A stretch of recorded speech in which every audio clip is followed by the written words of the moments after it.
Alright, let's get this stream on the go.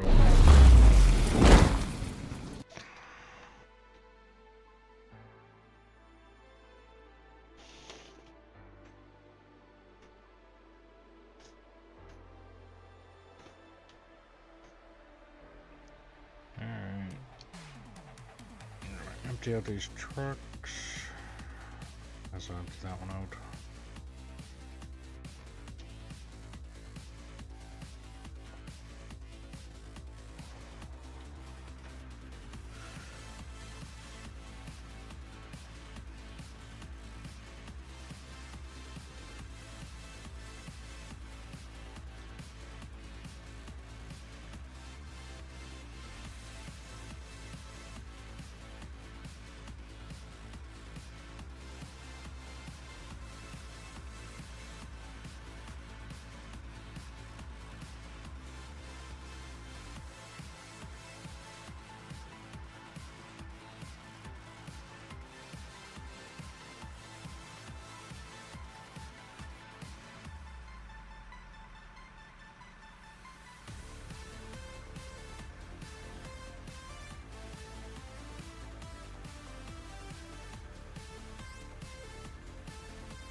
So I'm basically going to build a floor there underneath the loader all the way up to the corner here and dig away everything that's above that floor level. Then I'm going to dig the trench that the excavator is there for up to the corner of that ramp, like where that block makes a little hook. And then I'm gonna start building the ramp to go down.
So I'm going to place all of this. I'm going to dig out enough to back a truck onto here. And then it'll be scoop, turn around, and drop. That's the plan anyway.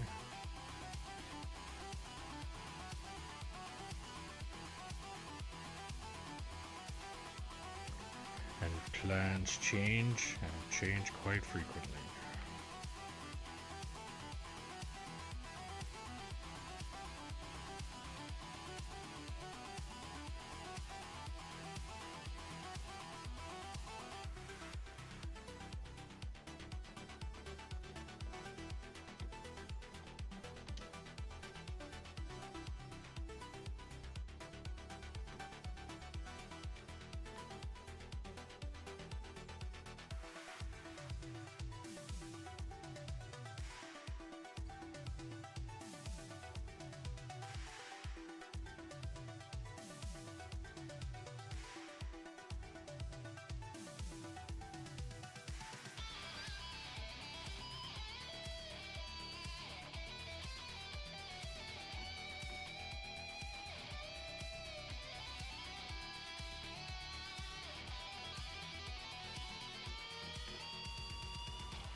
Did it fill?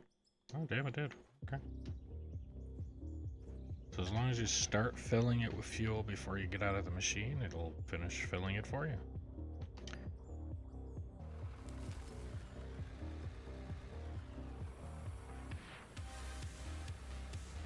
Alright, so I'm going to go up here.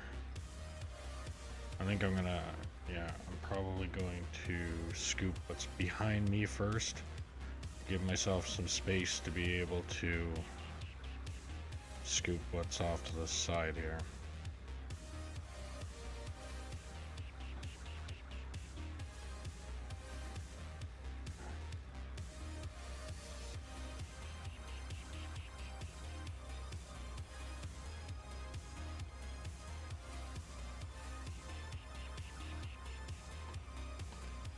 And I'm really only getting rid of a lot of this bulk here so that I can back that excavator up and dig that trench. Once I start this trench and I get enough room there, I'm probably going to try and open up a section on the side with the blue truck of the excavator, try and clear out an area there to be able to get a truck down, and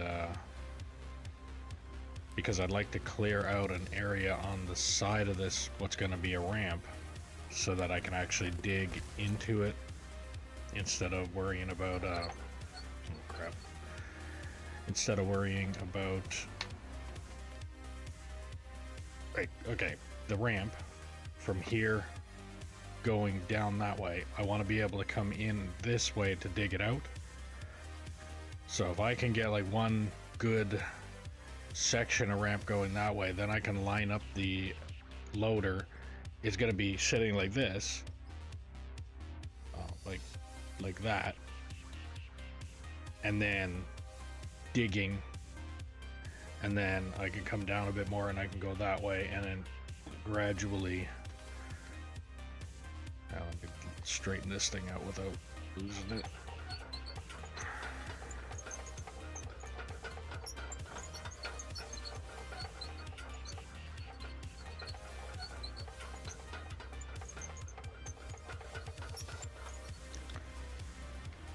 The only reason I'm going to leave that there is so I got something that covers up the hole that I caused, but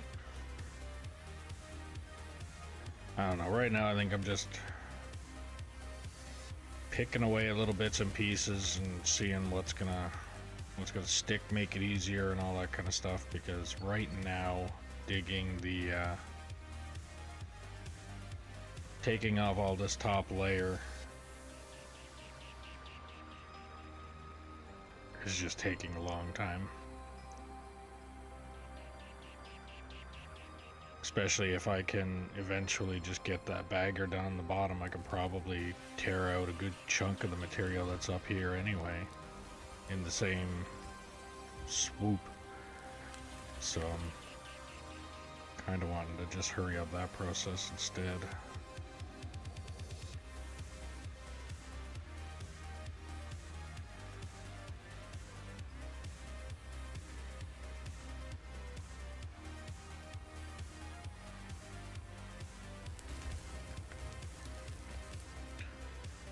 It's like if I don't set little goals and things, then the idea of let's just dig doesn't exactly sound interesting. So like in this case, I'm wanting to build this ramp. Then the next thing I'm gonna do is I'll focus on getting the road going down. And then after that would be like, eventually it'll be the, well, we made it, looking to get to the bottom. And then once we get to the bottom, then it's, the next thing would be to expand the mine so that I can open it up and make it look more like a presentable mine. And then the next thing will be like the, where are we going to build the next mine, and so on and so forth, instead of just dig and dig some more.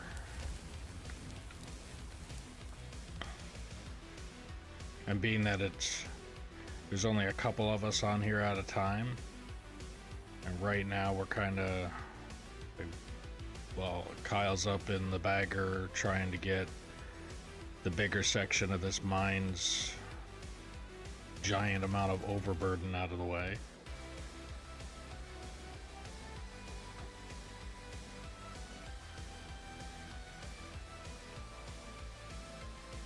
Once we get everybody on the same,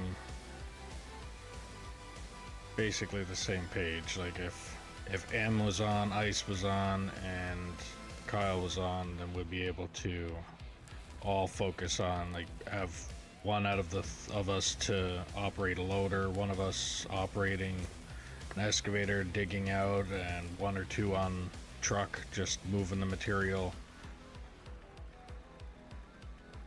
And then we could really get like a chain going of getting stuff moved. Then we'll really start seeing progress then.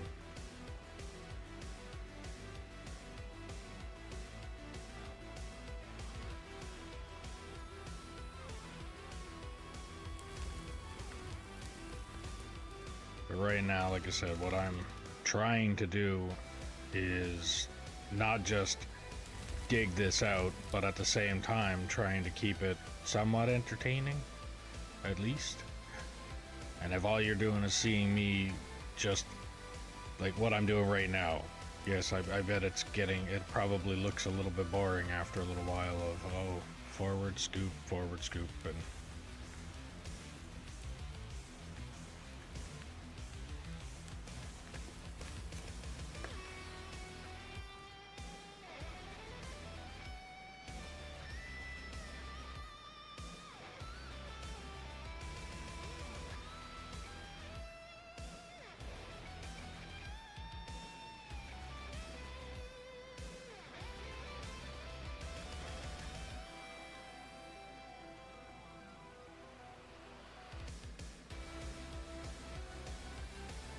but according to that straight line that I just did then for getting down there in the first place, I think I understand what Split 2's videos are doing.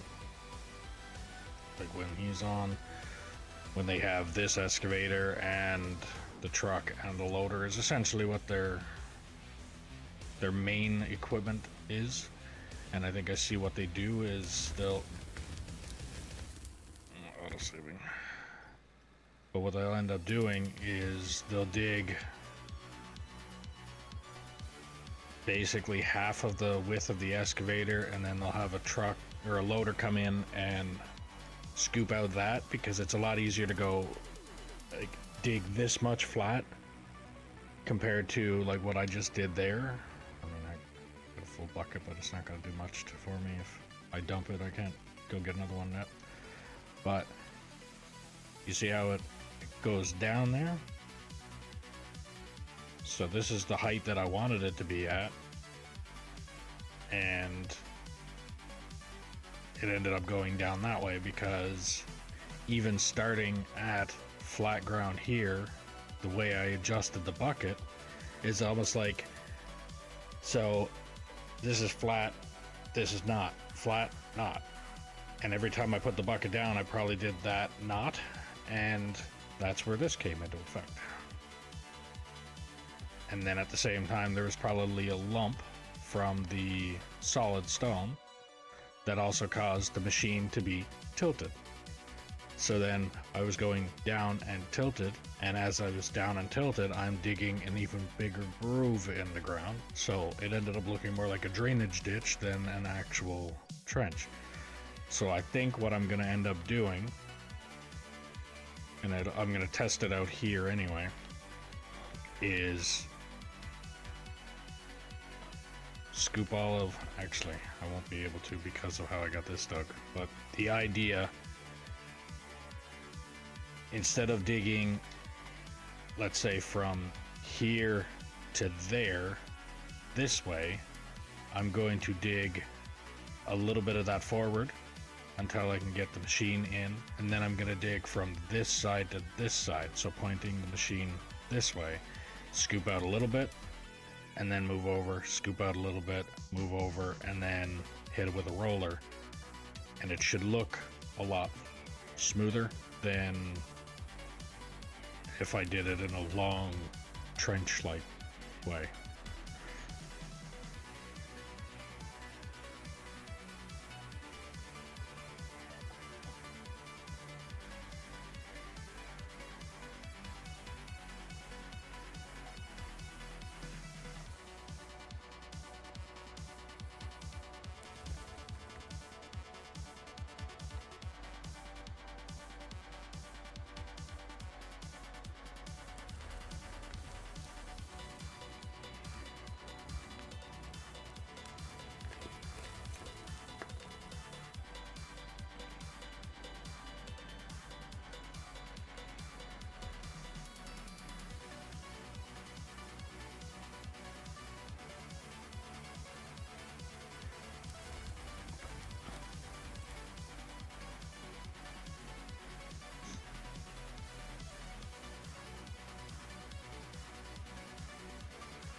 This will move a lot faster when I get around the excavator that I got parked right in my own way.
it's full.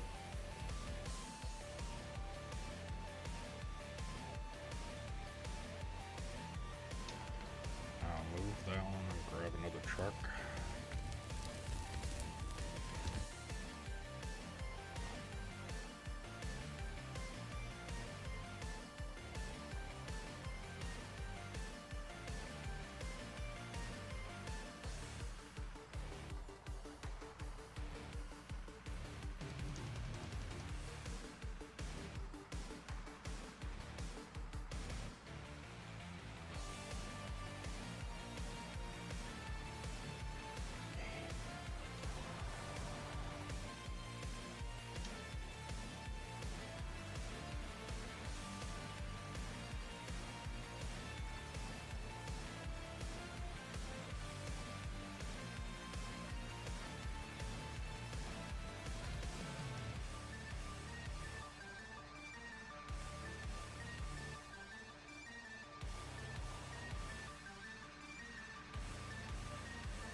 I did gouge that right down deep there, didn't I?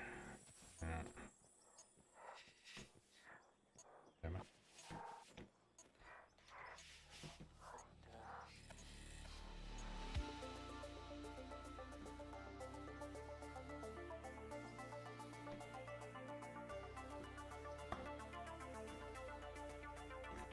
Good thing it's all going away. Can clean it up and make it look better later.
That's the weird thing about this machine right now too. So I take the bucket and I put it down all the way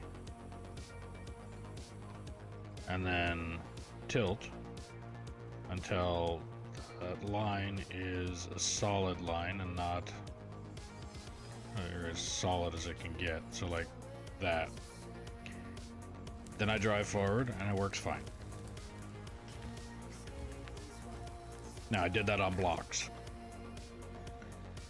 If I did that not on blocks, it would throw it completely out of whack.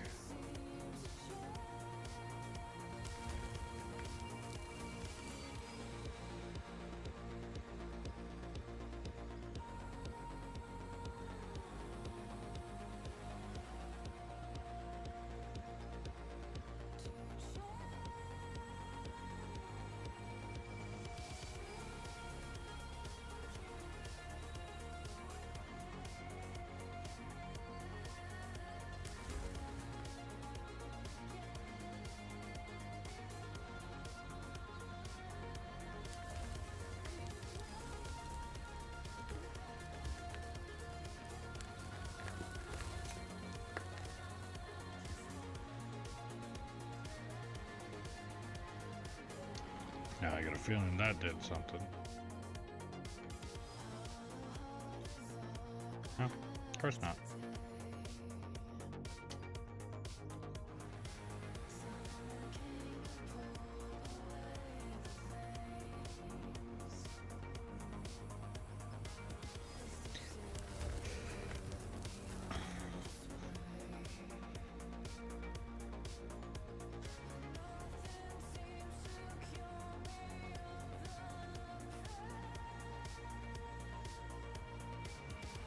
Alright, I think for this little bit here, I'm just going to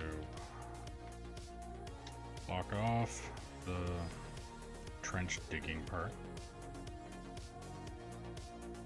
Gives me something to drive on.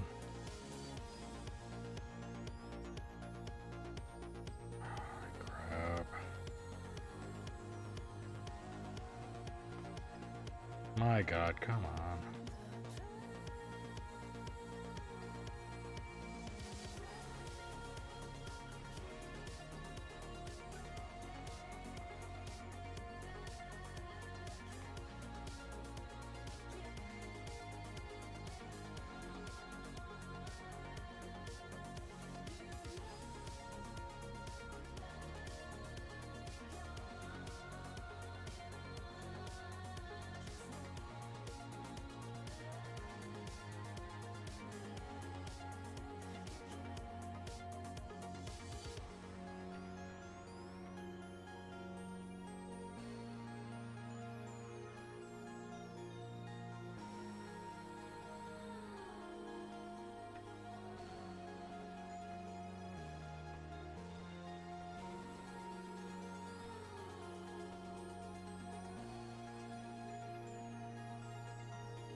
Okay, that should leave me enough room to do what I need to.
So now I should have enough room.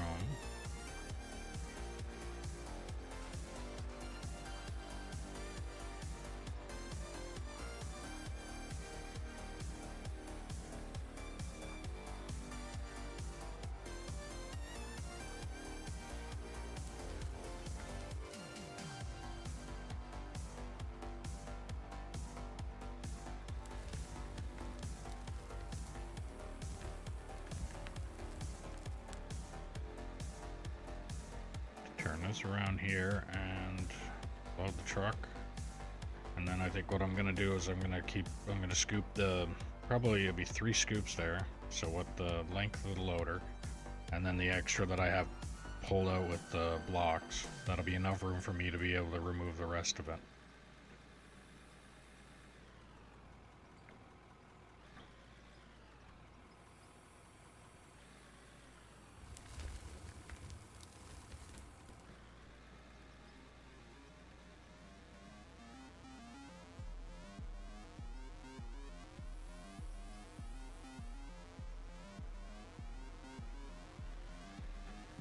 Actually, thinking about it, I'm going to try and get rid of this.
Sure that truck is. Oh, I should be able to get this last scoop in.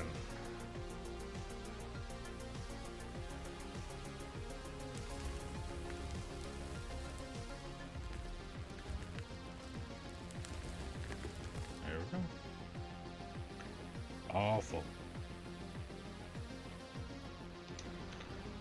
I'll move that truck, grab another one.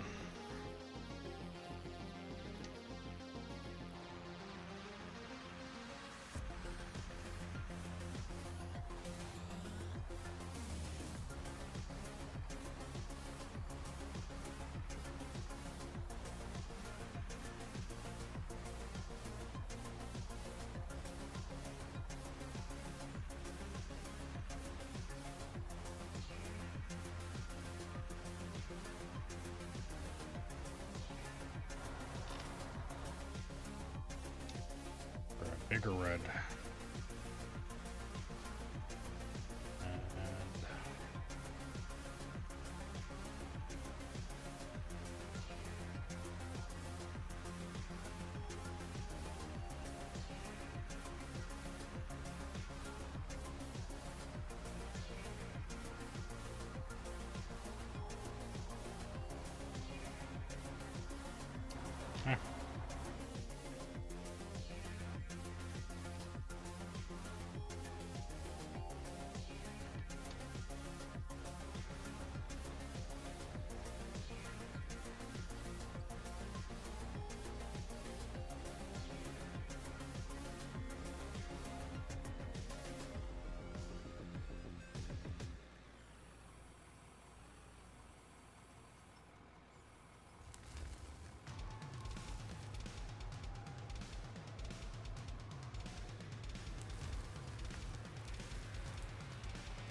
Alright, if you're new here, welcome. Make sure you follow, like, subscribe, depending on the platform you're watching on. It helps the channel.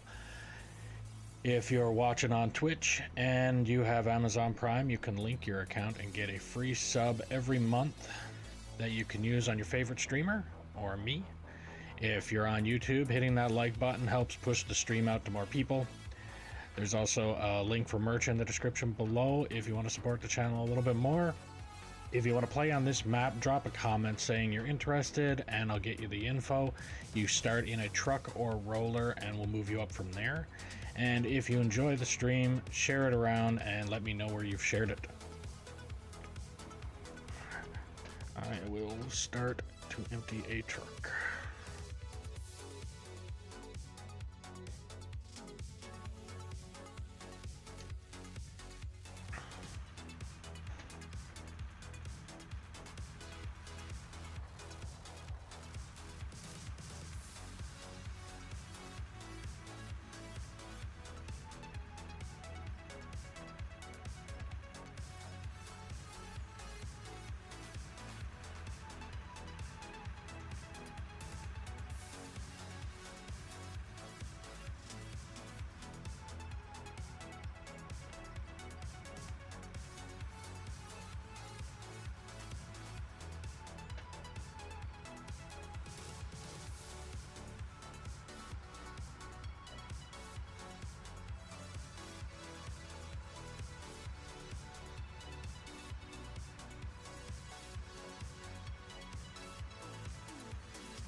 this one over here.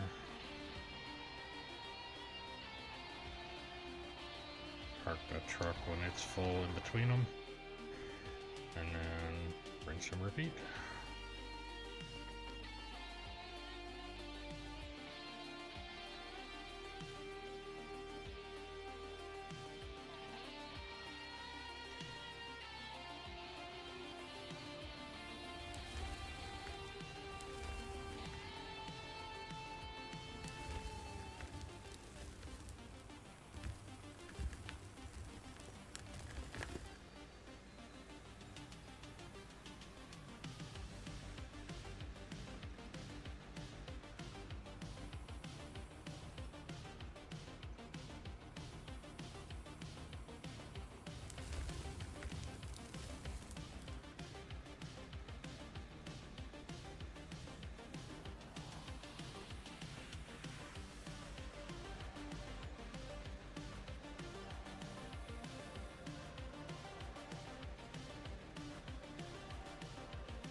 Next.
See, it's already doing it. It's like the moment you hit dirt, you start angling down.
to get it.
truck's full. Swap it out for another one.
Alright, if you're new here, welcome. Make sure you follow, like, subscribe, depending on the platform you're watching on. It really helps the channel.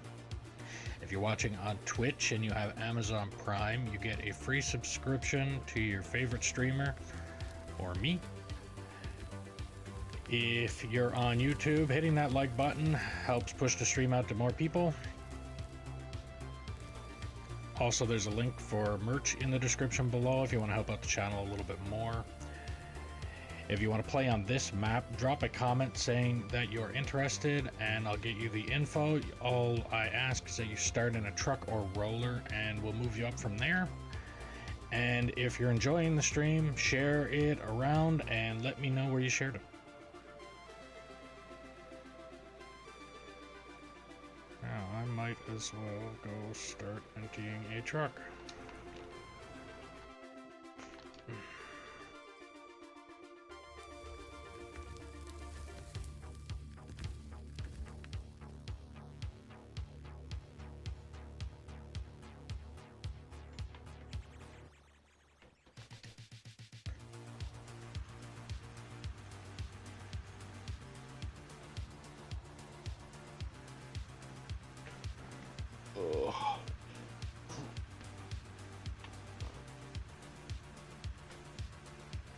Ow. Oh.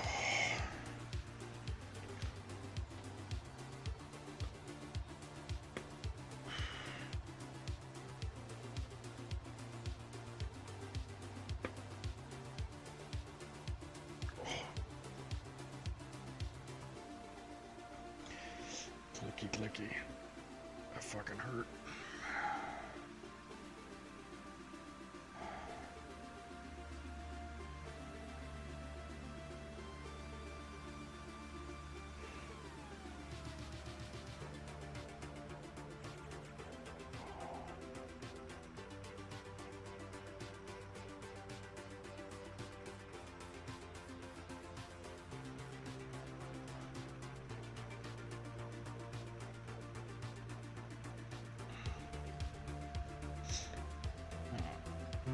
So this dig is not doing too bad.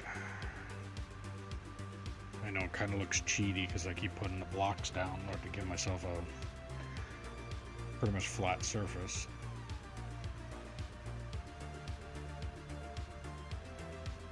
But I fucked it up by digging that trench first. I think what I should have done is what I'm doing now. It's like couple scoops one way, couple scoops another way, couple scoops one way, couple scoops another way, and then dig the other side, and then repeat that process until, like, I should have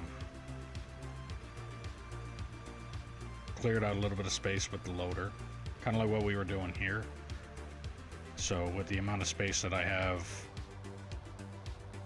like right here, so I would put the excavator up here. I would dig probably this much of this area with the excavator, and then I would get this bit down here, the last remaining bit, with the loader. And because I'm only digging half the width of the excavator, level the bucket, go forward, and even if you are going down a little tiny bit, your next scoop will come, eventually it'll probably drop a little bit, but it won't go as bad as what happened in that trench there, where I kept going forward. But as I was going forward, I was digging down, and as I hit like some solid rock or something, it kind of tilted, so it started to eventually turn it into what looked like a drainage ditch. And that don't work. So I have to resort to putting those blocks down just to try and get that part cleared up. Once I get that dug out of there, then I'm going to try and go back to digging without the blocks, but I want to try and get at least to the wall and then lay out where my ramp is going to be.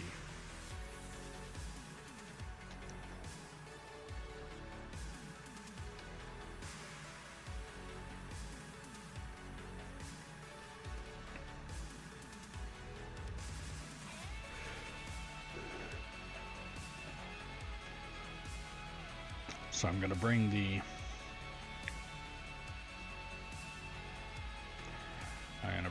loader as far as this wall. It's the wall that I'm kind of sitting on right here, that edge. That's how far I'm going to bring the loader. But the excavator is only going to make it. So, loader to the wall. Excavator is only going to dig to this little hook here.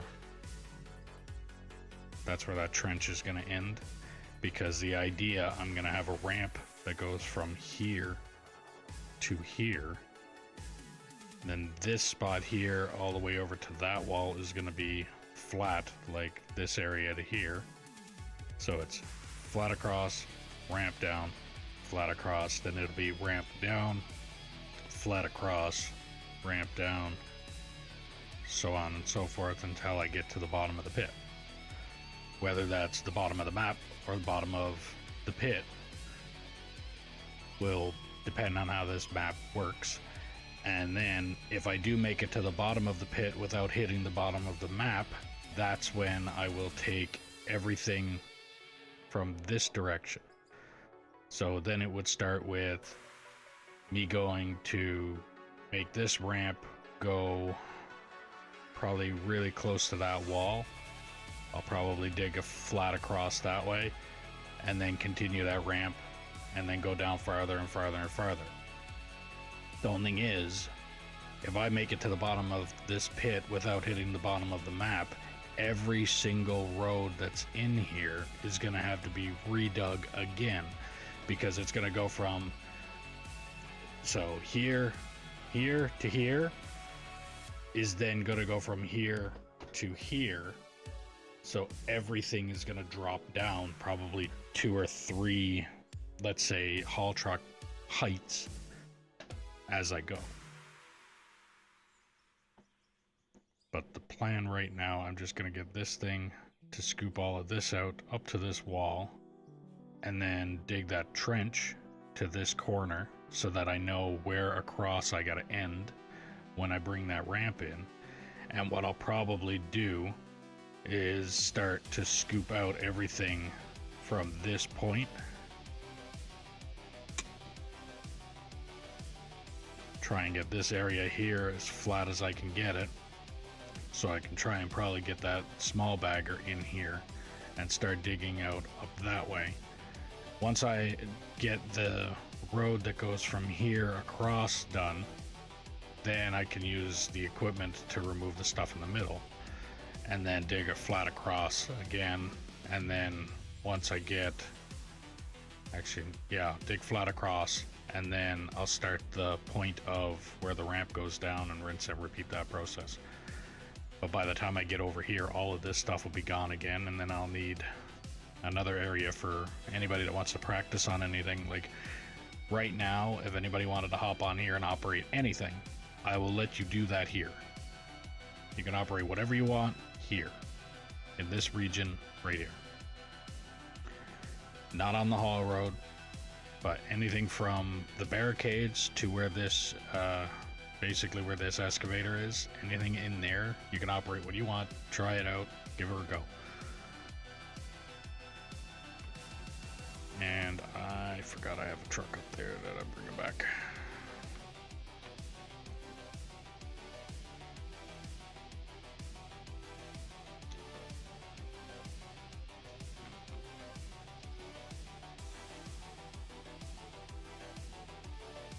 I don't think I'm going to be able to jump up there. Nope.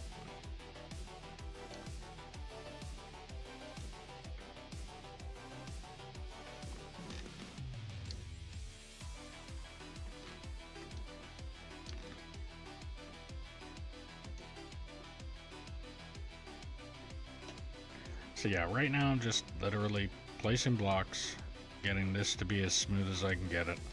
Once I get this dug across, then I'm gonna... The main idea is I was just clearing out this space here so I could dig that trench and then remove all this material whatever way I wanted to do it. But I think what I might as well just continue doing what I'm doing now to this point right here. And then dig the trench and then start the ramp.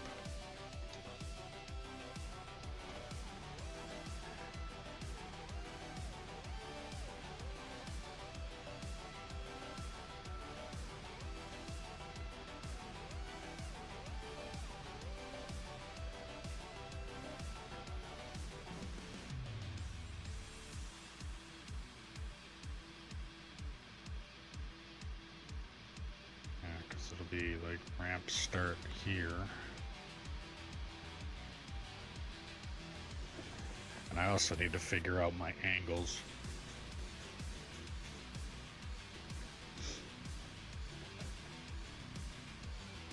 Like right now, this haul road is, or this ramp.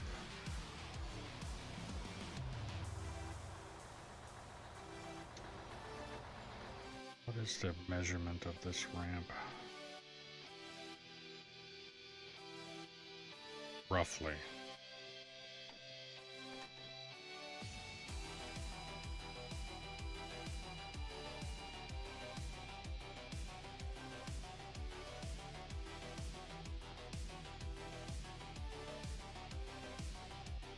So 4 to 1 block. 4 forward, down 1.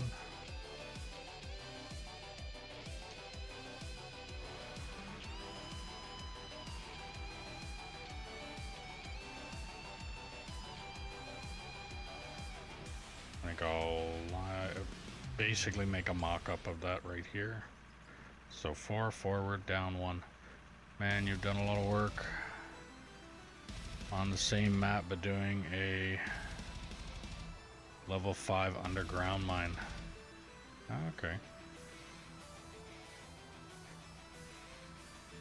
Well, it wasn't just me doing it, but yes, there's quite a bit of, considering for the, I would say, maximum of 4 people online at a time. Actually, what am I sitting at for? So I'm just under 1,700 hours. And that's full man hour, not just me. That's 1,700 total people being online hours.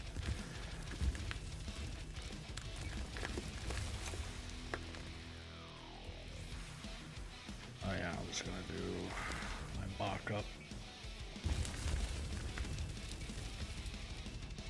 So it's 1, 2, 3, 4, down 1, 1, 2, 3, 4, down 1. So that is basically the angle the ramp needs to be at. 3, 4, down 1.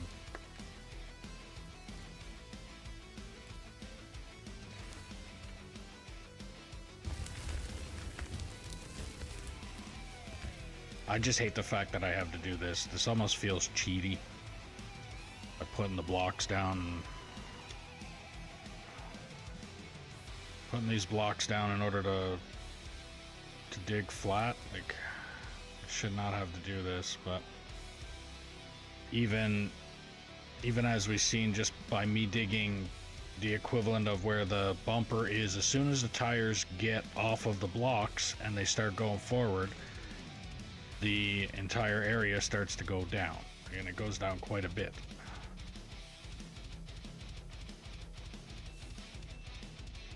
Oh, why did I hit that with a shovel? Just made that so much worse.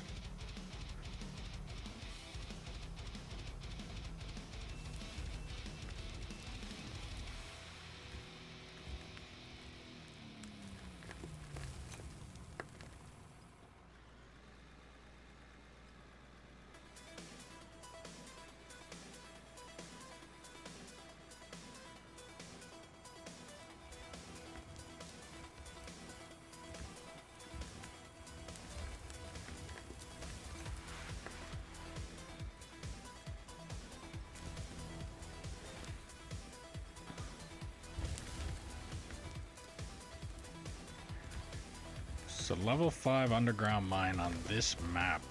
Where did you start that at?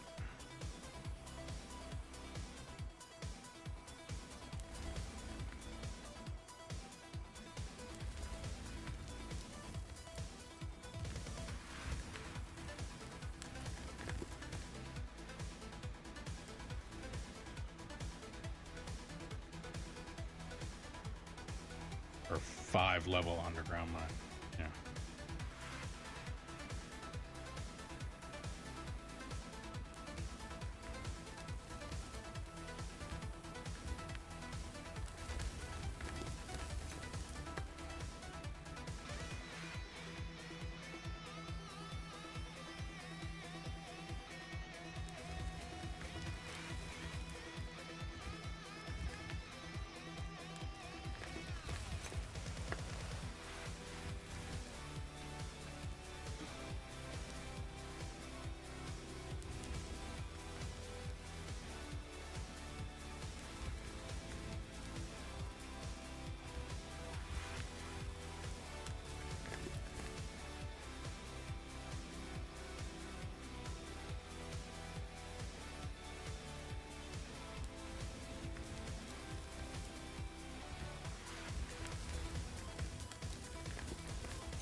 the main entrance sits down in the default pit. Okay, pretty much going southwest, and the mine shaft building is over to the west. Oh, okay. So you pretty much just went right down into the bottom of the pit and started digging a hole, but literally just a hole instead of taking off everything on top.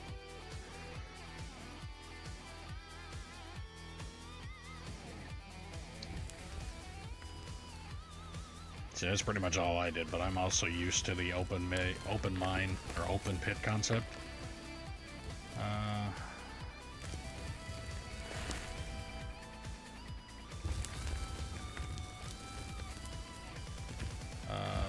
Olivia 873, you can add yourself to Discord, and I already have a graphics designer.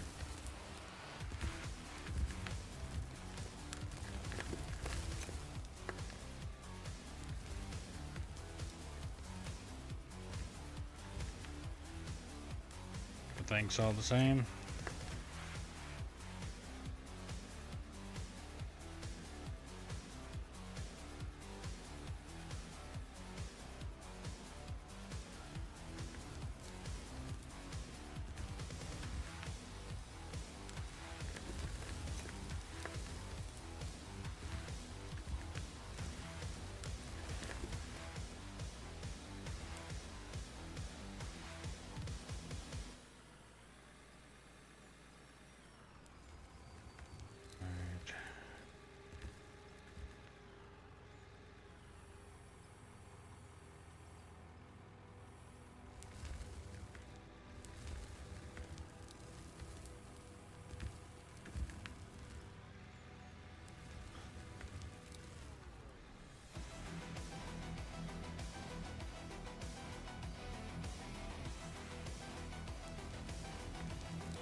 See, I went a little bit too far off the friggin' block, and I just start gouging down.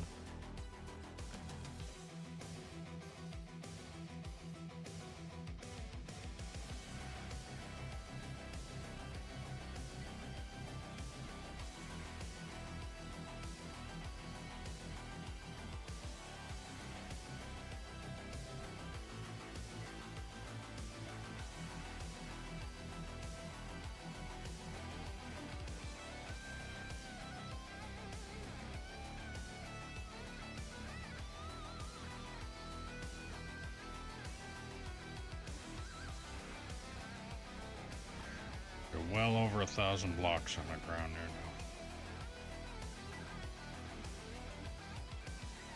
now. In just this little thing that I got going on here.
I'm almost far enough to where I can start digging with the excavator again. Just change it up a little bit, and then once I get that trench done, then I'll probably finish cutting out the corner. And then once I'm done cutting out the corner, I can then start the ramp, which I think the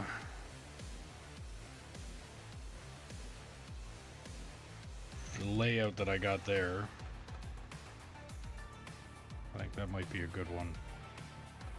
Hopefully I could follow it properly, but we'll have to see about that one.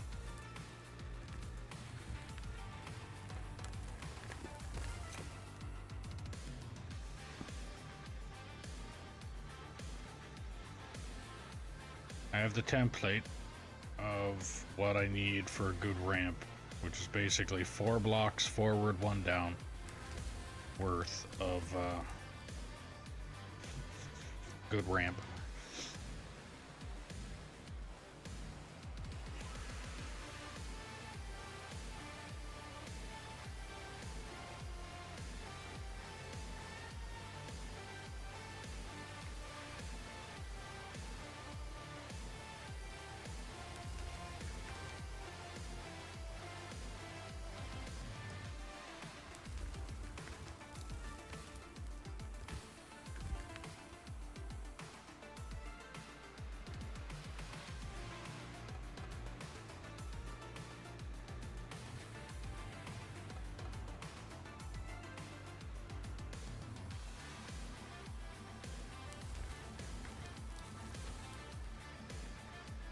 Auto saving.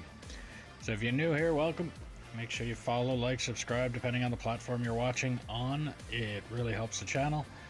If you're watching on Twitch and you have Amazon Prime, you can link your account and get a free sub every month that you can use on your favorite streamer or me. If you're on YouTube, hitting that like button helps push the stream to more people. There's also a link for merch in the description below if you want to support the channel a little bit more.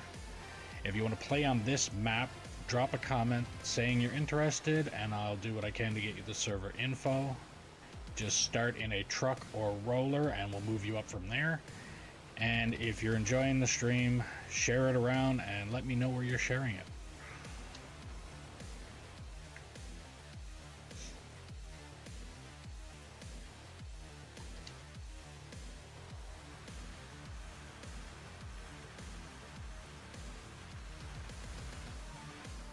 Might as well bring this truck.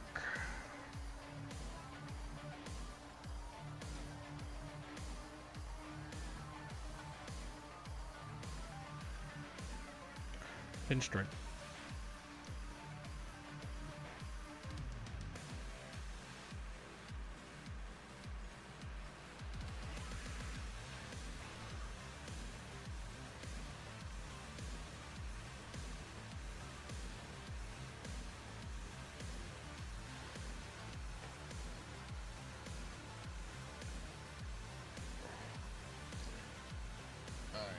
Getting a headache. This is not fun.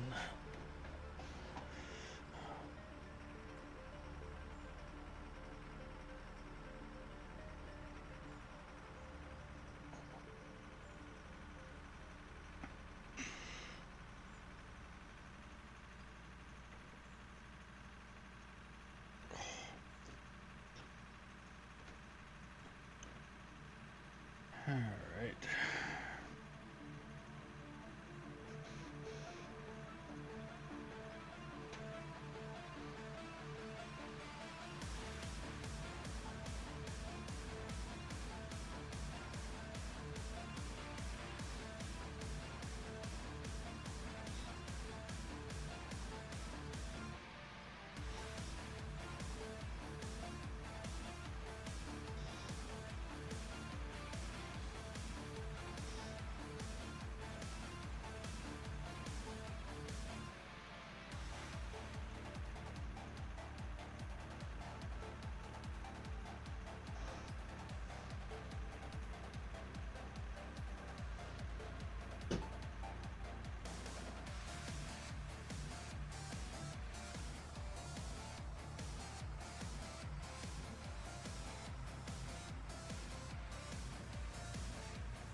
Just got done building a big plant. Now to power it up and see if it works right. Good luck. And I say that with a love, because that plant right there, add one little thing to it and it fucks it all up. And it's the reason that there's 8 windmills and 3 coal power plants attached to it.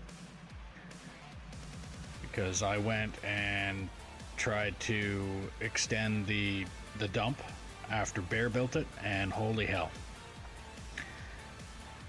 I added a couple little things and all of a sudden I was blowing breakers, stuff stopped working and things like that. It also didn't help that Bear had the power plants up there, the coal ones, running a few pieces of equipment, and I didn't realize this. And then I ended up fucking up something. And no, that's right. It was he was running coal power plants, and a couple of them ran out of coal. I didn't know this. Wondered why half the plant wasn't fucking working. Yeah. Just don't forget, if you have a coal power plant, that it needs coal in order to run. Add fuel or it don't work.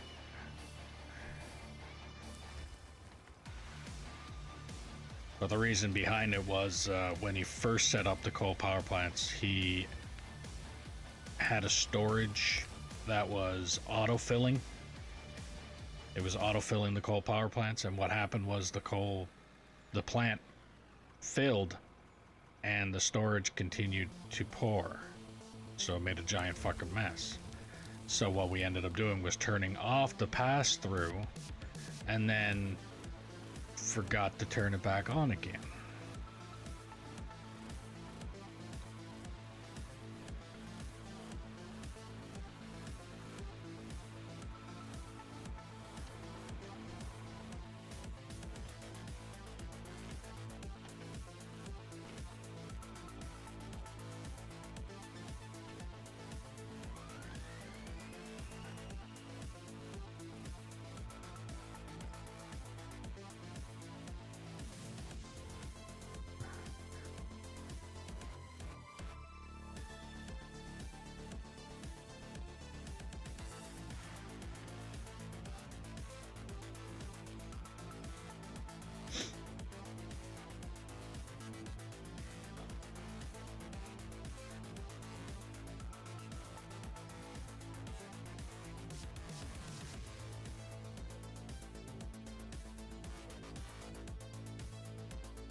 Actually, I can remove them now.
Yeah, I think I'm gonna do that. I'm going to bring this all the way out.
there's already one there. Okay. No, there's not.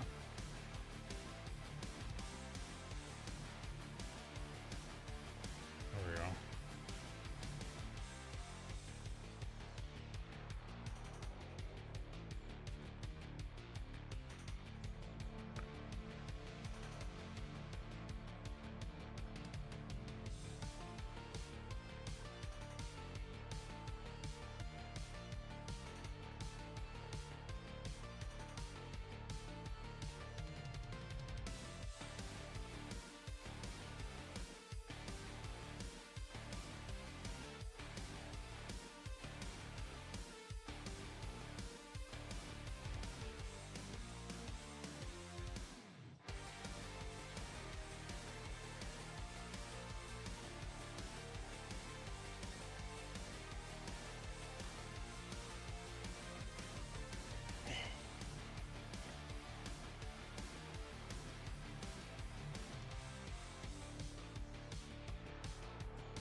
I be able to drive over that this way?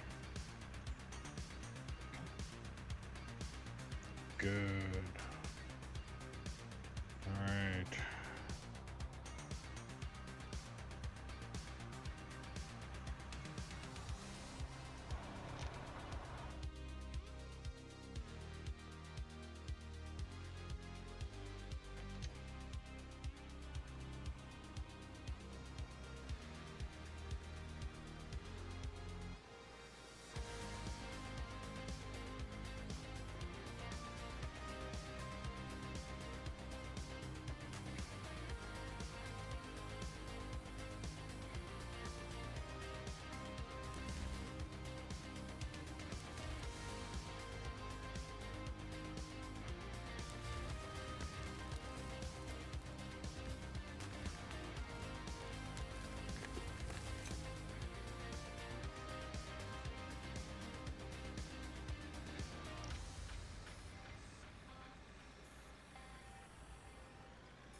So how high is that anyway?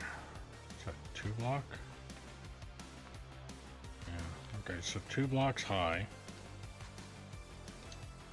So when I dig with the excavator, I want to try and leave at least 2 blocks worth of material for the loader to come in. And then that'll leave enough room for me to be able to do like what I'm doing here. As you can still see that it's, if I go any farther in past these blocks, it drops down. Now I'm not saying that I'm going to be doing this forever. I'm just doing it now because I'm trying to clean up the fuck up that I've already got. So if I was to, let's say, start on this spot here, it's smooth. I'm not going to say flat as much as it is smooth. So if I start here and I put the bucket down to level, all the way down to the ground level, and then I go forward until that bucket is full with 2 layers worth, or 2 blocks worth of material, it should stop me close enough to the point where I could probably do it again if the width of the, actually, I don't think the width of the excavator is that deep. Is it? I might get 3. No, it is 3. Maybe 4. Okay. Well, that'll just be 2 scoops. I don't think it'd be too bad at that point. It's not gonna look as horrible as like digging that long trench that I just did. Like, I don't think all this work needs to be done with the loader kind of thing. It should be, well, actually, how far? So 1, 2, 3, 4, 6. But as you can see, it gradually goes down. It's not enough to really see it right now, but it happens. So, I don't know.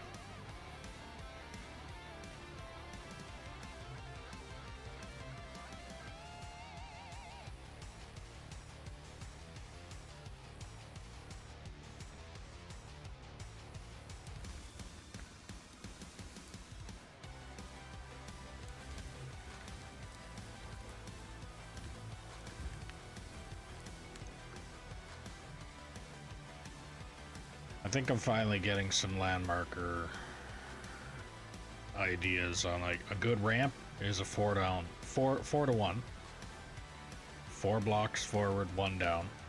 That's a good ramp. And if it came out perfect, then it'd be even better. But at least 4 to 1, because that's the ramp that I got on the other side, and the trucks don't gear down on that anymore. It can be cleaned up, so there is some spots on there that's probably not a 4 to 1. But like I said, it can be cleaned up. So if I got a 4 to 1 that was a fairly clean looking, now that I know that's what my gauge is going to be, is a 4 to 1, then I should be good there. With the loader, digging anything 2 blocks high worth of bucket would be able to keep it smooth and flat. So 2 high will basically make it 2 deep. I think 2. Is that a 4x4 square that I keep cutting out?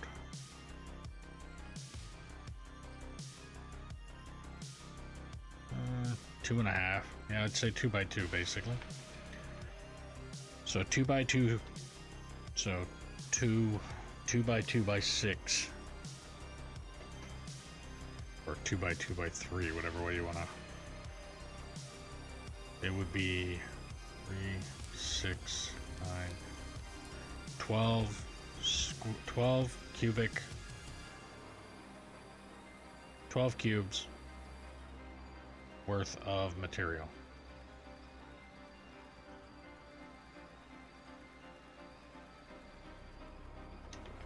And now I'll just do this again.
I did one more too many. Don't need that one.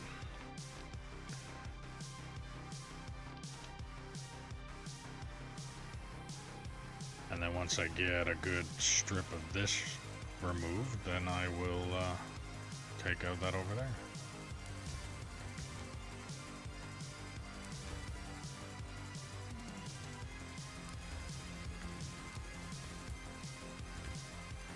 Rinse and repeat this process until I am done. Until I can dig the hole right down to Sainton, or the fog, or the lava, or the bedrock, or the whatever is at the bottom of this map. Again, like I said, I have not seen it, so I don't know what it is. I have been told that it's fog, but I don't understand how fog can cause you to not dig anymore. So that's why it just doesn't make sense to me. And again, like I said, by the time when I get down to it, it'll make sense, because it'll be like, oh, you cannot dig any farther or whatever. If the game even tells me, it's like, you can't dig any farther than this, then by all means. And I forgot I'm terraforming. So, but I will be right back.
So yeah, I'm just gonna rinse and repeat this process until I get to that back corner. And it might not the back corner, the where that little hook is, where the stone blocks. So directly behind the loader. I'm gonna dig to that point, and then I'm gonna change it up a little bit, and I'm gonna remove the blocks that are here underneath the excavator. So the blocks that will dig that trench, and that will give me my basically my land marker of where the ramp needs to keep going.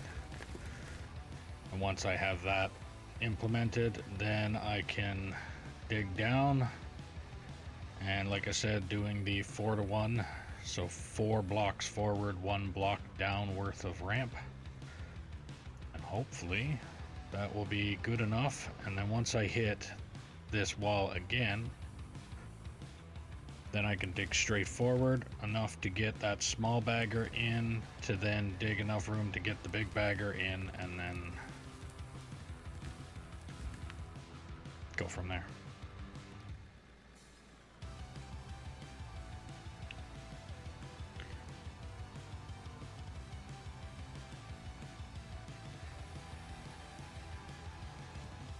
And I think digging the ramp going down makes it's easier to do it that way and then dig everything else out around than it is to dig to the bottom of the ramp.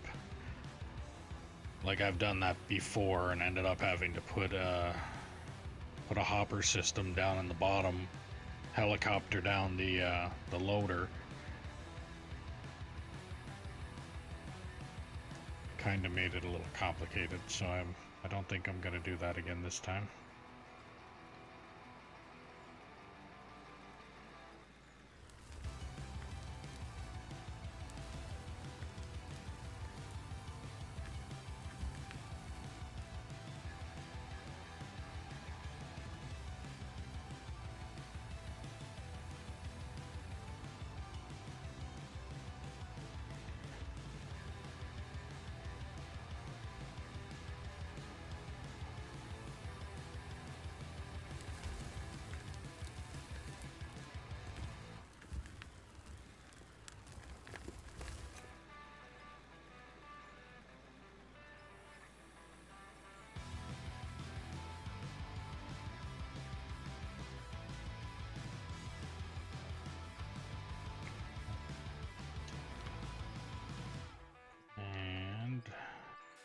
This again.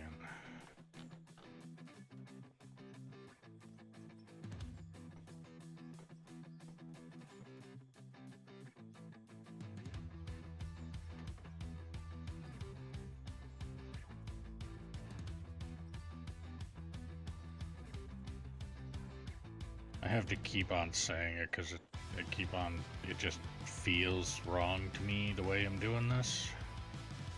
Like it almost feels cheaty, like placing these blocks to get a flat surface. But again, like I said, what I'm mainly doing here is just digging out so that I can get the excavator to dig its trench here.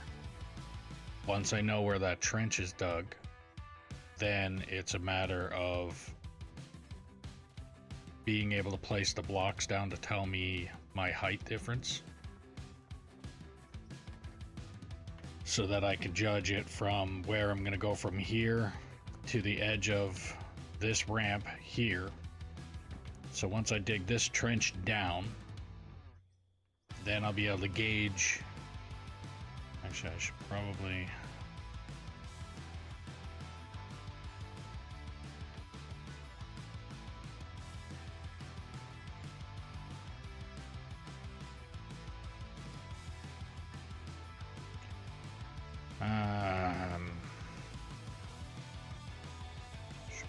try and figure out, either I just keep on digging at that rate, so the 4 to 1, until I hit that wall, and then whatever number or height I am down, I'm just there anyway. And if that's the case, then I don't really see why I'm even digging with the oh, the excavator is literally just to give me my wall. That's right. gives me an idea of where my line needs to be to come across, because yes, I need to have lines in here. There's no way I can. It doesn't have to be perfect. Like I said, if you look at the wall here, it doesn't have to be perfect. It just has to look professional, I guess would be the best way to put it.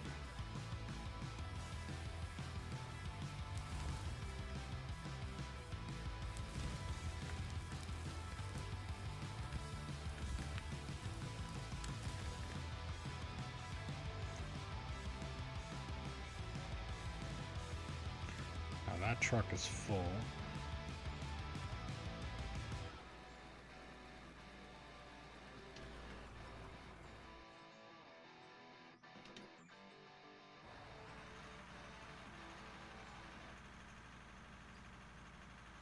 Few forward.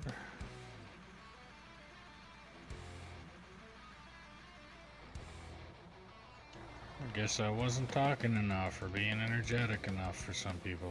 It's just dropped 3 viewers in a split second.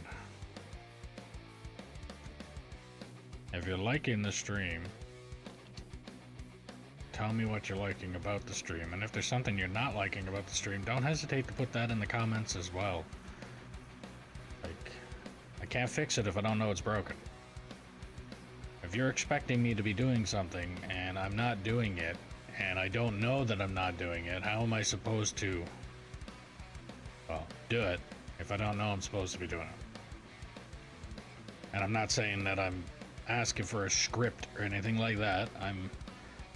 It's like, if lack of talking is the problem, then I know I talk more when people type in the chat. As sad as it sounds. I know it sounds like I'm farming for people to be chatting in here, but I mean, at the same time, if nobody says anything in here and all I'm doing is digging and doing this kind of stuff, the only thing I can talk about is this kind of stuff and what I'm doing. So if that's boring and that's all that I have to do, then I'm sorry, you're gonna need to chat, or this is what it's gonna be.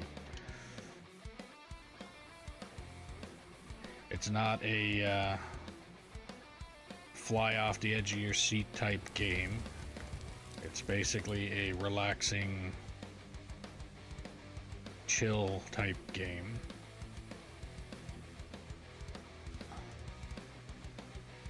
Nice to see someone else on the Xbox. Bro. Wow. The Xbox controller, yeah. I have a Scuff controller.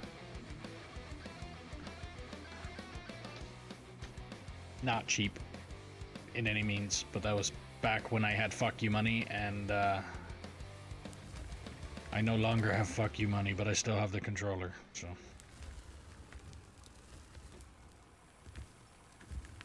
But yeah, if I find I operate a lot smoother with the joysticks on the Xbox controller than I do with the well, I haven't technically actually operated any of this with the keyboard and mouse, really. The only thing I do with keyboard and mouse is build.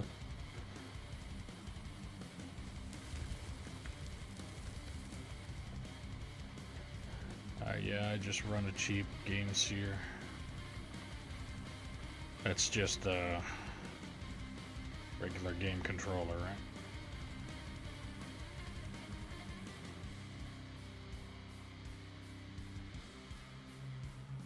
I mean, whatever works. There's no point buying expensive if you don't need to buy expensive. I mean, if you're looking for a specific kind of thing, or if you're going brand related or something like that, then that's probably why you'd be going expensive. But if you're literally just looking for the game playable, like, I want to be able to do this, then go out and just get the cheapest thing that gives you the ability to do that. Why would you spend a whole fortune and a half on it? Yeah, buttons on the back still,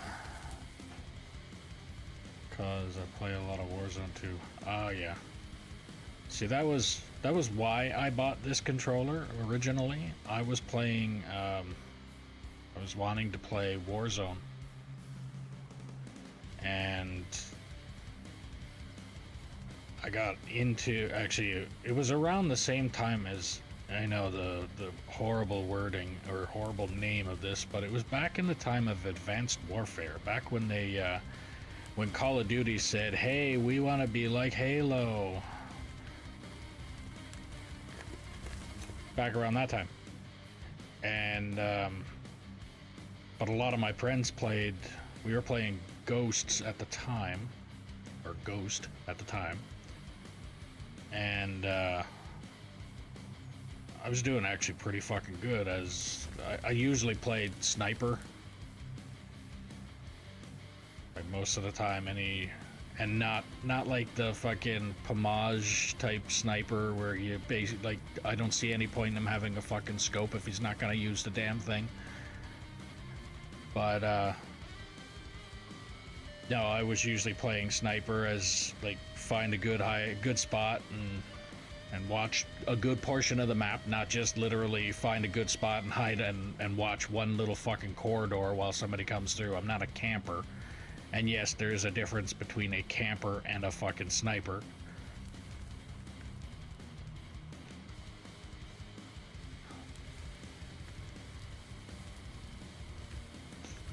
But, yeah, that's what I was doing at that time. And that's the reason I bought this controller. I was also playing GTA at the time, and I turned out to be a pretty good sniper in that game too, funny enough. And,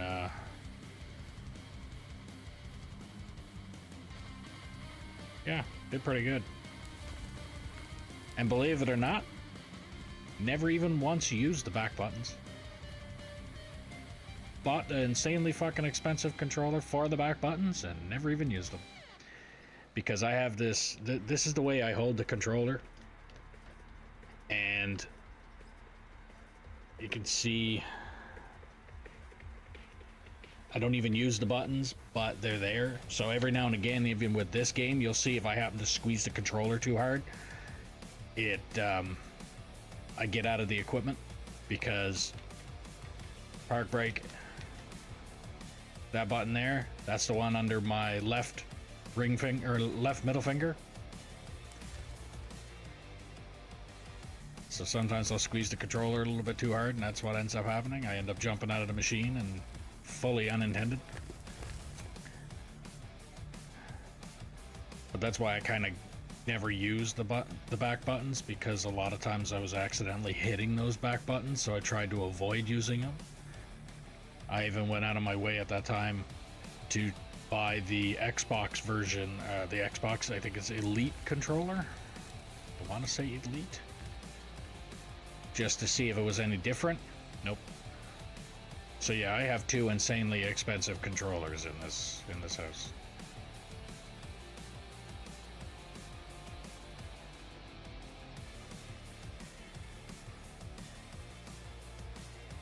But again, like I said, back when I had fuck you money, back when I was working as a tire technician, making a lot of money doing that, beating myself up.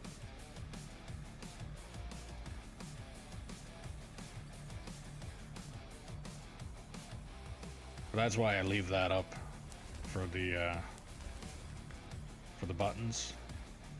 I mean, I'm not bragging about the fact that I'm using the Xbox controller. I'm just leaving the buttons up so that anybody that wants to see, like, what all intricacy of operating the equipment is, then they can see it through that.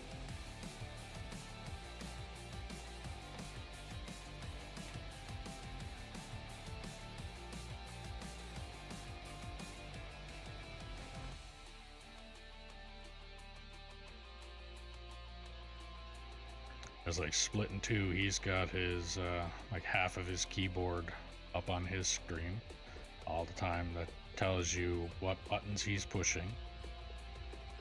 And I don't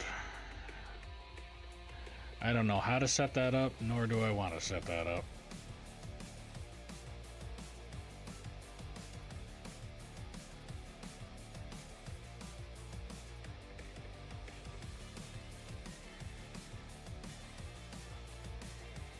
I just don't know if I was to remap buttons, and I mean remap them in the game. If I was to remap buttons, would it reflect the remapped button on that little thing up there, or is it still going to tell me what the original stock buttons were set to? Because that would also be helpful if I was going to revamp or remap buttons. Not that I actually plan on doing that either. But again, this controller also has the capabilities of being able to do that very simply.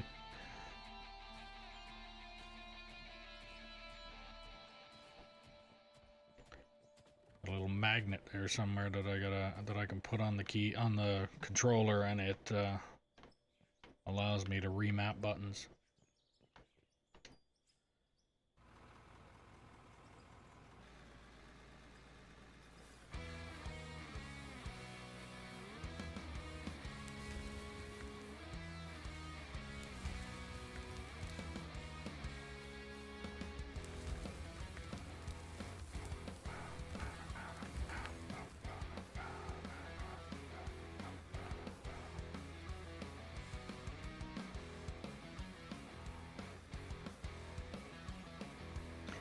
I guess once I finish filling this truck, I'm emptying a bunch of trucks.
Say one more scoop, and then that truck is full.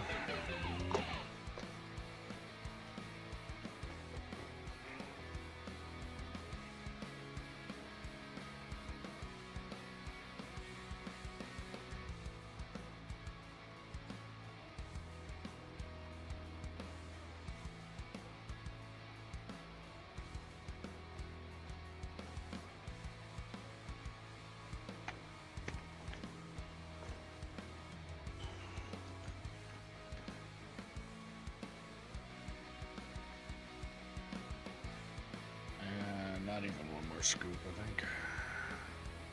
I'll get what's left of that, and then go empty out the trucks, and then the next line of trucks that I'm going to be filling will be consisting of probably the rest of this for 1 or 2 trucks, and then the rest is going to be the excavator digging the trench out.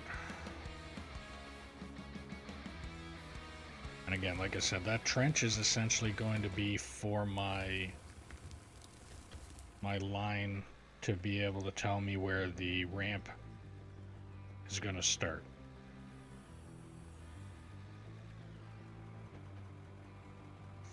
Like if you were to build a square, if anybody ever watched the show Reboot, the old show Reboot, not that revamped thing that they came out with, If you ever think of the game when it comes down the giant square, just picture the corner of that game right here at this corner over to there on the corner of that pillar, and then to the corner of that one, and just think of it digging out completely.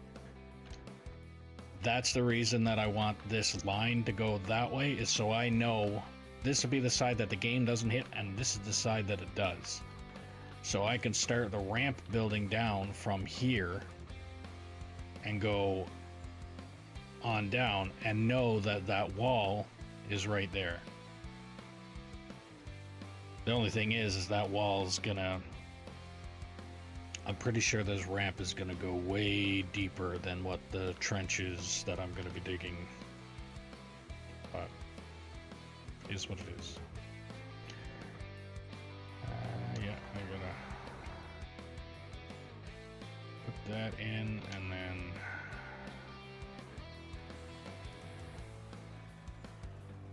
I'll go empty trucks.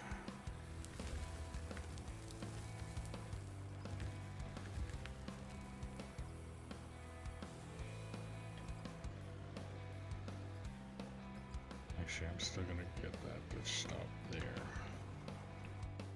But I'm also going to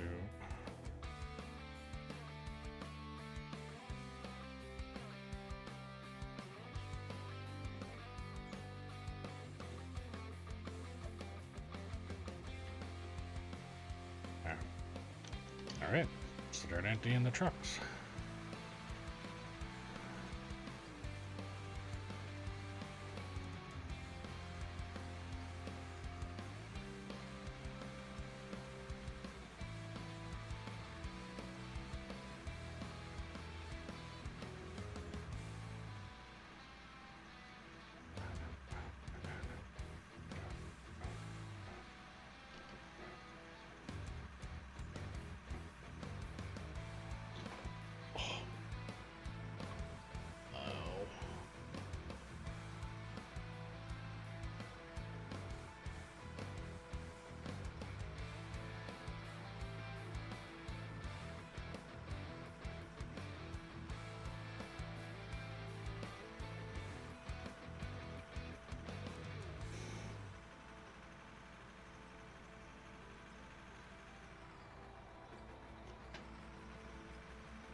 My neck is absolutely fucked and it sucks.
auto saving.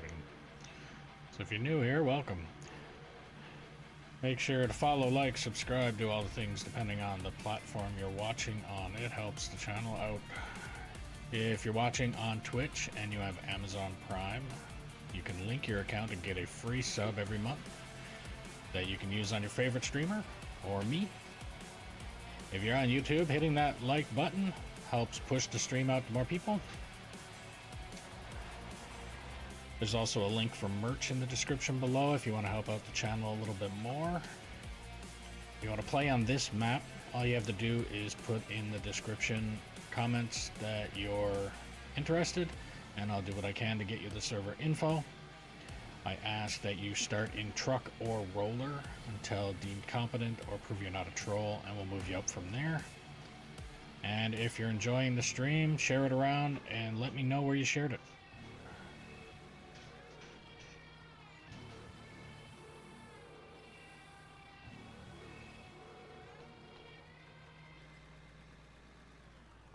And I am trying to dig when there is no... It's indestructible dirt.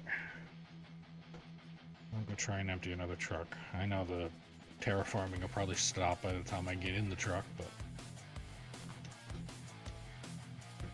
Yep. Might as well empty them though.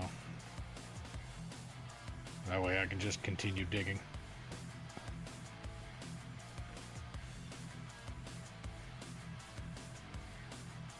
But if you're liking the stream, put in the comments what you're liking about the stream, and if there's something you're not liking about the stream, don't hesitate to put that in the comments as well.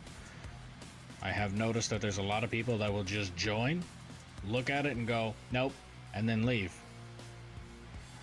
Like, I've seen my numbers go up and down and I haven't had a word from anybody. It's like, I don't know what I'm doing right / wrong.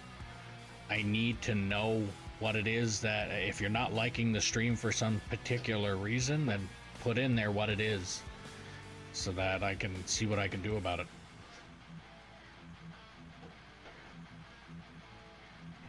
Got it powered up and it's working great. That's good. It's usually one of the more difficult parts, trying to get the friggin' thing to have power going to everything and not have to look like you've got your own little mini Chernobyl outside your friggin' door.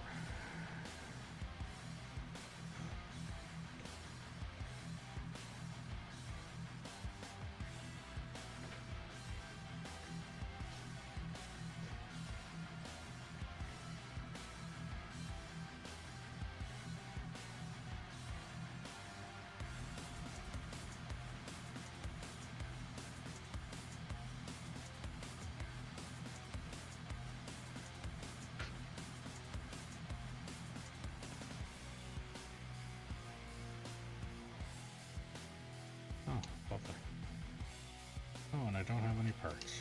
Okay, let me go fix that. It's a good thing it broke down up here.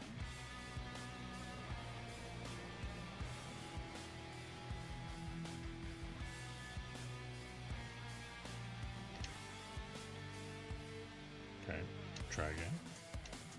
There we go.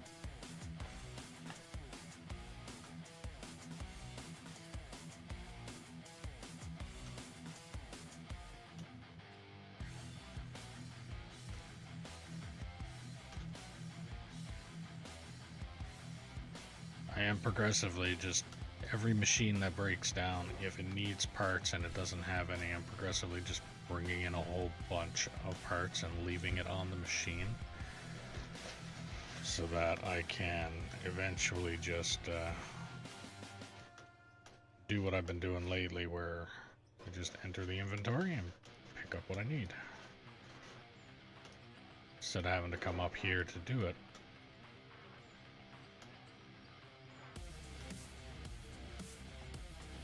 Like so. And actually I should go double check.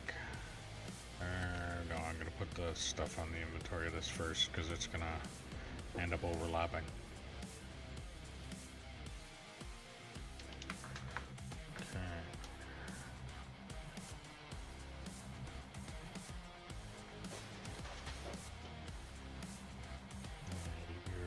You're getting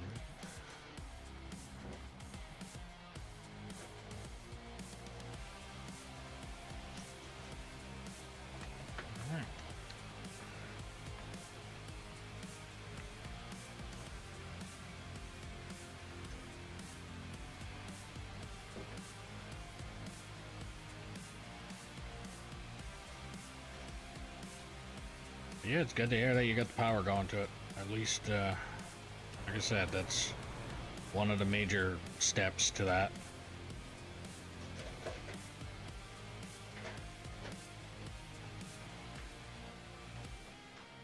Like this machine, this plant here has probably a dozen or so power access points. And it's painful. Especially since there's some stuff like, for instance, right there. You can see how there's a bunch of power spots that are basically hidden away. And when Bear built this place, he did start with the different looking block. Example will be up here. See, like, you see that? There's a belt that runs under that. This is what he was doing before. So you see how there's ceiling tile, concrete ceiling, and then it's the polished, and he's got it running over all the belts.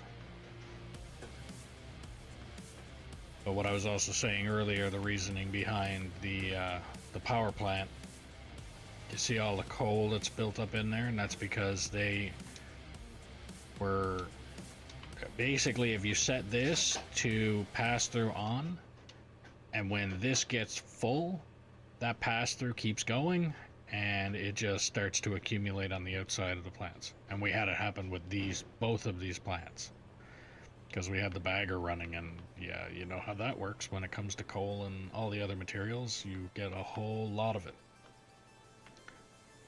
And I think I'm also going to need to come up here and... Well, I won't need to do the... Oh, okay. All I need is this stuff. Alright, I have to worry about that later.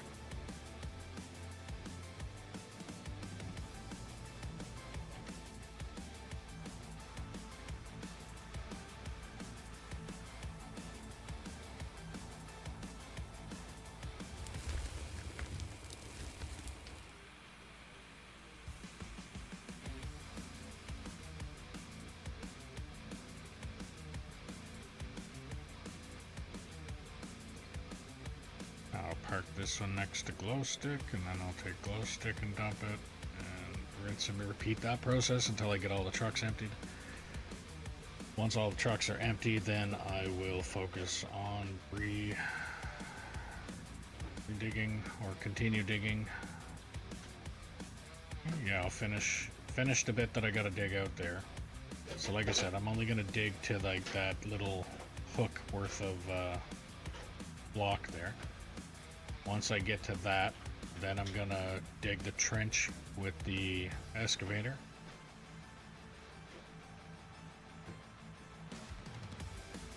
And then after I dig the trench, then I'm gonna focus on the ramp.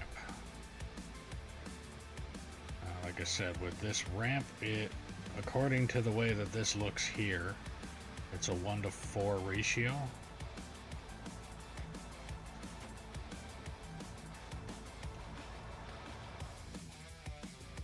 And that's ish. That's not a perfect science on this either. So it'd be 1, 2, 3, 4.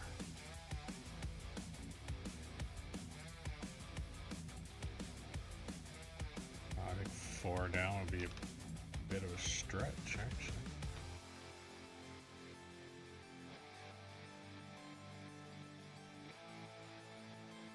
Two, 3, 4. Do 5 and down then.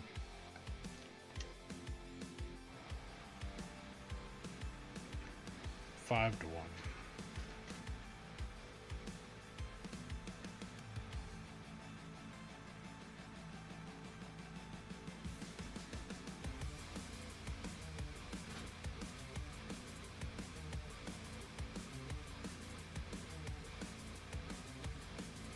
because of the memory or lack thereof that I have. So that's 1, 2, 3, 4, 5.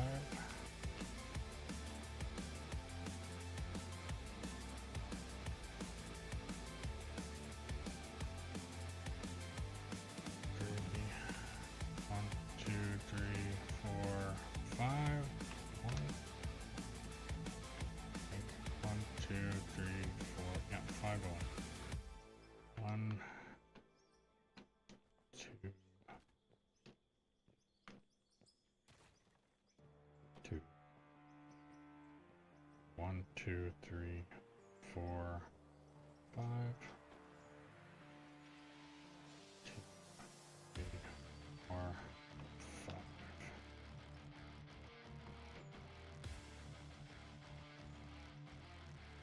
I will do that. And then what I'll end up doing is I'll actually do one.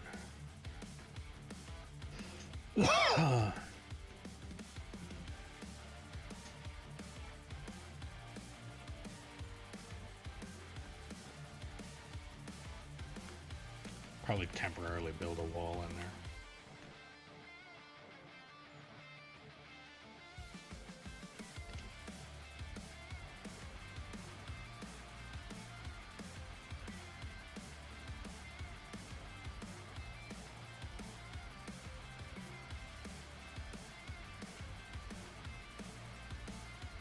Actually, what I'll probably end up doing is manually dig out. I'll dig it by hand for the first edge. Once I get what's laid out, what's needing to be laid out done, like I'll put from there to the ramp. I'll probably dig a good chunk of that out.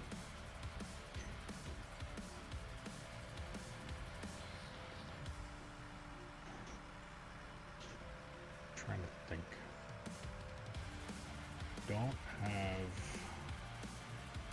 I don't have anything that has a small enough bucket.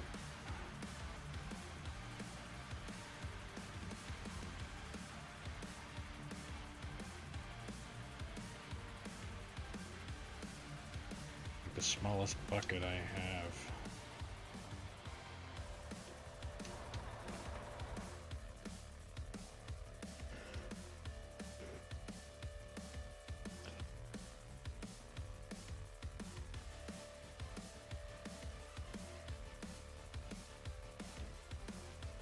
So nothing in here will be able to do that because I wouldn't be able to get close enough to the wall.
I just grab the small loader, I guess.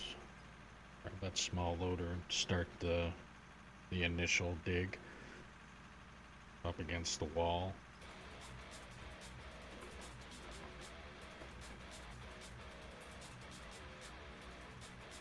I don't know, anybody got any ideas?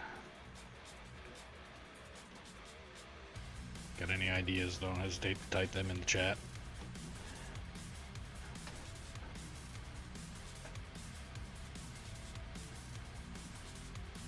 Trying to think about the way to start the ramp.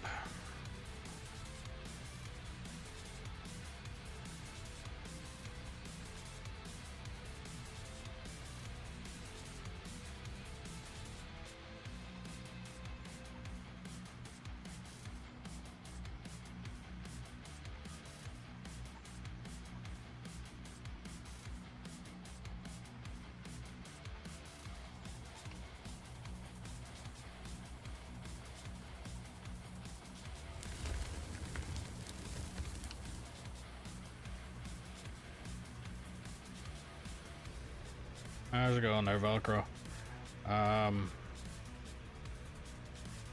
It's 2 o'clock now at around 5:30, so another, let's say, 2 hours.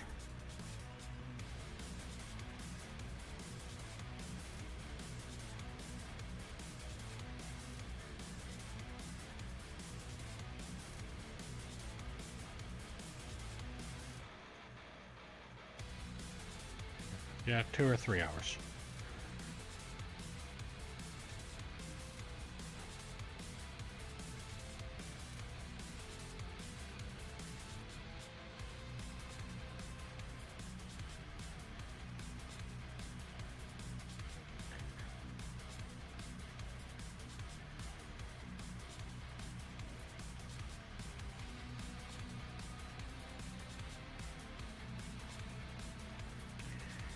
Now, is there a way to change the colors of the names on YouTube when it comes to when they chat?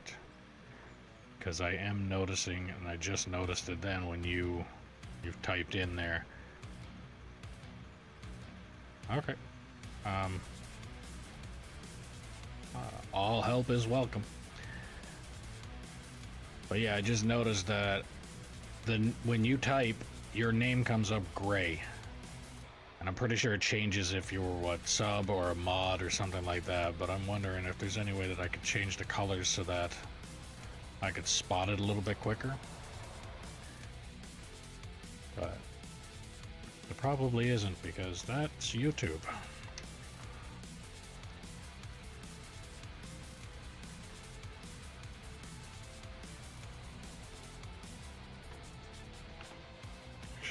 Check something here.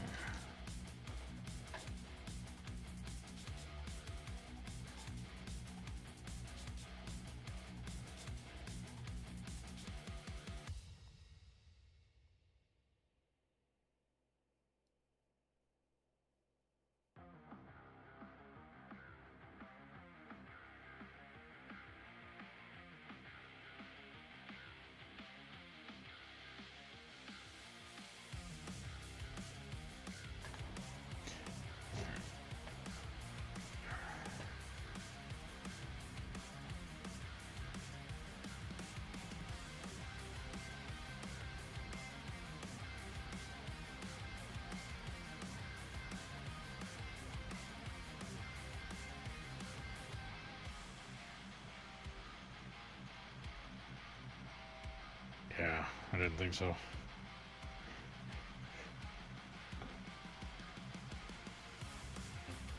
If it wasn't for the crown #1 next to your name, I wouldn't have really been seeing it. But again, I do have 3 chat logs draped next to my stream, so...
Yeah, I might use that little loader there to do it.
After this truck, I got one more truck to empty, and then I'll get back to cleaning up that little corner that's left there.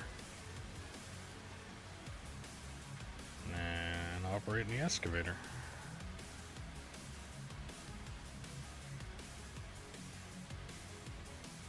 Again, like I said, I don't know exactly where I will start figuring out the ramp. We'll see. See how that goes.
Last truck to dump. Go park this one and start digging again.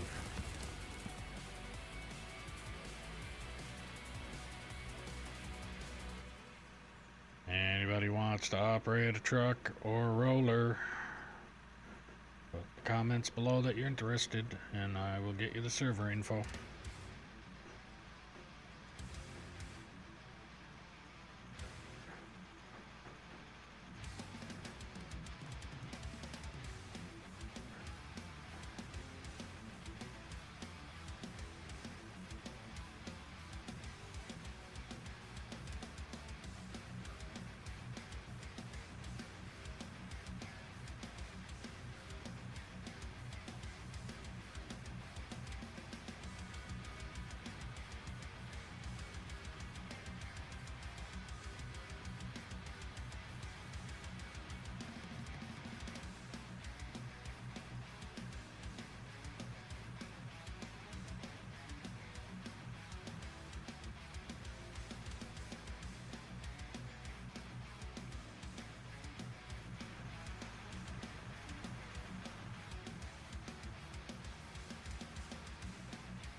All empty. Now time to fill them again. Yeah, after the save.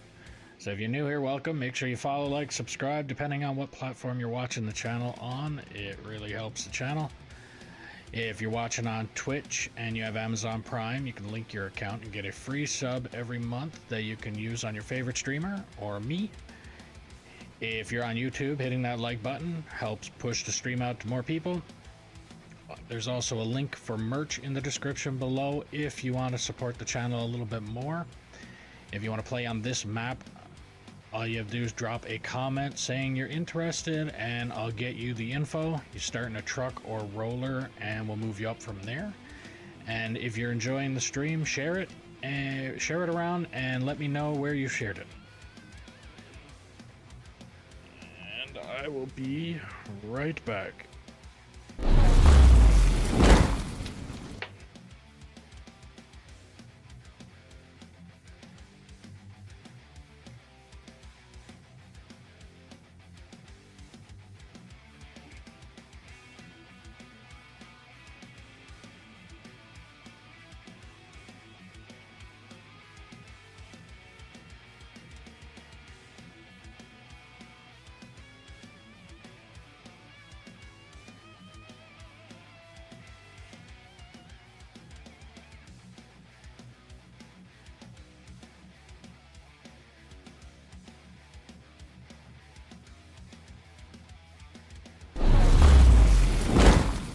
I am back.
We will do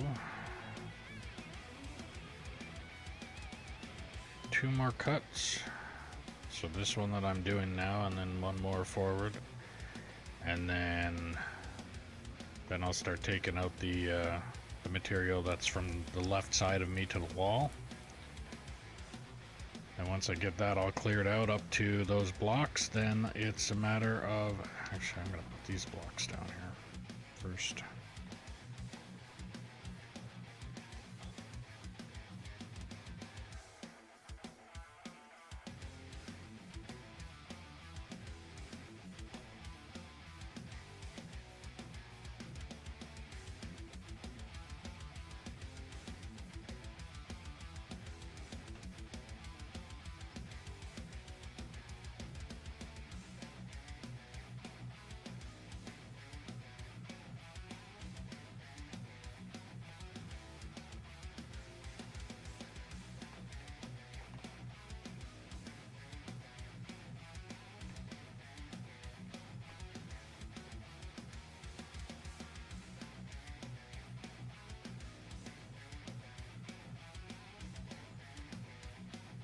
I know, watching me do this is probably really painful to watch.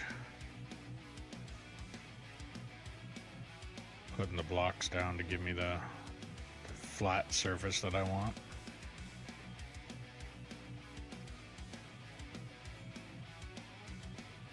But I have found that in order to do it right now, like now that I've already fucked it up seriously, the way to fix it would actually be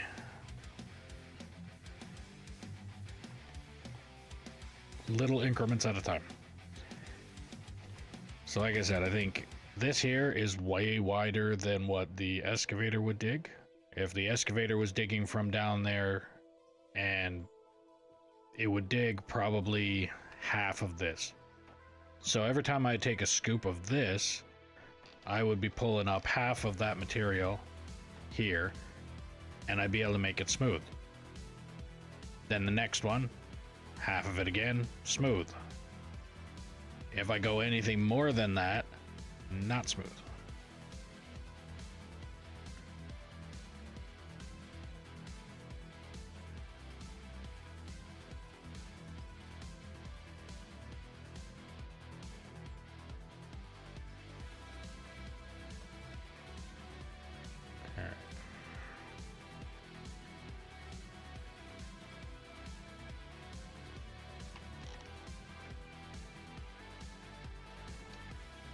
So like I said, so I'm gonna dig this way, 2 more cuts, so 1 scoop and then another scoop. After that, then I will dig that stuff off to my right, and I don't need to place blocks down for that, because I mean, even if it does slant down a little bit, it's not that bad because it's right up against the wall anyway, so I'm not too worried about it. But the Hall Road itself and the ramp that's coming down from said Hall Road, I want to be smooth. I don't want the trucks to be bouncing all over the place. That's meant for down in the bottom of a pit. If they're gonna bounce around, they're gonna bounce around down there. I don't want them to be bouncing around on the way in and out of the hole that they're driving down into.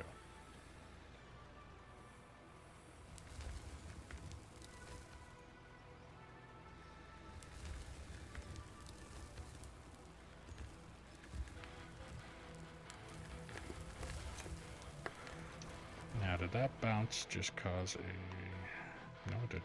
Okay, good. I'm used to the bounce of a piece of equipment will usually cause a giant gouge.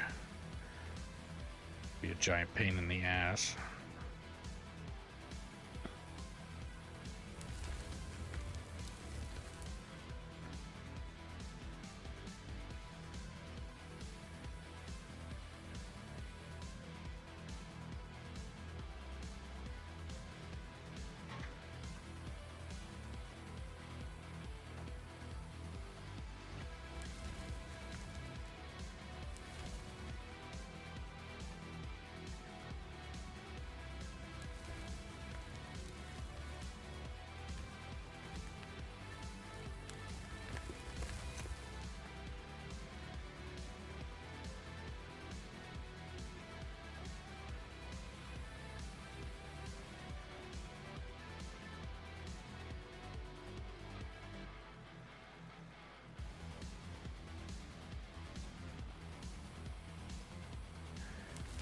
All right.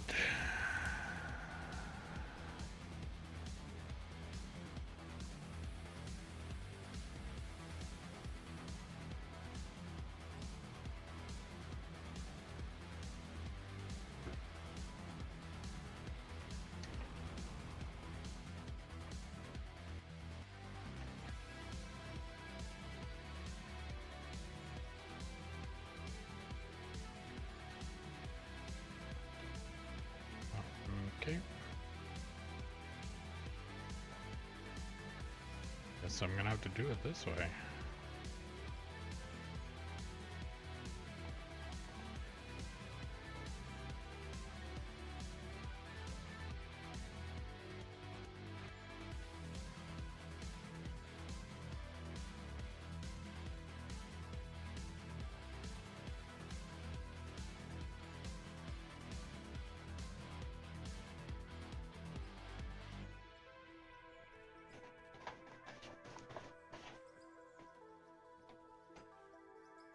Such a fucking headache.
Oops.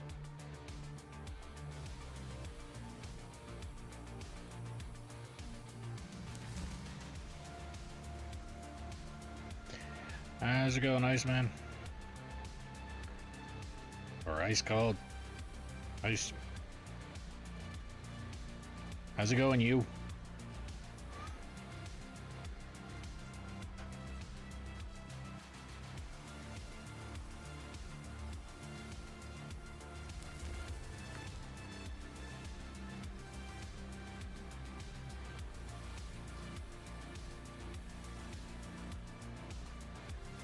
Is it now? How cold are you thinking of cold? Because I'm sure I can think of colder.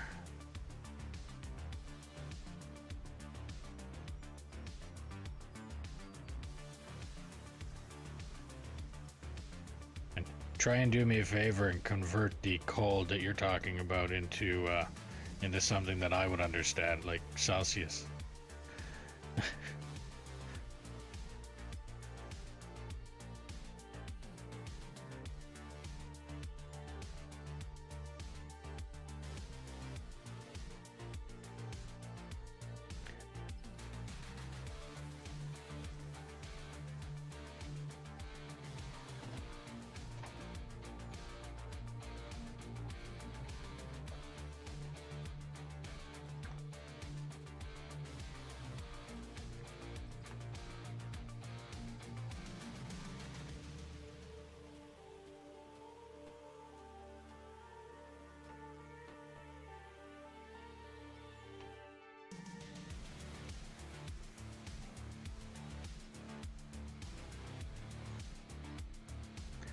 Ready for summer? So am I, buddy. So am I.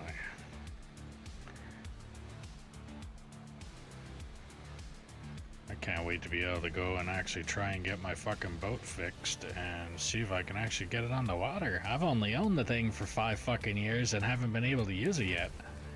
Because it hasn't worked right since I bought it.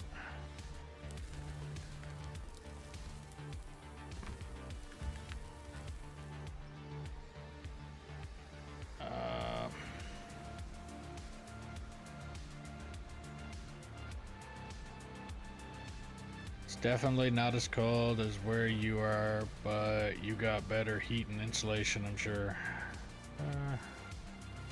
The apartment that I live in, the heat is basically a hot water register. And insulation is okay. If we're going to judge the insulation thickness and all that kind of stuff by we're going to judge the insulation thickness by how good it also holds back sound, then the insulation in this building is absolute shit. To the point where vehicles drive through the parking lot right next to me and I can hear their tires crunching the snow. That's how bad the fucking insulation is here.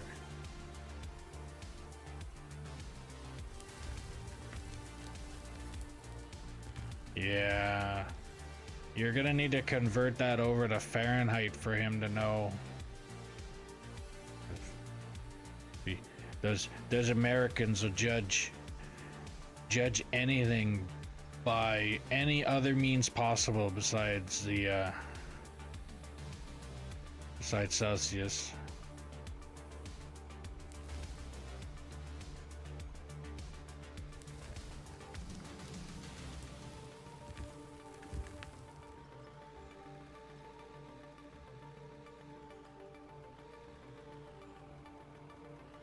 true. I keep forgetting about that, Ice. You're deemed American in my brain. Sorry.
And also, to be brutally honest, I technically don't even know what.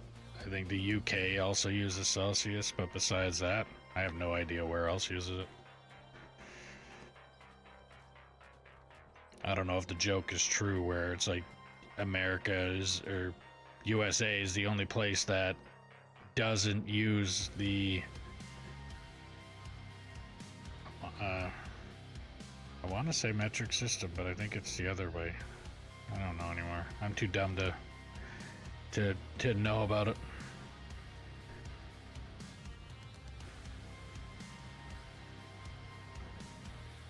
Because again, mechanic, I'm used to using both types of fucking standard or metric, so it, yeah. So I've got it mixed up on either way. It's whatever fucking wrench fit.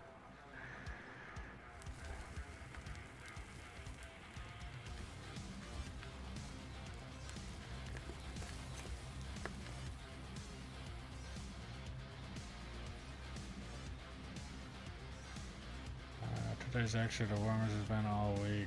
Too bad I have to work. Yep. So it's -4. It's 722 mm. Yep. Whatever they said.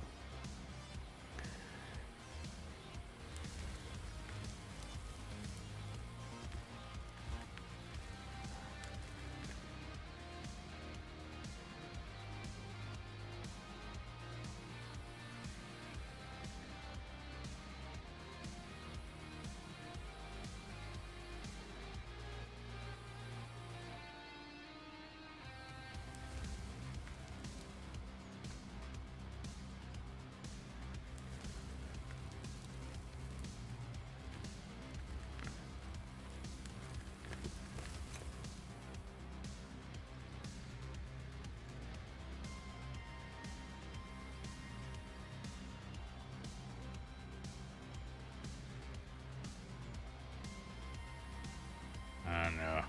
That last message there from Gorak's wifey almost looks like a fucking math equation that I have to try and figure out.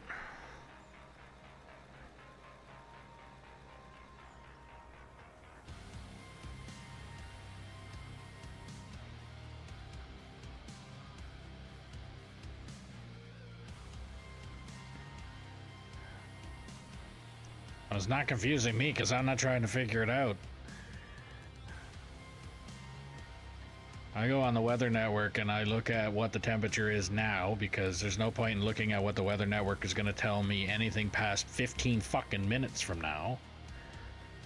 Because they can't seem to get that right 90% of the time. It's -7 for you. Fuck, that's shorts and t-shirt weather, Ben. Anything colder than -10 is cold. Anything warmer than -10 is fucking shorts and t-shirt weather. Anything -10 or less, I actually would go out in a sweater, literally. Anything more than -10, I would go out with a jacket on.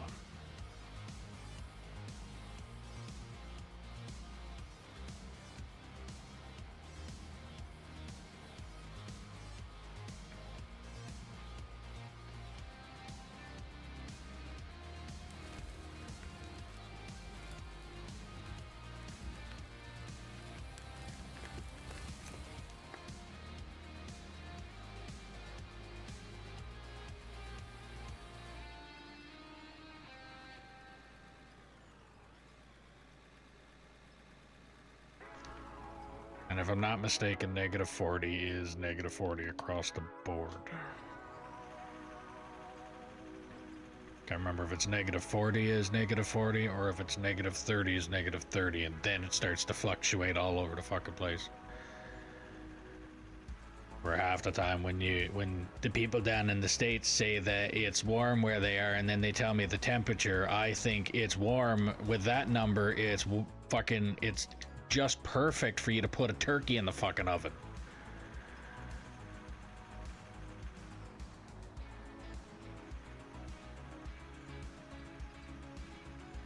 And then convert it to fucking Celsius, like, oh, okay, that's okay.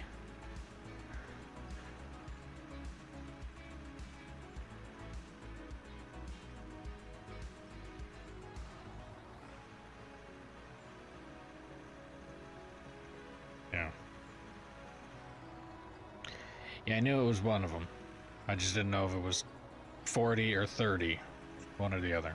But yeah, that was the temperature that we actually hit here before wind chill.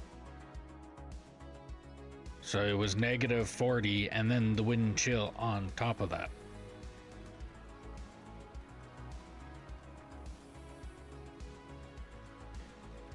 And the coldest that I've seen it up here was, I believe it was a minus 57, but that was including the wind chill. And that was the time the radio station actually told people not to go out for a jog or anything like that. Like in the summer we get a air index that tells you basically if the air is good for you to go outside or not, if you have like asthma or something like that. Well, that winter we actually basically had the air index, but it was for frost, and it said very poor.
That lump, I got a feeling I'm not going to be able to remove because I'm pretty sure that's solid stone. But let's find out.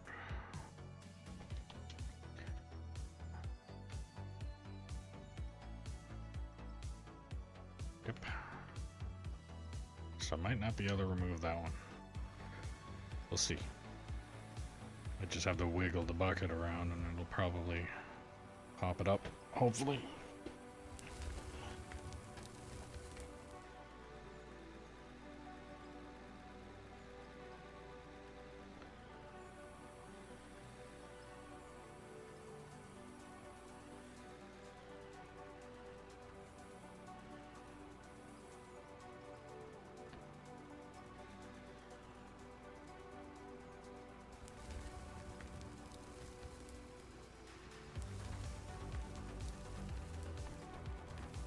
Nice.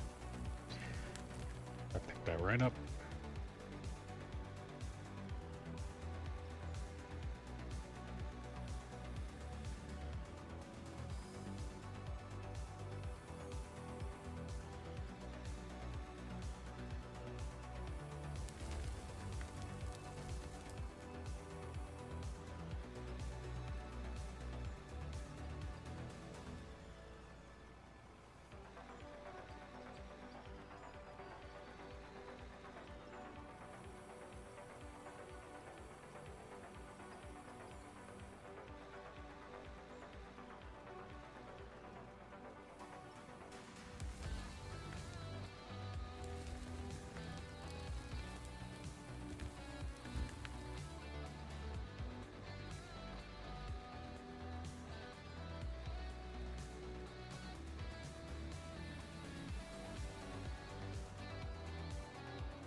Move this thing out of the way.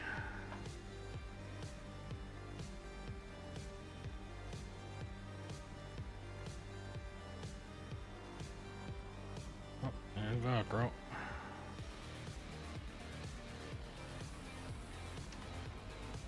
Pretty sure that truck is full anyway.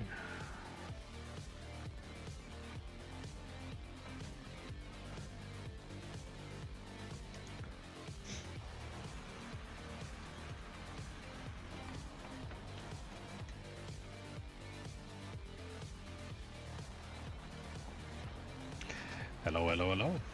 Hello, sir. How you doing? Still alive.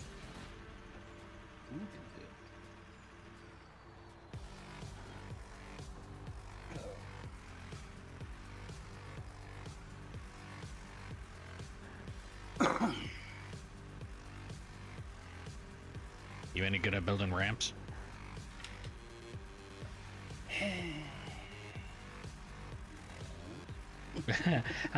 Yeah, the confidence level is so high on that. Was that confidence as in you are good at it, you just really don't want to because of how much of a pain in the fucking ass it is, or you are okay at it and... No, I can build ramps. Oh, okay, because even if you were okay at it, you're probably at least 75 to almost 100% better at it than I am already. I have been taught by the master ramp builder from Split's channel, Ricochet. I need to talk to this Ricochet.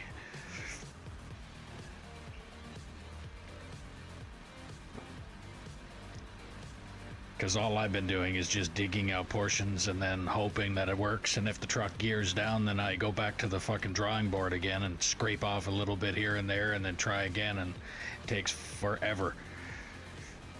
Well,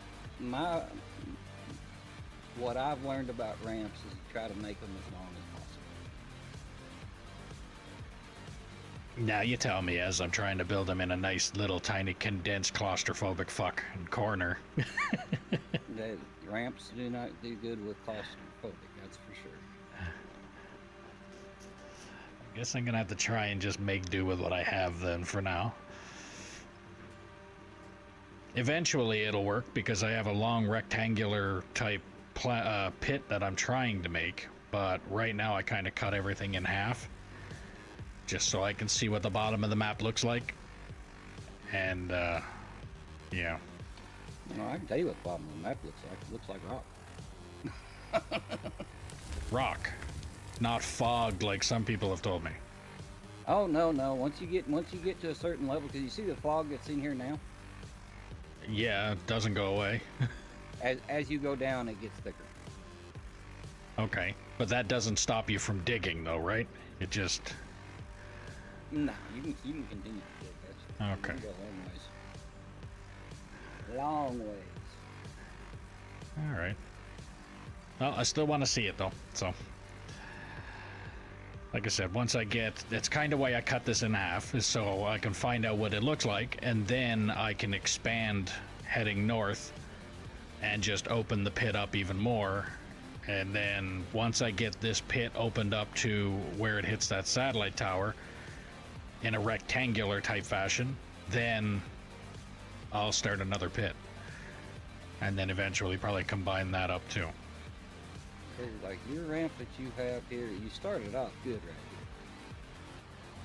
And then all of a sudden, you went downhill. Yeah, the loader kind of, well, the loader went downhill figuratively and literally. The operator allowed the loader to go downhill. Indeed, I did. Yep. Yeah.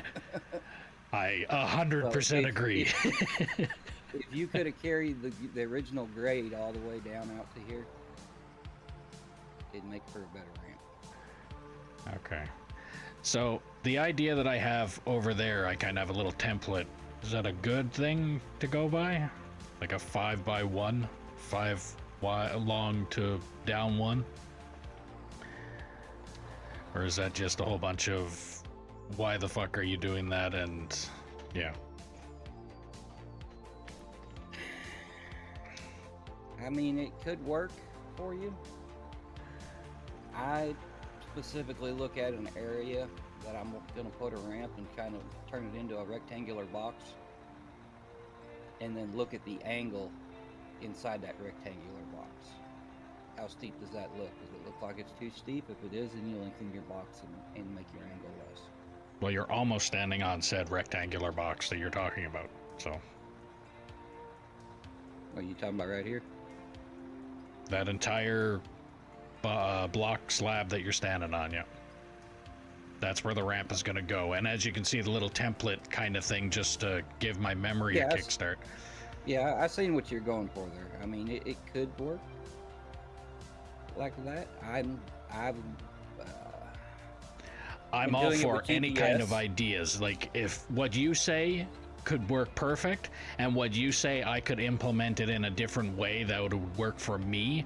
And again, I do, like, I'll listen to everybody's ideas and kind of form my own way that it would work for me. But at this point in time, you see the one ramp that I have, and the other ramps that I've built are literally, I put down the concrete blocks, built the ramp, and then kind of just dug off the surface of that, and that was the ramps that I built before that. Or like the two that are, or three that are up by the actual plant itself, they are just concrete block built ramps, and I don't want to do that in the pit. I mean, it doesn't look very pit-like. Well, I mean, if you go by the GPS, you're at a 6 angle right now. Well, Okay, maybe what 5. what do you mean by a 6 or a 5 angle right now? So when you look at the GPS in the center, there's an angle finder in there.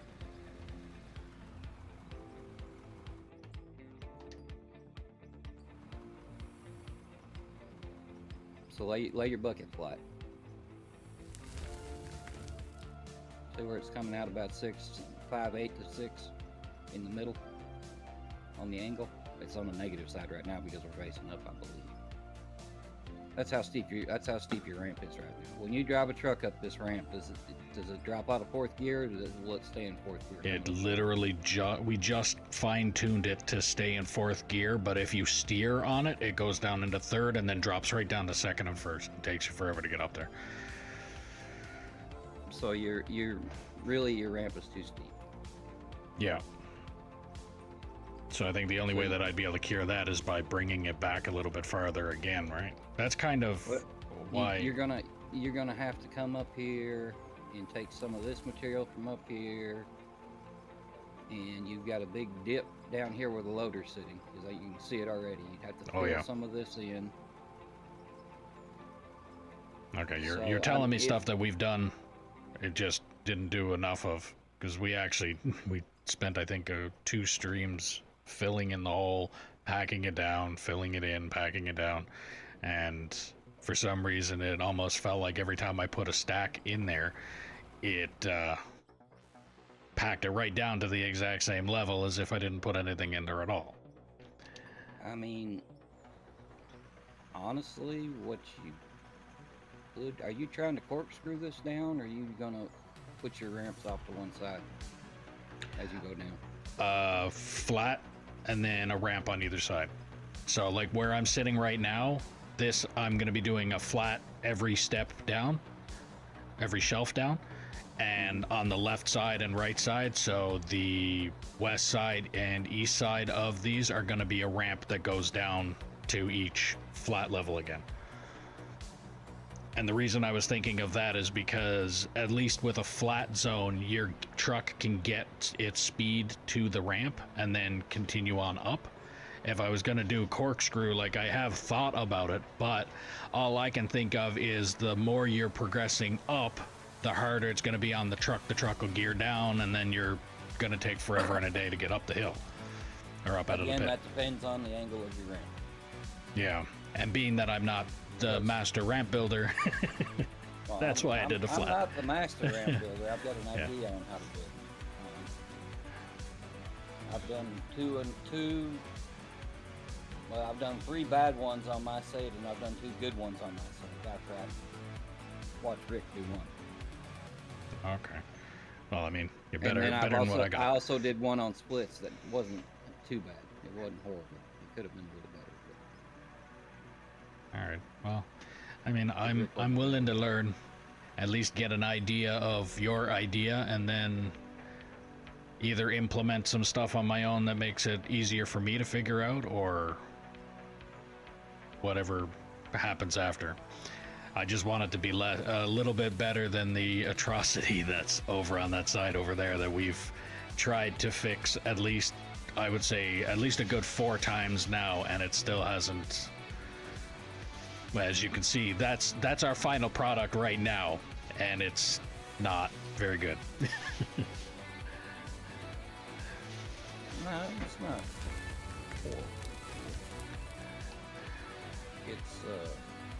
It works.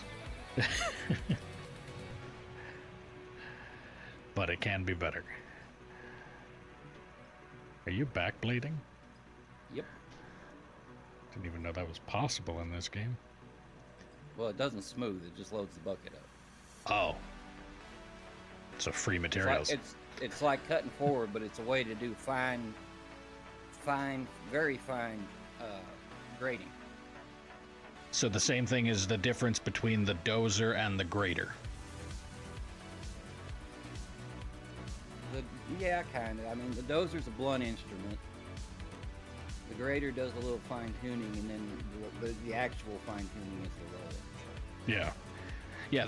That's basically what I've tried to explain to my own brain at the same time. So what I found, and it was during this ramp, so what I ended up finding out was the dozer would take out massive amounts of material, way too much than what I would care for. So once we got it to this, and the trucks were gearing down, I hit it with the grader. Yeah, it looked lumpy, and I need to pay more attention to the wall. But yeah, it looked a little bit lumpy after you hit it with the grader, but once you hit it with the roller, it smoothed it out a lot more compared to if I did it with the dozer. Dozer would make it really hard lumpy, and then the grader kind of did the fine tuning.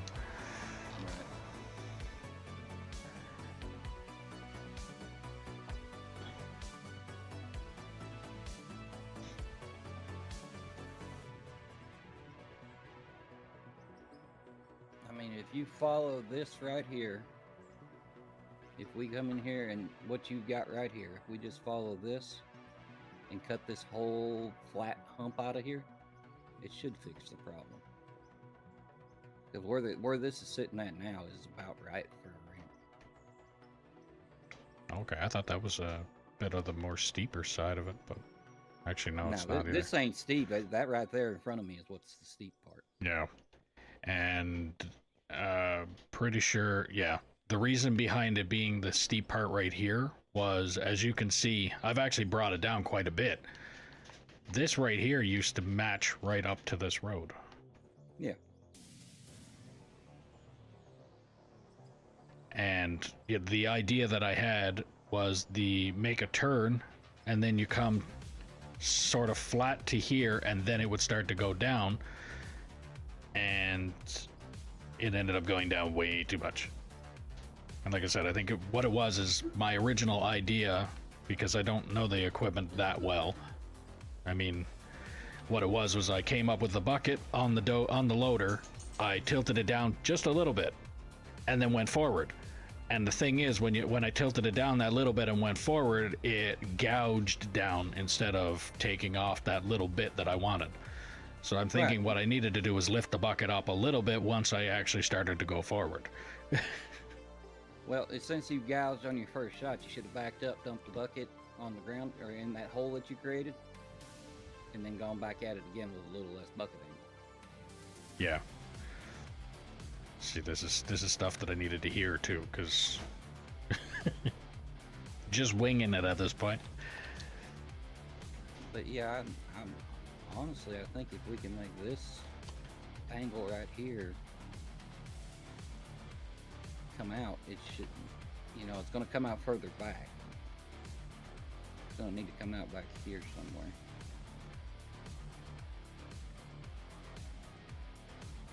It should fix your ramp problem there.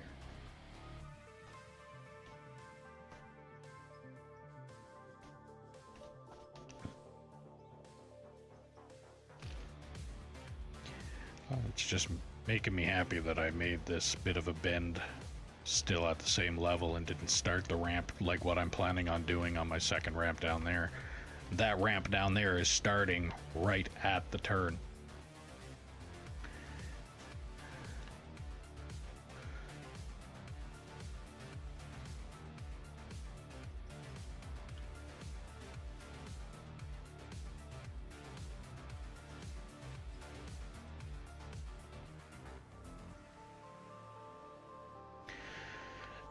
Alright, how did you manage to do that without sending that damn thing out into space? Side loading the 500 series, Jesus. It's easy. Yeah. Nothing to it, dude. Okay. Nothing to it. Nothing to it, man. Just like the dozer, there's nothing to the dozer either. Yeah, okay. This, kids, is why you don't do drugs, okay? How many hours you got in the game? Not enough, apparently. No, seriously, how many hours you got in this? I will get you the exact number here. Hang on. 593 hours. Okay, I'm pushing 2,000. Like I said, not enough, apparently.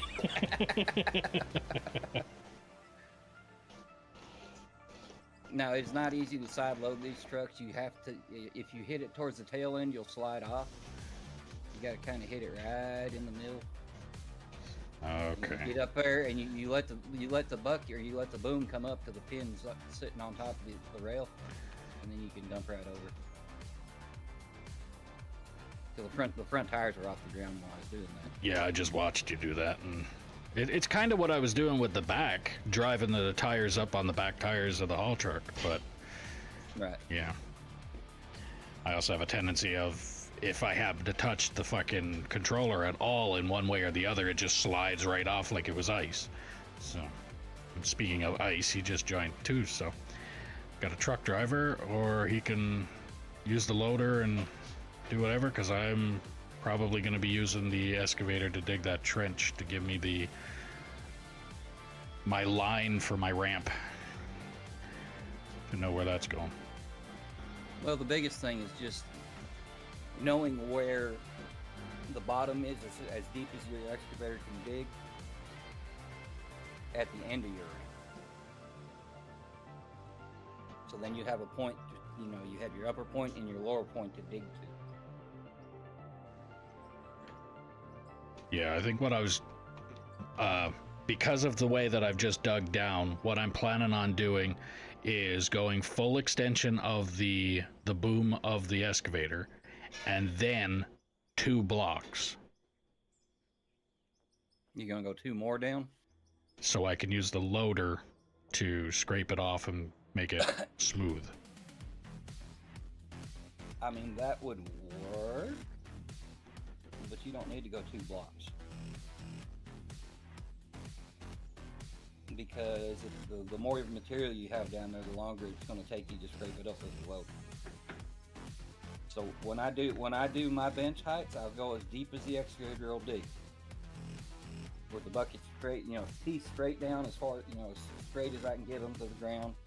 Yeah. Scrape that out, and then I will go a half a block to a block below that. Okay. So then it's just a thin layer. One, I do that because if I'm in the if I'm running excavator, or if Rick comes in and runs an excavator, or say Grumpy or Split were to come in, if it's real thick, if you got somebody who can run an excavator running for you, whoever's in the loader will have hell keeping up with that person if it's real thick for the loader to clean up. Oh, it makes sense. Okay, so block, half a block or 2 a block. Yeah. Okay. Yeah, I was thinking when it came to, and again, this is only because I've been doing it myself at this, over in that corner, was the 2 blocks or 6 blocks worth of, or 12 blocks worth of material, because then you just put the bucket down, you go scoop until it's full, pick it up and move it, and then it keeps it as smooth as you can, because it seems for me, no matter how much I try and adjust that bucket, it's still cutting down. Like, that ramp over there is actually going to be slanting a little tiny bit, like a fraction of a block, towards the wall, and I was even cutting that on the blocks, and it still managed to do that. So again, I just need more practice.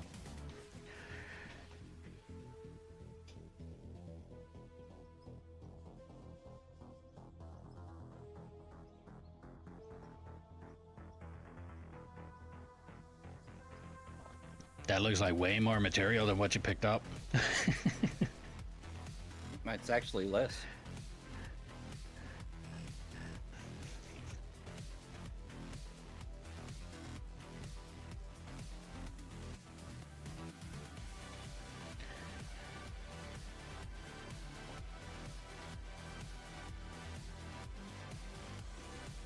It's easier to start a ramp from scratch than try to fix a ramp.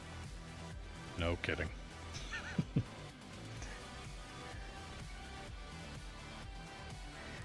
I mean, at the same time, if you know your angle, it's a lot easier to do it that way too.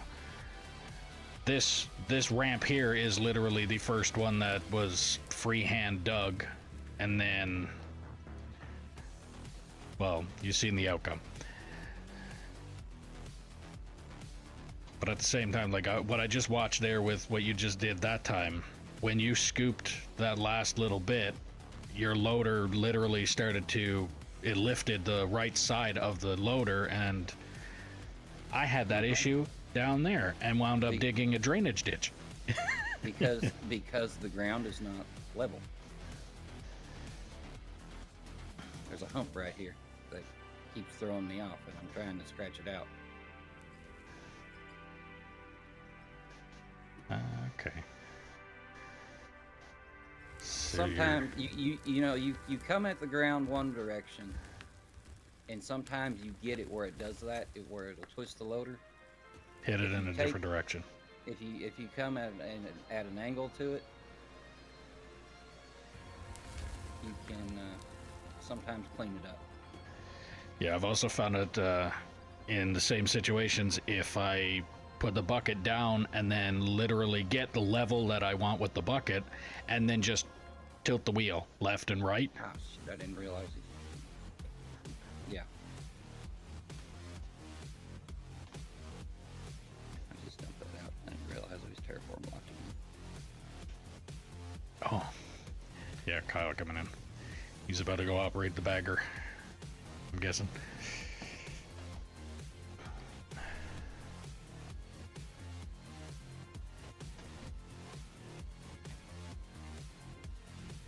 But yeah, there's all kinds of tricks. The biggest trick, or the easiest one, is to find out what your angle needs to be, and then you don't have to fuck around with it later. Well, like I said, I don't use the angle because the GPS angles, the GPS is not right. Yeah, I noticed. It's not right across so many different vehicles, so it's hard. You know, like I have a whole channel in my Discord of nothing but heights for loaders, dozers, 695, 693. You know, and it's for each bench.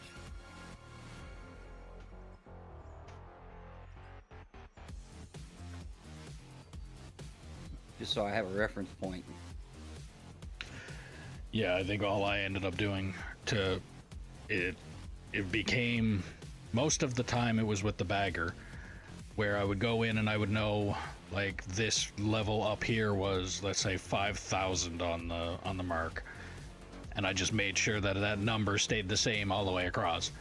And then if I had to go somewhere else, I just pretty much start from scratch again.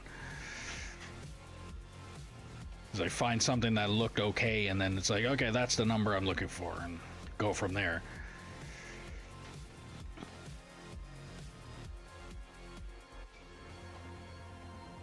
I mean, just standing back here watching, I feel bad, but at the same time, if I go in there and start helping you, it's like, nope, I don't need that. Nope, don't do that. Now go run the excavator. I'll putz with this a minute and see what I can do with it. All right. See if I can get it any better. Because there's room to drive around me right now, so. And I'm not trying to make dramatic changes. If I go making dramatic changes, it's going to shut you down until I'm done. Whatever needs to be done needs to be done. So. Nah, we can scratch at it a little at a time and still be able to drive up this hill.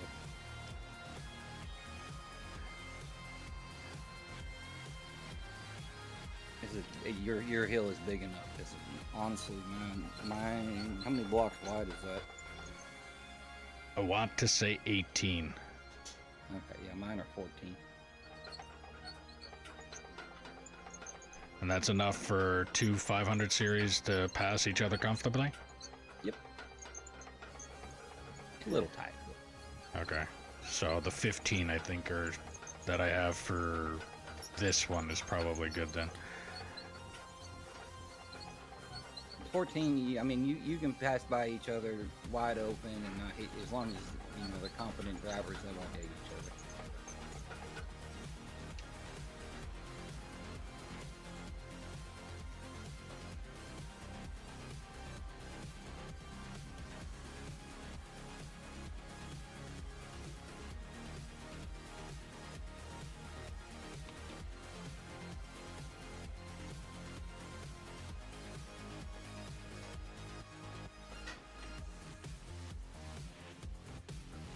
All right.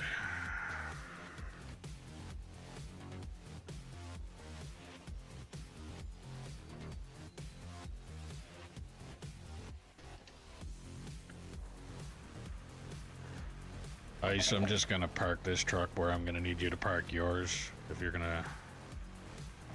Or actually, I'll just park this here and then I'll get you to empty it when it's done and then stage the next one the same way.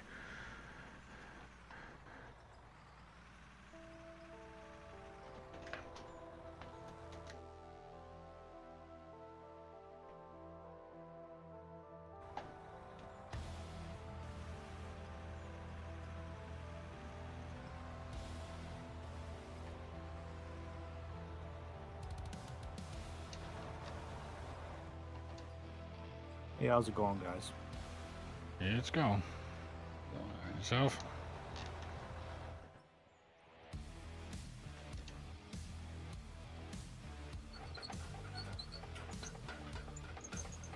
Oh, it's a Monday.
Here we go.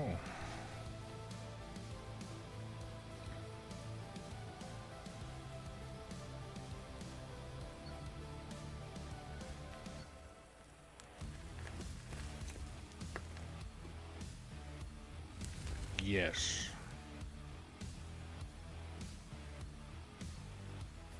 Paint job and probably a wash as well.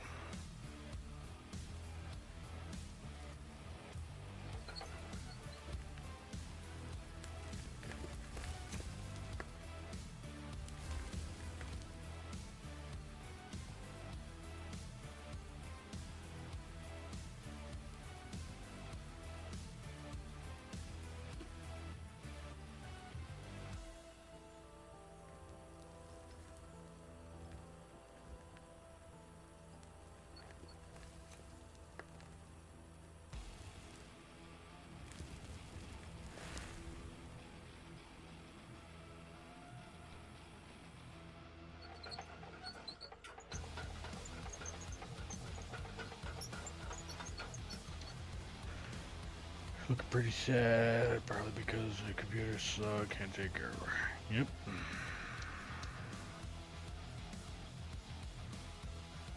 When we get back from Vegas, that's probably the next thing we'll be trying to figure out. That and trying to get a fucking mortgage.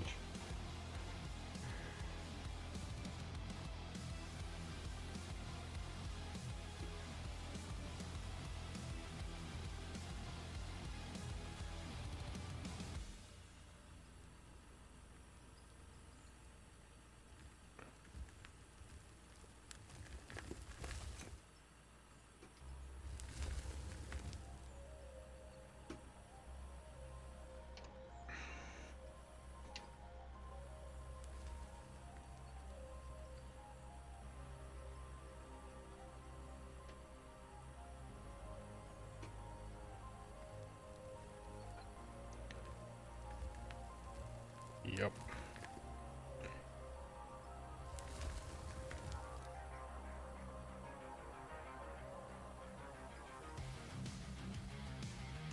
Auto saving.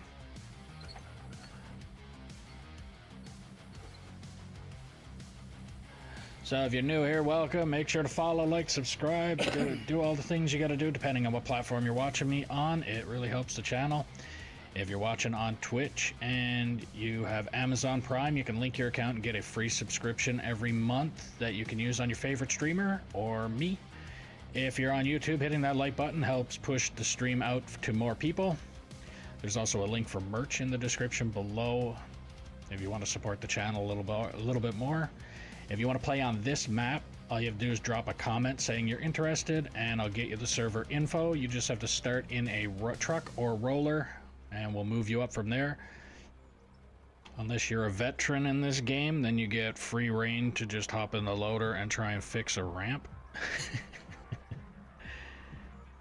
And if you're enjoying the stream, share it around and let me know where you've shared it. He's been complaining about that ramp for at least a month now. Well, inexperience. I'm sure at some point I would have just said fuck it and sat there and tore it apart 100 times more, and then by the time I finally figured it out, it would have been time for me to probably remove it and do something else. But that's practice. I always say practice makes good, because nothing is does. perfect.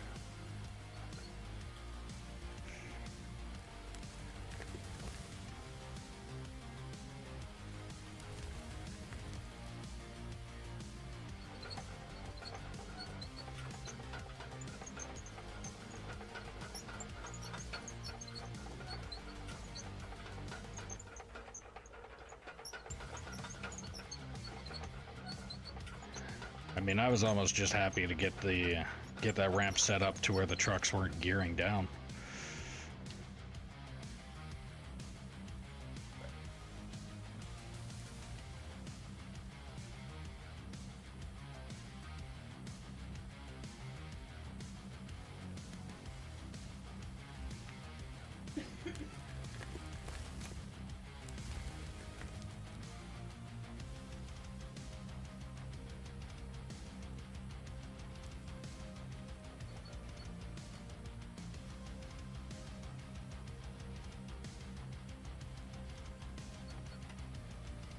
So looking good down there, Ice? I'm not hitting any pipes or anything, am I?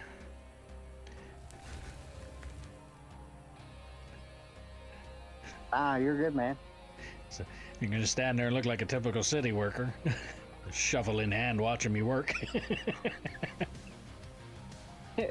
just making sure you're doing your job, okay?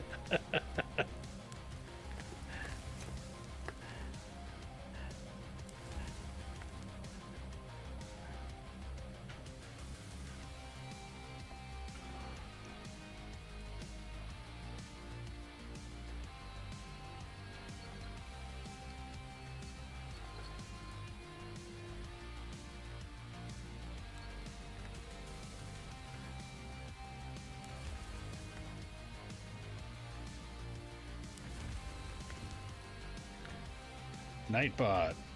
Oh, forgot I even had that set up.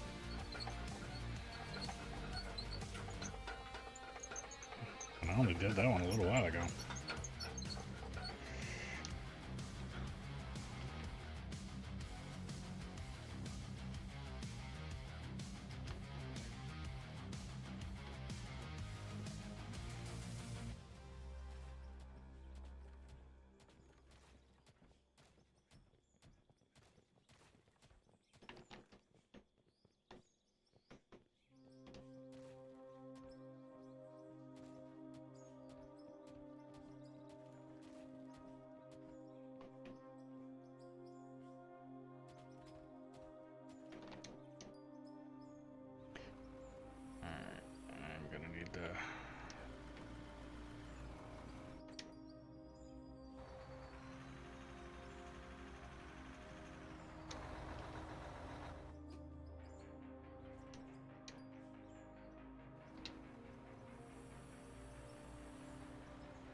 Can't remember. Was it you or Havoc that I asked about the parts being worn out faster? Probably both of us. You don't happen to know if the parts Havoc. wear out faster the longer the machine is being used? Like this machine has 32 hours on it and it seems to be eating parts like there's no tomorrow. That's because the whole part system needs to be reworked.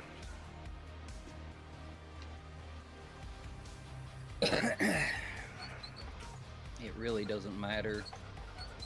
You know, age of the machine don't matter. It's,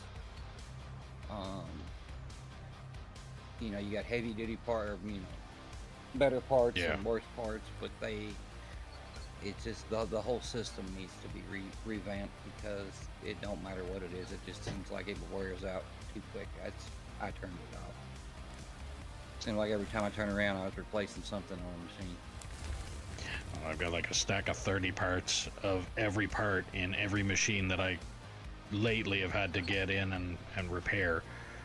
But yeah, I have noticed that it doesn't matter if it's built or low quality, high quality, or any of that kind of stuff, but I just seem to notice somehow it almost feels like the more I mean, hours. it's cool and all, but it needs some attention along with my other things. So Yeah, it's on the list. that list is gonna be fucking gotta be huge. That's 2 or 3 rolls of toilet paper at least.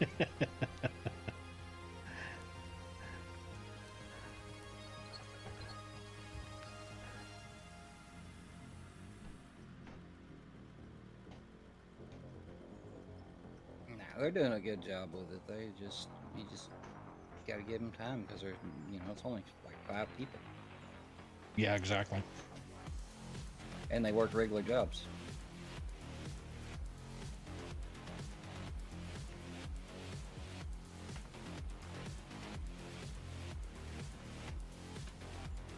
That's the thing everybody misses. The devs actually work regular jobs. They don't just do this for a job.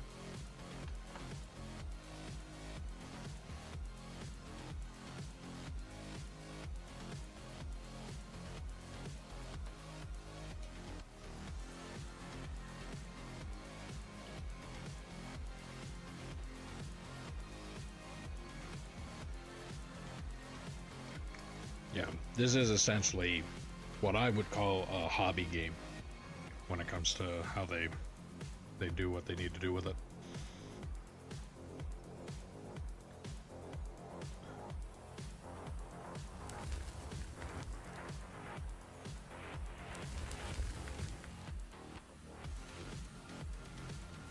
Which, I mean, for that, this game is awesome for what the lack of amount of people that they have to be able to do anything with it. They're doing a really hell of a job.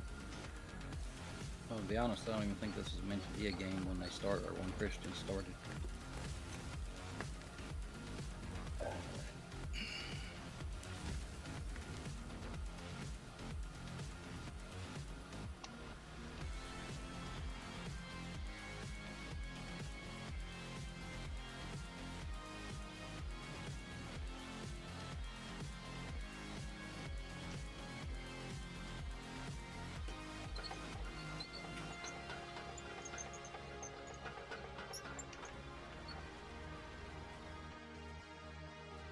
It's gonna be a little rough going up and down that till I get further along with it, but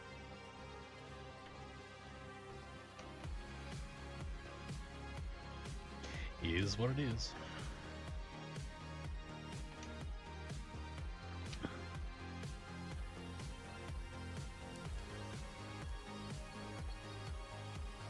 is it staying 4th gear the whole way up?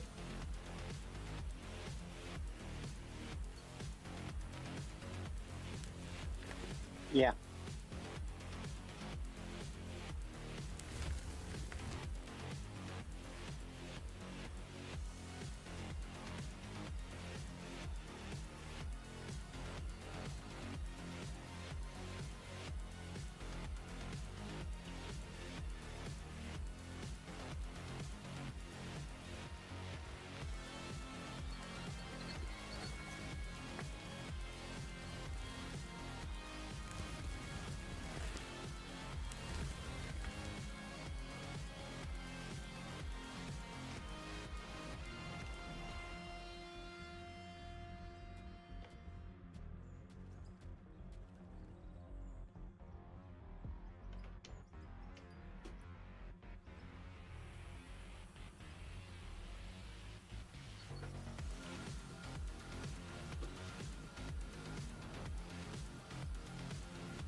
Oops.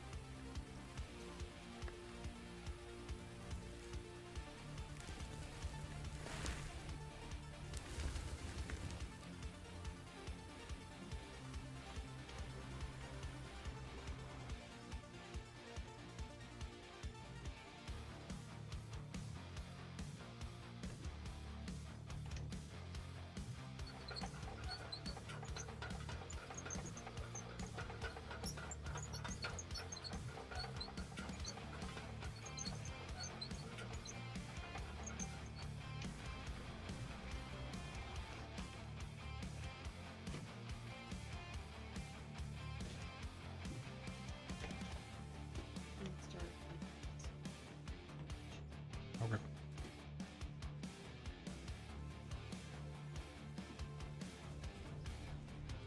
The 350, 400, 35 minutes.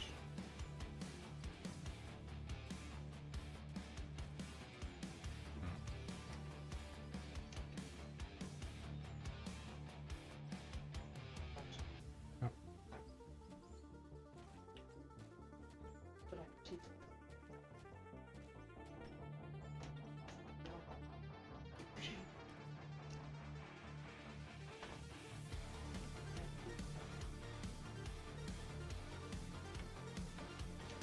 I don't like how squeaky it is, and I'm sure my mic is picking it up.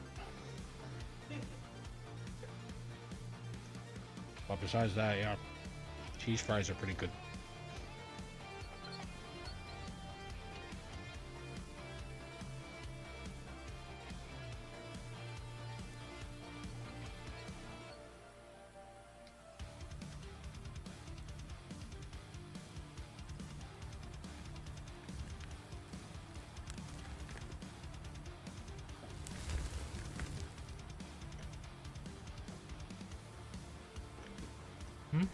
I don't eat all that cheese at work.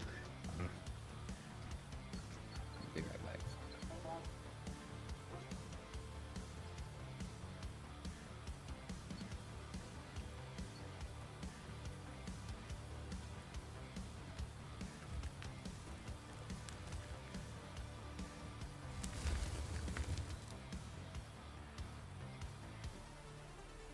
No.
Need you to pull ahead with that truck there, right?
place a few of these back here.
Okay.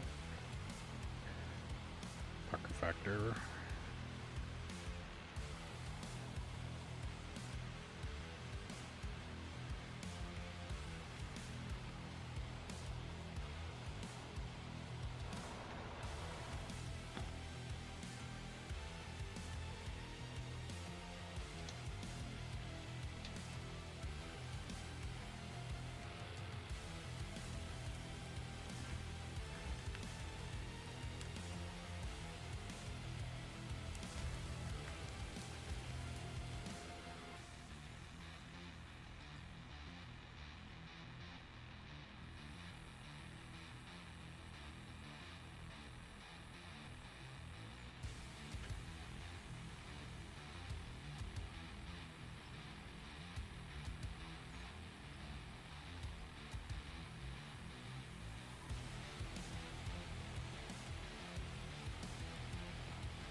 Alright.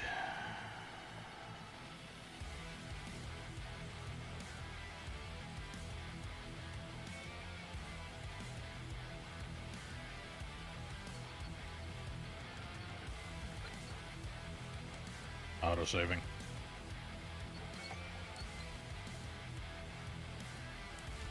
You got it on 30 minutes. Yeah. Anything longer than that, and the game decides to glitch on me occasionally, and then I lose an hour worth of work. Mm-hmm. Interesting. Yeah, I've had a few of those, what is it, critical error or fatal error or whatever they are. A couple of them, their last, I'd say 3 streams ago, I had one every stream before that for about 4 of them. Just one random error, and I don't know what was causing it at all.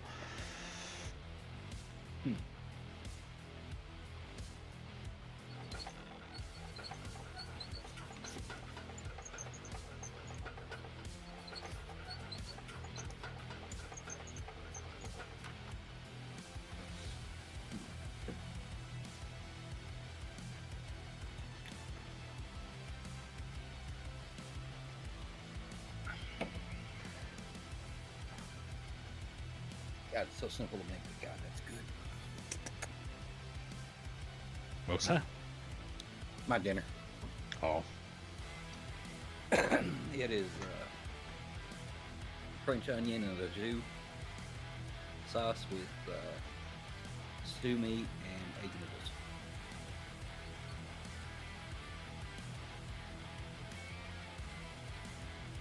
And the stew meat is cooked to the fall apart oh, point. Tender.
Well, I did not want to do that.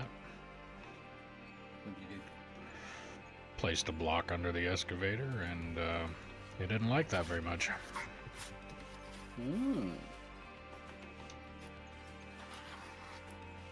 Hey, Gorox, you can't park there.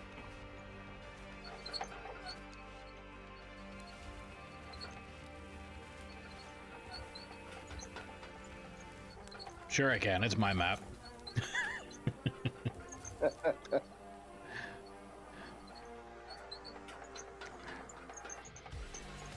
Apparently I can't park anywhere else anyway, because it's high-centered.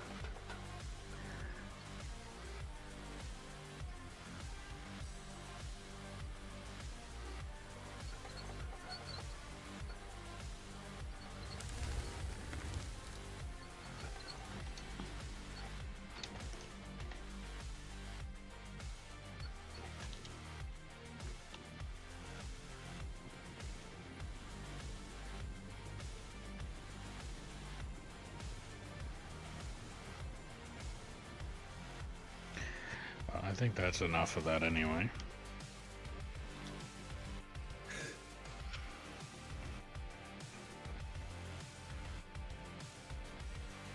You want to go dump that, and I'm gonna configure this to start a new ramp.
Well, is that any better?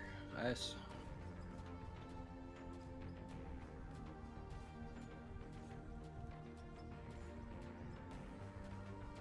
Yeah, it didn't drop to second gear that time.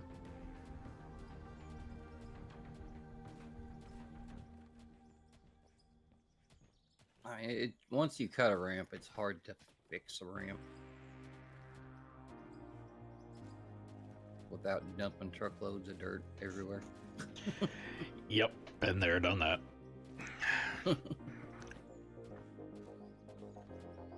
And the funny thing is, that dip that you were talking about, that was filled in with at least a 500 series full, and then we managed to pack it down to where it looked okay, and then ended up trying to clean it up and basically put it right back to the way it was.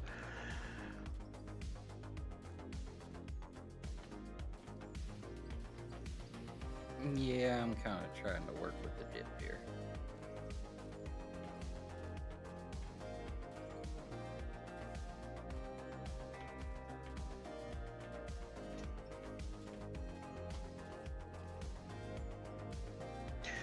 Oh, another question that you might know really quickly.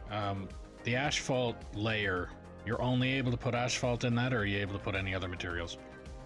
Now you can put other materials in it. And it actually lays it down? Yeah. Okay, I really need to figure out how to use that asphalt thing then, because I tried it the other day and I don't know if I just had some settings wrong on it or what. Now you want the truth? Don't use it? Yep.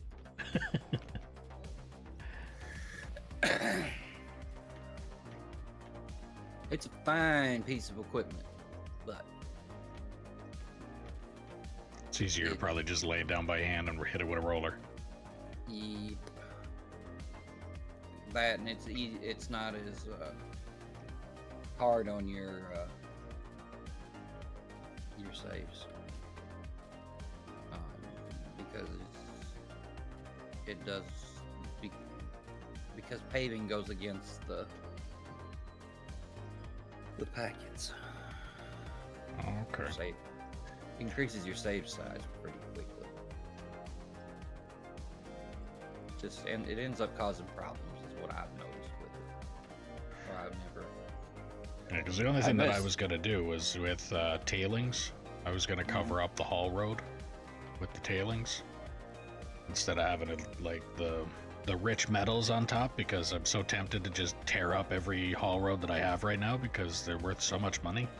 Oh, you got $1,900,000,000. Yeah, I know, but I'm greedy. I've done deleted my bank account 3 times already. How do you go about just deleting it?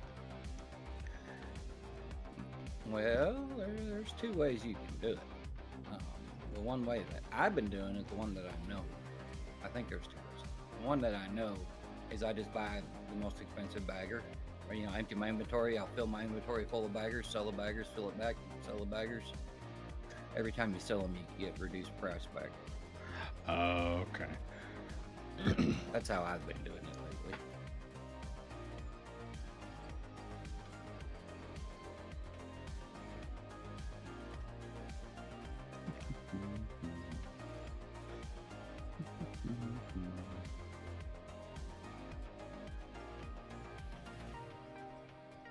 Don't you touch my baggers.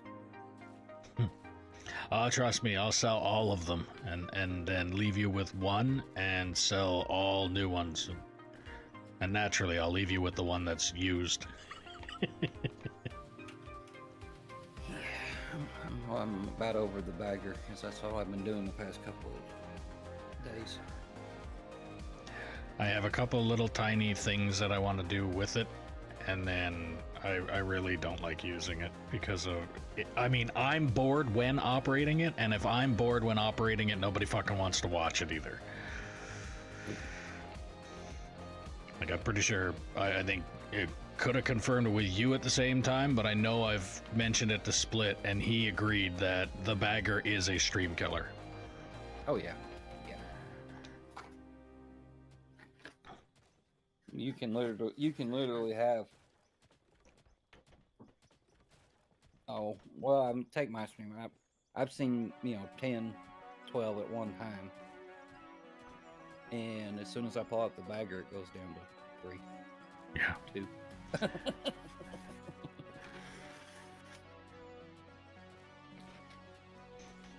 But that being said, I've also had days where, depending where my vertical's looking, I've had days where my vertical's 17, 20 people watching the bagger. As long as it's in the vertical, the whole thing's in the vertical thing. So I'm looking at the looking back at the bagger. Yeah. As So soon as it goes to just the bucket, you can watch the view numbers go down. So or the just the mental bucket. institution gave them the computer that day, did they? Well, no, I think YouTube's been doing something different with the Ah. because my verticals used to only be like 400 or 500 feet. Now I'm seeing anywhere from 1100 to 2800. So you're talking like YouTube lingo that I have no idea. So when you're done with your stream and you look at your numbers, The graph that shows up, yeah. yeah, it tells it'll give you like 2.8K. That's how many views come through. That's how many people look through it. Then you can go further and look at click-through rate and all that stuff. Okay. So it tells you the share rate and how often they're pushing it out and all that kind of stuff. Not the share rate. It just shows you the views that come through. Okay. How many people looked at it.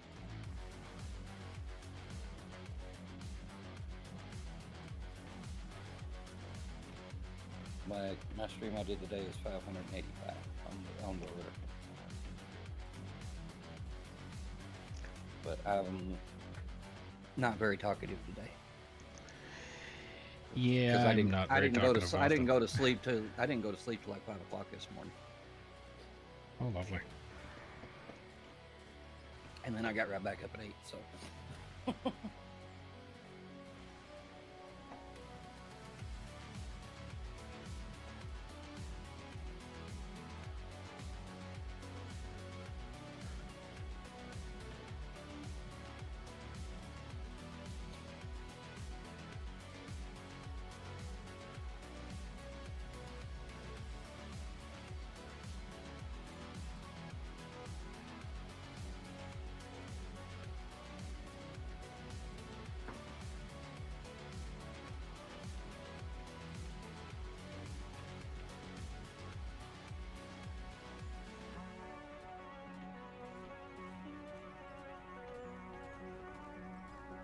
You want me to leave this strip, or do you want me to take this one away too?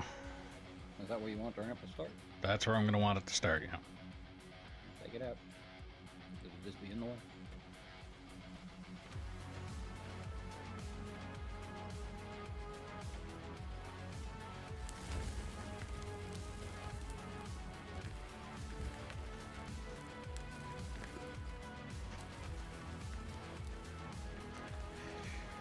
Or I'll even remove my template of the 5 and 1.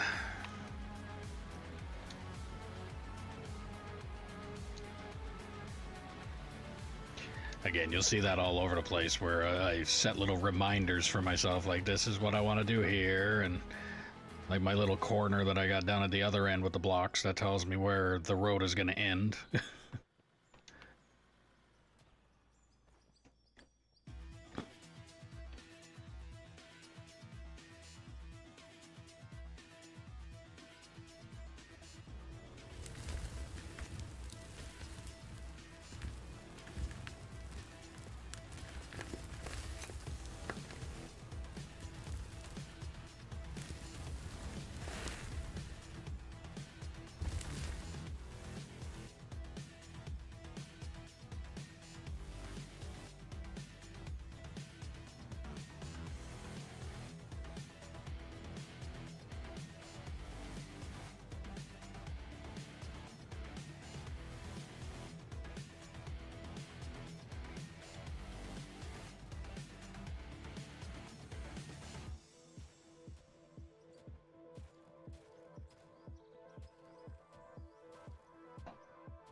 Yeah, just watching you side load that is like, yeah, I'm expecting to see you just start somersaulting.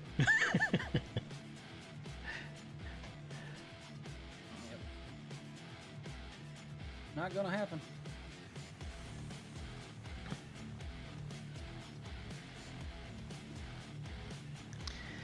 Did you want me to hit that solid stone in front of you with some explosives? Yep.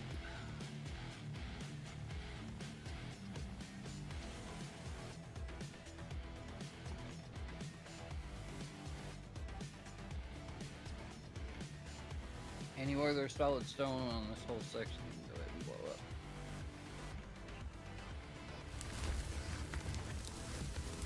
You already get this spot that I'm standing on kind of at your angle, or did you want me to hit that too? Now go ahead and hit that. 'Cause it's not right.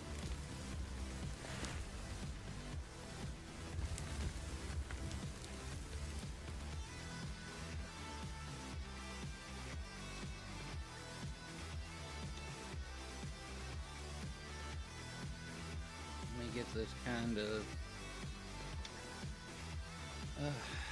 figured out here, and then we can bring in the other loader to help pull the bulk off.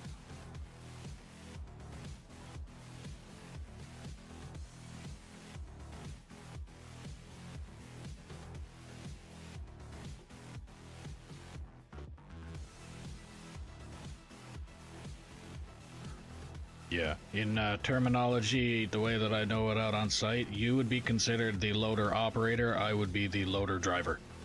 So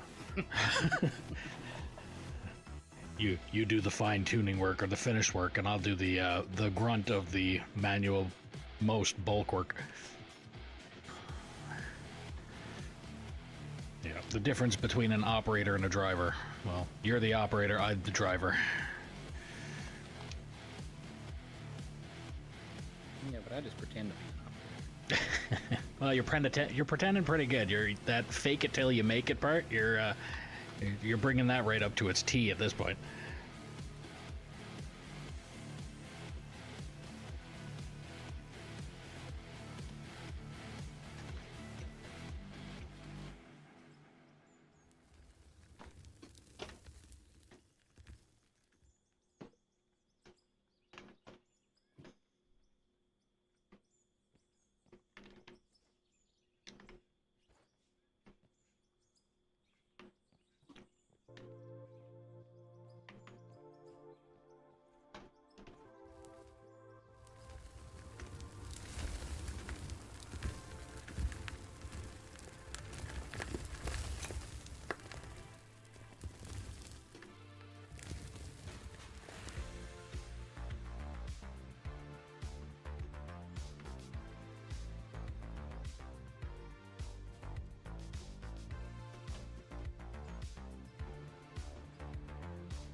It's been some time since this machine's been running.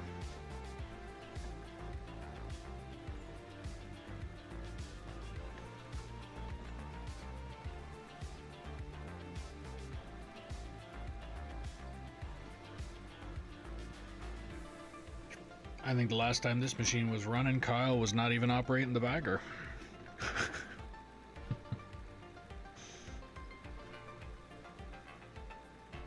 It's like at least one whole mountain ago now.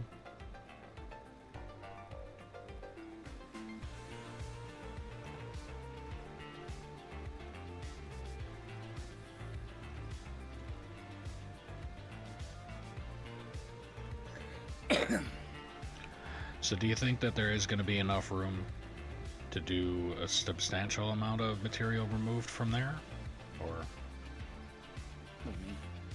yeah, for the ramp? Or is that going to be like a little tiny dip in comparison?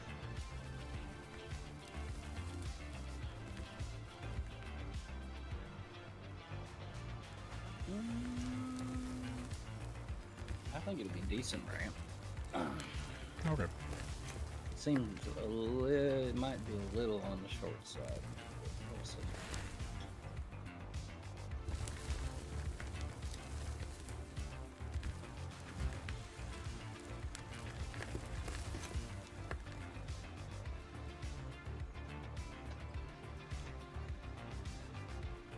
Come on in.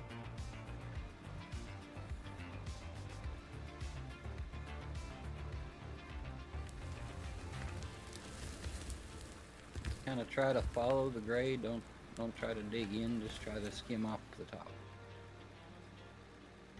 I'll try and take out the bulk stuff.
There's something else I need to practice more. Being around another loader at the same time. Mhm.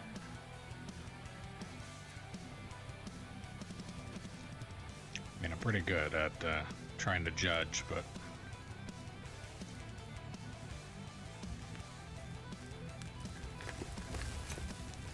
I think I'm gonna move Dino here in a second, and that'll give us a little bit more space.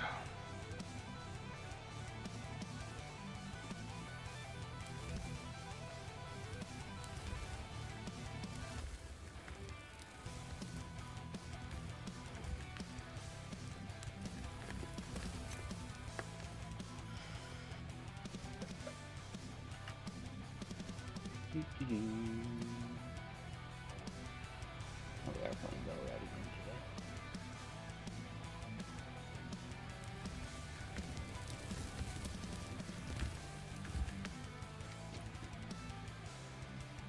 You've been going ham with that game.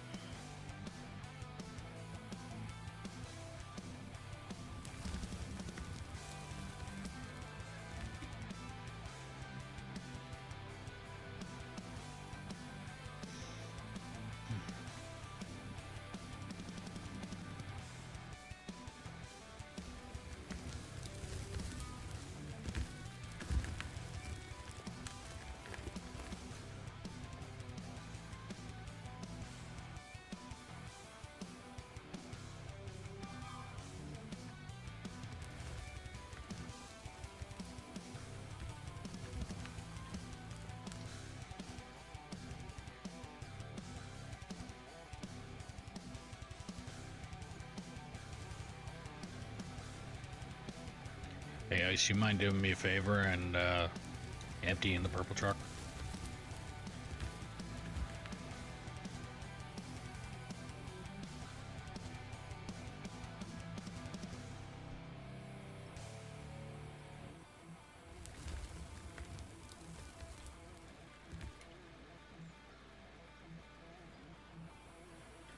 And then park it next to the black and yellow truck that's closest to me here when you bring it back.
Would it probably make it easier if I hit that with a roller while we're in this, or? No, it's not that rough yet, so just Okay. we just steadily keep working down, and then so that we don't want to remove too much material at once. Have a little something there to work with. Smack her in with a shovel.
auto-saving.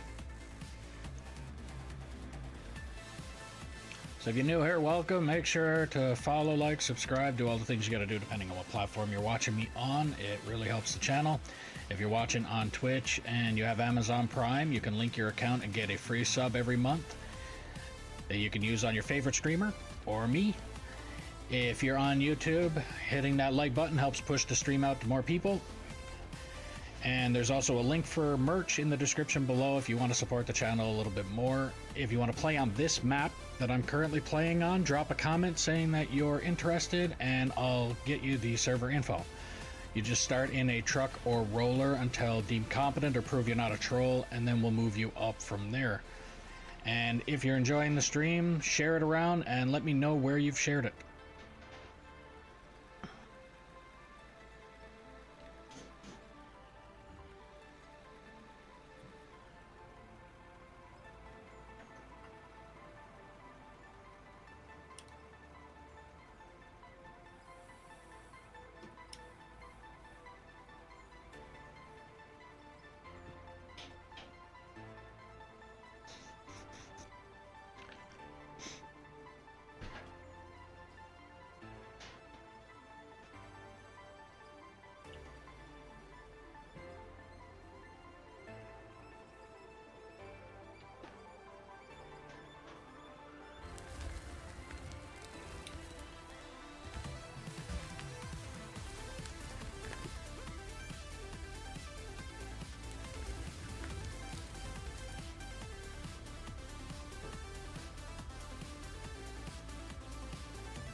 So we leave the edge closest to the trench that I got there and then kind of fix it up after, or?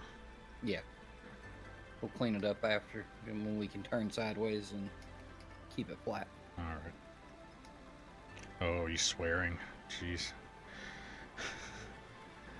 That is not a swear word. Flat is definitely a swear word. It's not a swear word, dude. It just ain't. Not anymore.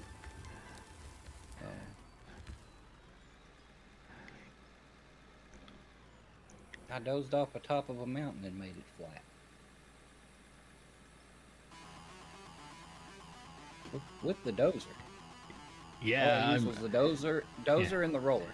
Hey, I had to think about that for a second. It's like you used the word dozer and flat in the same sentence, and you didn't put not in the middle of it, so I'm confused. It worked out beautifully. It's actually it's in my stream. Me and Christian both were running dozer that day. Of course, after we got done, he said, if I ever come up with that idea again, hit me in the head with a shovel, please. That part makes sense.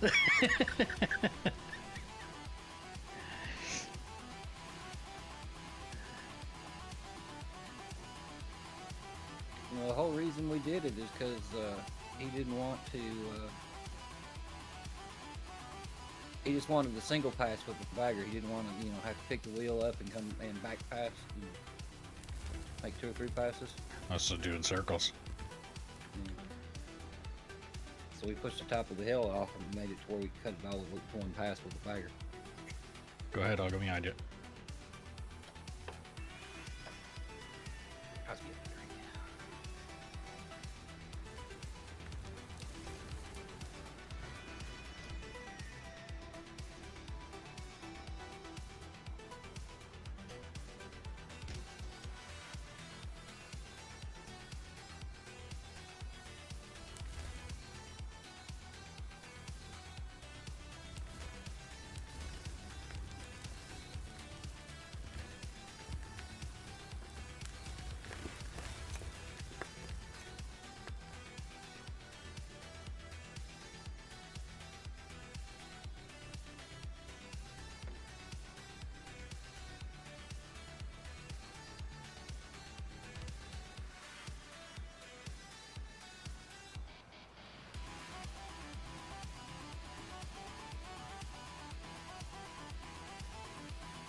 Am I not digging down deep enough? Well, actually, you got a little too deep right there Oh. in one spot. It's just a single spot.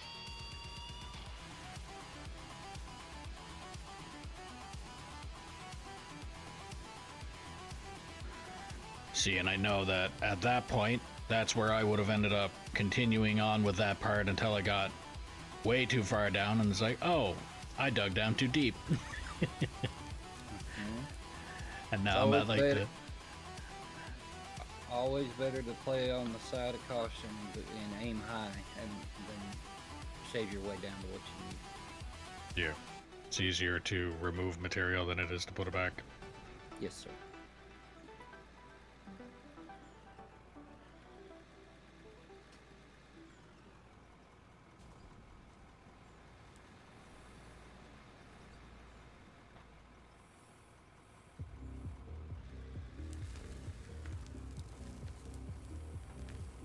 This ramp might actually work out better than I expected.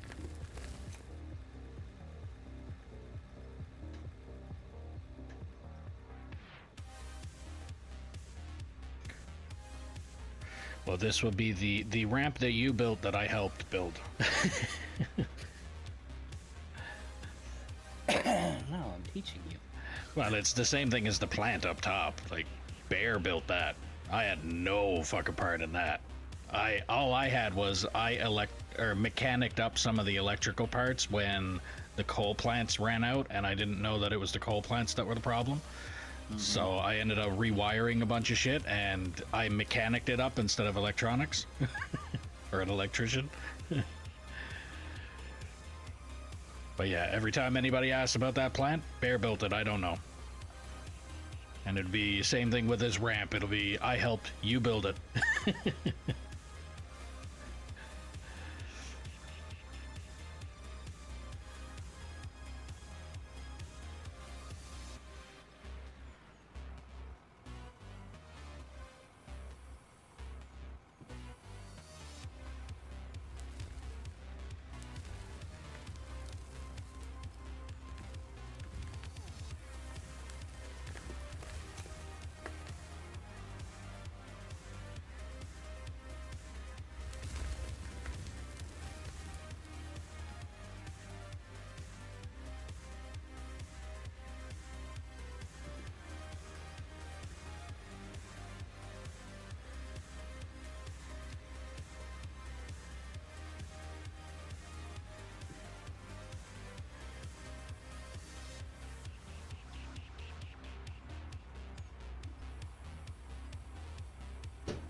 Phone's ringing. Yeah. I heard it.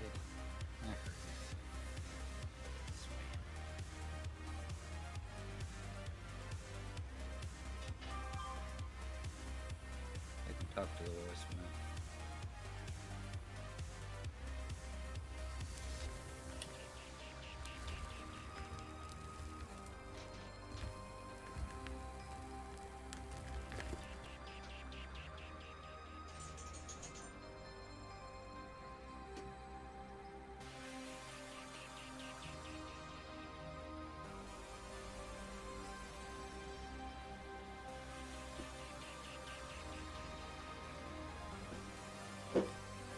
Okay, we're gonna have to start emptying some trucks.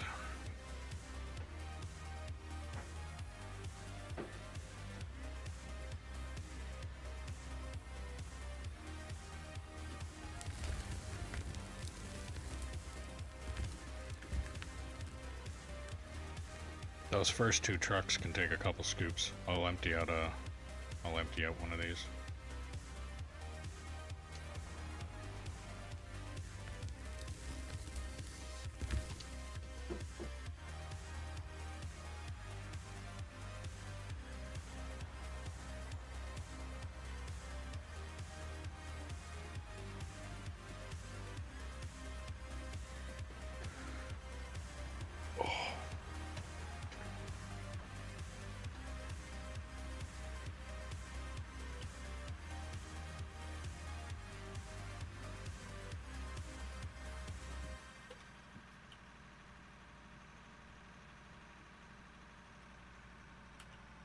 Oh yeah, that's way better. On this ramp, the truck went down into third and actually geared up to fourth. Shit. Fatal error.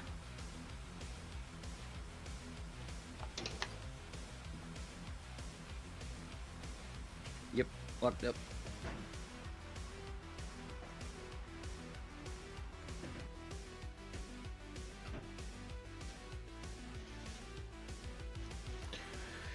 So how much of that progress did we just lose? Not much. Good thing I got it So- set to half hour.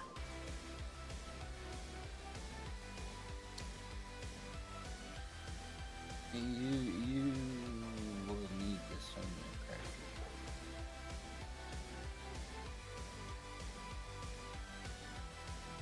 Because I'm not understanding why you're fatal error. Yeah, I don't either. And I'm... So bug reporting? Yeah, you'll get your crash report and send it in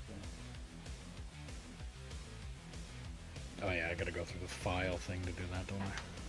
Mm-hmm.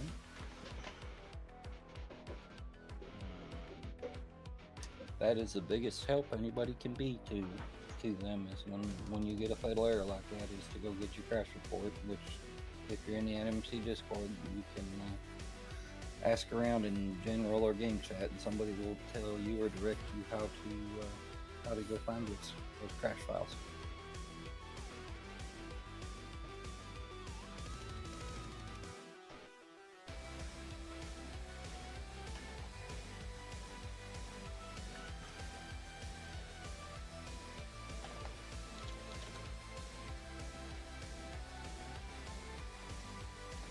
I'll start up the map again here right away so you guys can get going in it, and I'll continue to do this. I just gotta remember how to do it now. Yeah, well, you just showed your password to everybody, by the way. Yeah, I can change it anytime after. Okay.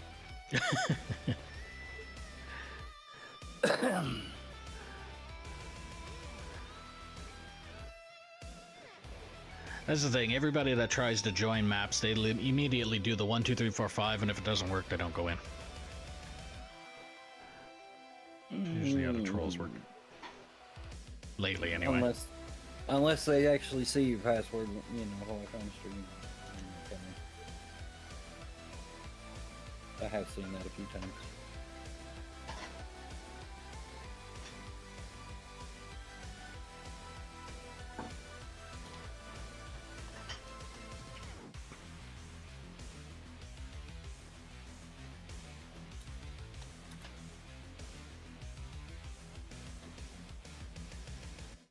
Oh, we're about 4 trucks. 4 full trucks worth of material gone. Or worth of work gone.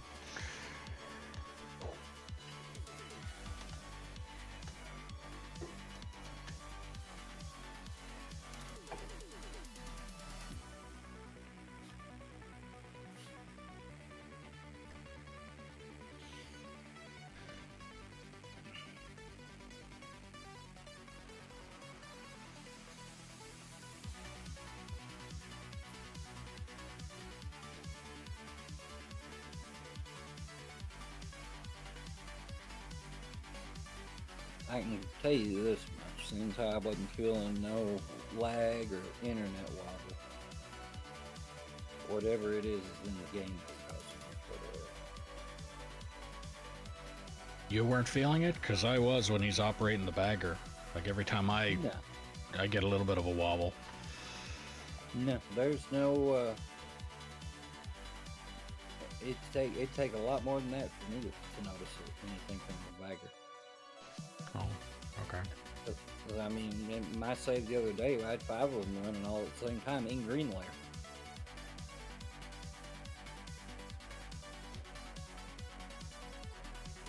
My screen was a little flashy, but my FPS was 30 to 40, and that's where it stayed.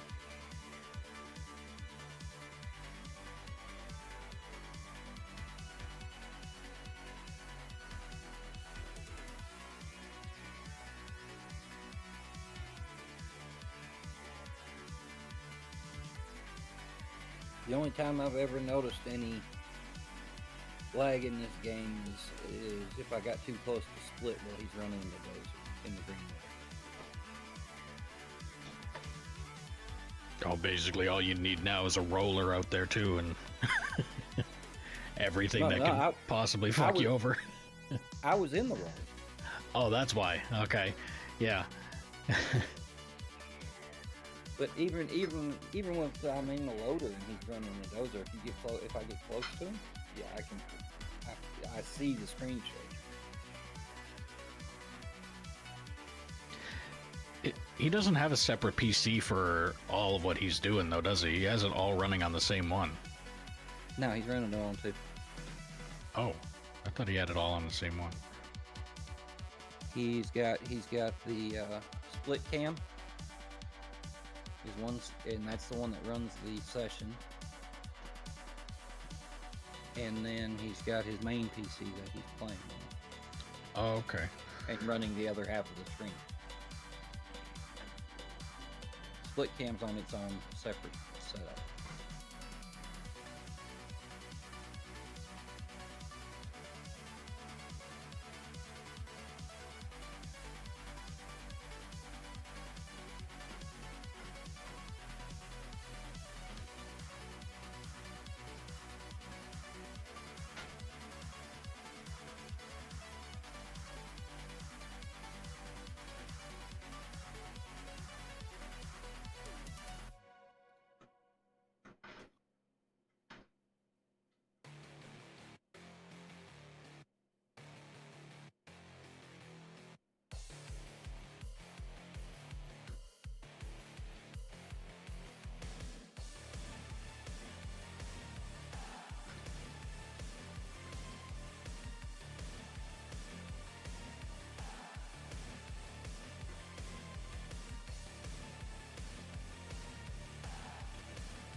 I don't remember how to do those steps. Last time I went into that was when I was having the fatal errors with the custom company logo, and I haven't stepped foot into that folder since. As you can tell, I haven't put the company logo on any of the machines either, or the baggers. It should be in your C drive. Local app data.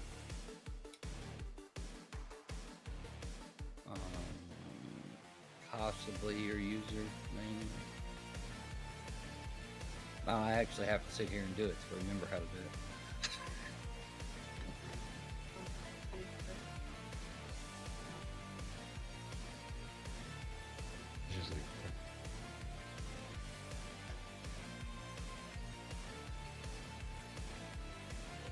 Now, let me back up here.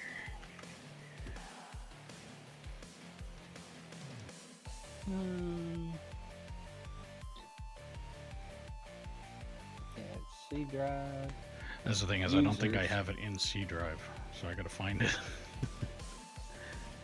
Oh, yeah, mine's in C drive and it's in users. Then I look for users, then I go to Velcro. Then I go to app data. Then I go to local. And then there.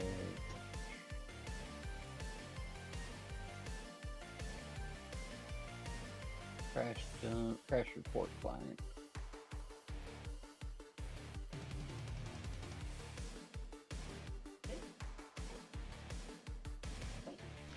Did you say crash report client? Because I see crash dumps, but I don't see. Crash report should be below it a little bit. Actually, mine's right below crash dump. Crash pad reports. Crash reports client, yeah, or crash reports.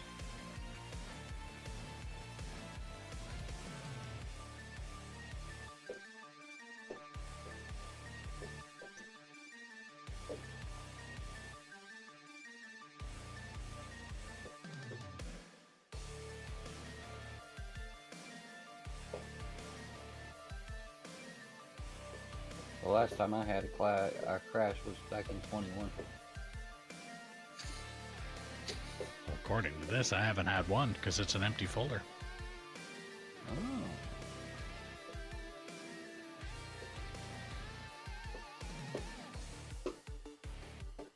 So how do I send them what I don't have? You don't, if it's empty.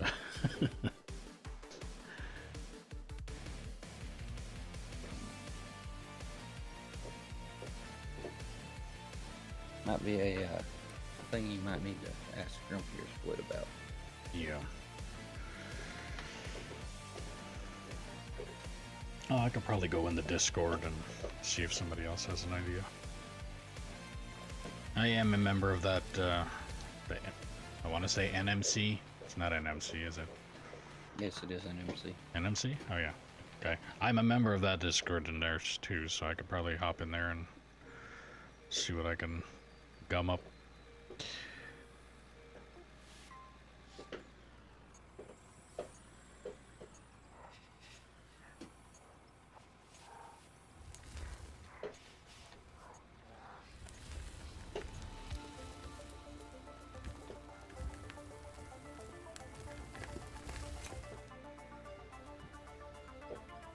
So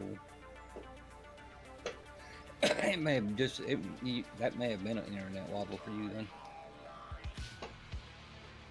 Although usually when I see internet wobbles, it sends you back to the main menu without a fatal error. But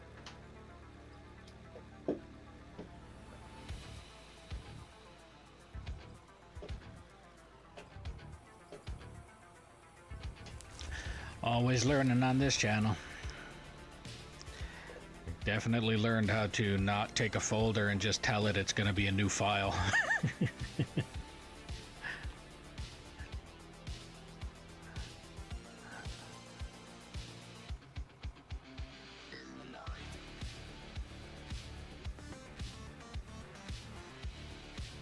Hey, tell the wife I repainted her truck for her. Okay. Your truck is repainted. Awesome. Ice painted it for you. Nice.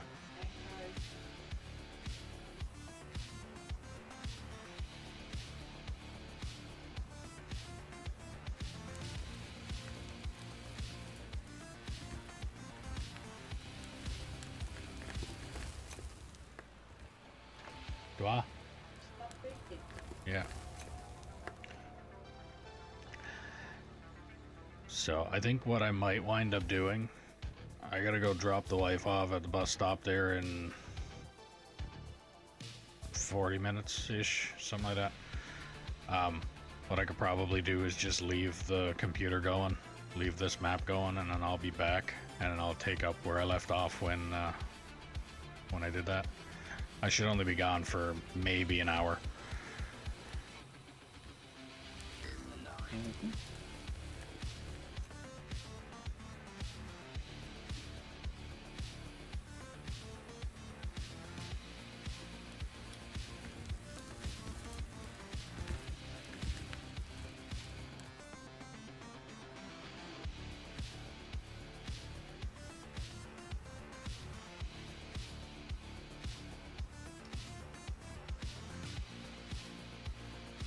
That bouncing around getting too deep. that was me. I did that one. Happens to the best of us.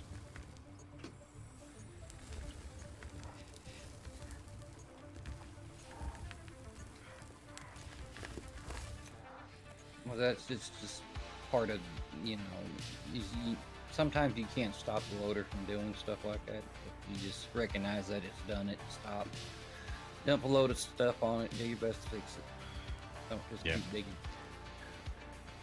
The mental note that I should have had a while ago is the don't just keep digging. Because you're gonna make a bad problem worse. Hence the other ramp. And then you're gonna spend 2 days trying to fix the worst part. Yep. There's a ramp over there that's a perfect example of that.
Is that truck full there, Ice?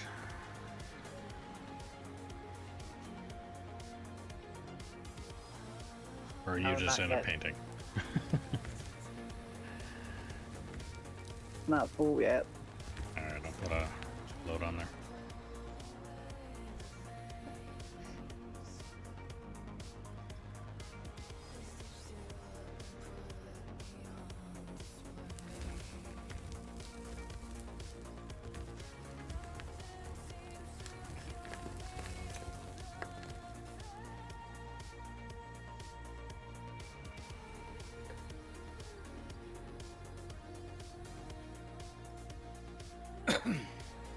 Just fixed Dino for your wife because I saw her message in chat. So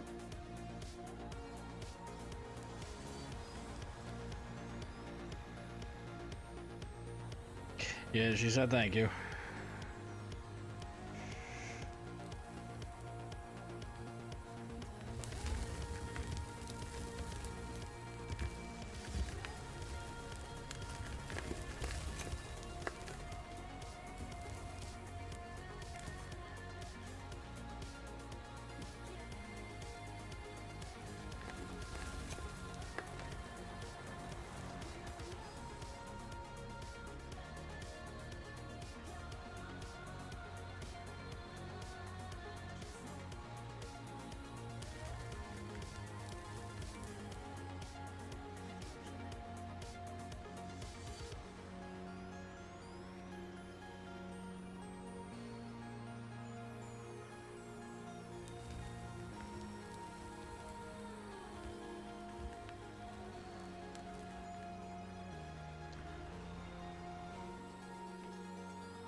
Still not full?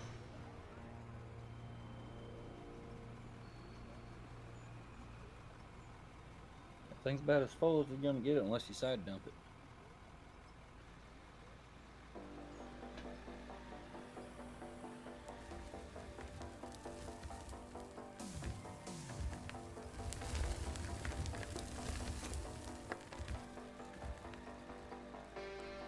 I guess it's full.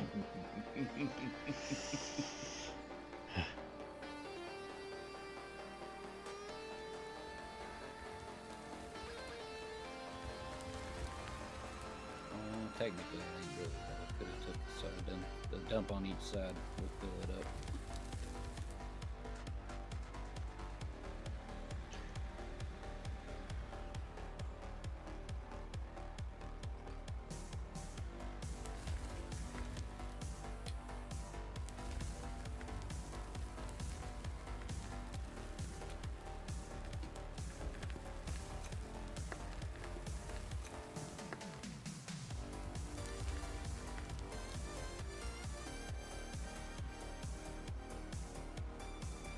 Another one there. No.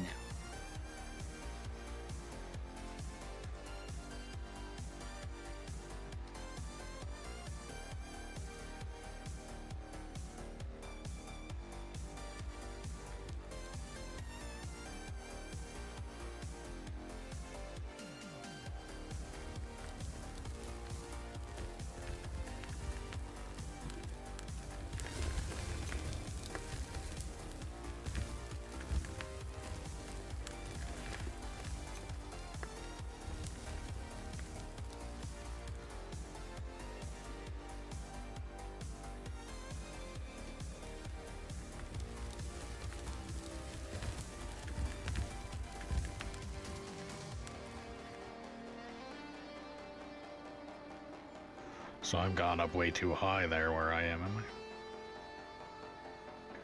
Yeah, I'm fixing to start taking that side, so if you want to come over here to the left of me. You mean the right of you? Oh yeah, the right. Sorry, I'm looking backwards Okay. at it. I'm in reverse view. Yeah.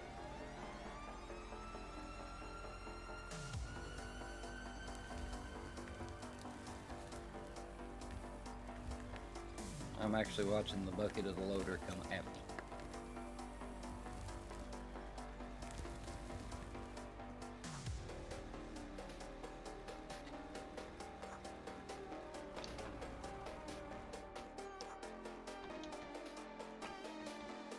That's something that playing on a lot with a bunch of people in a large multiplayer teaches you.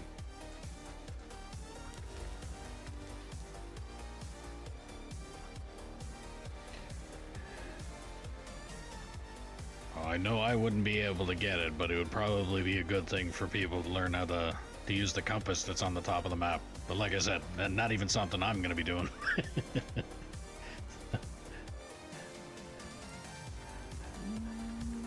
might have went down to you.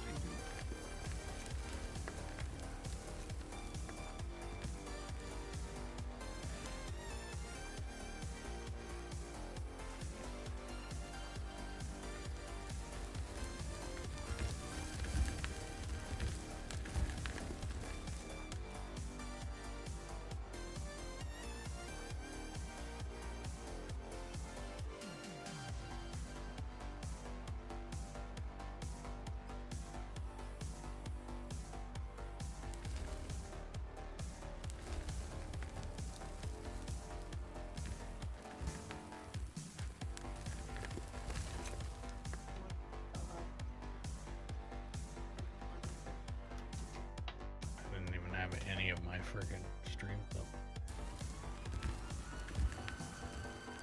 Portrait journal, connected top Twitch streamer who streams thousands.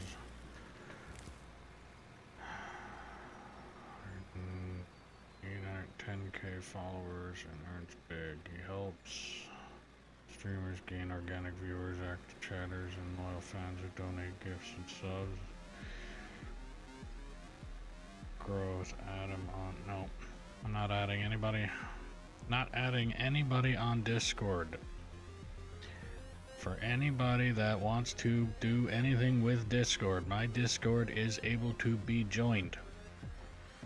So if you're serious, you join the Discord and then tell me there. Which it also weeds out the spam and the other random bullshit and the people that have their heads so far up their ass they're inside out.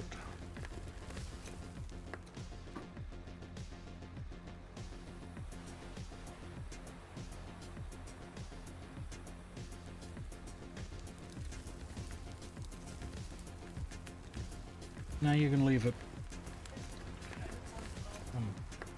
Make an example of the spam shit that hops up in the channel.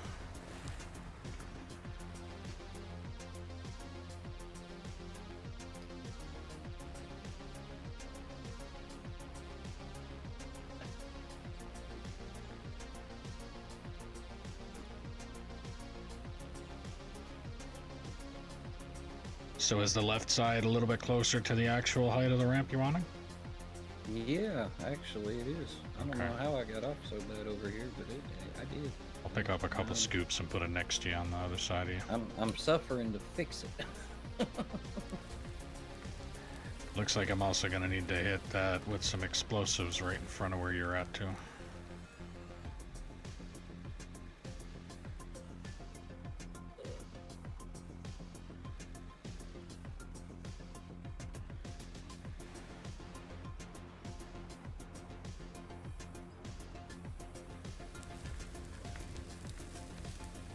Oops, sorry.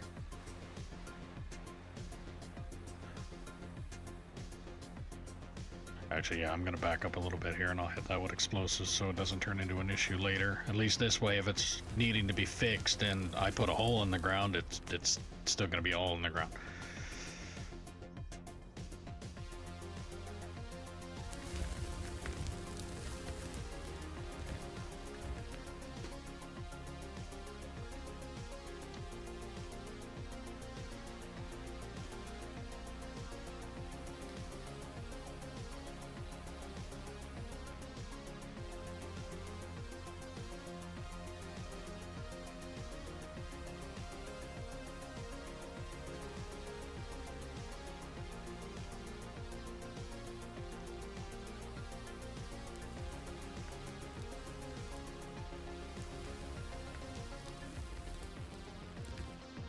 just continue digging this and kind of stay out of the way.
Well, it's already looking better.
Sometimes it's just better to hand bomb it and get it out and smack it with a shovel.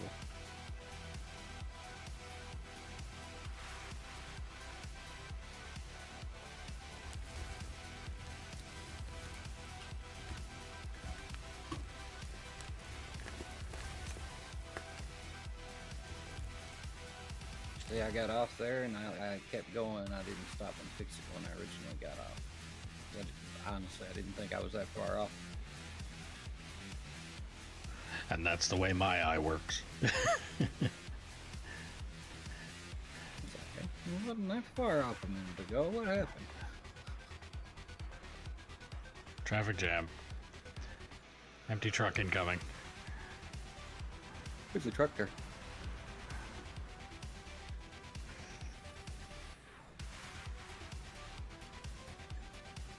Good thing the paint's already scratched on that one, Ice.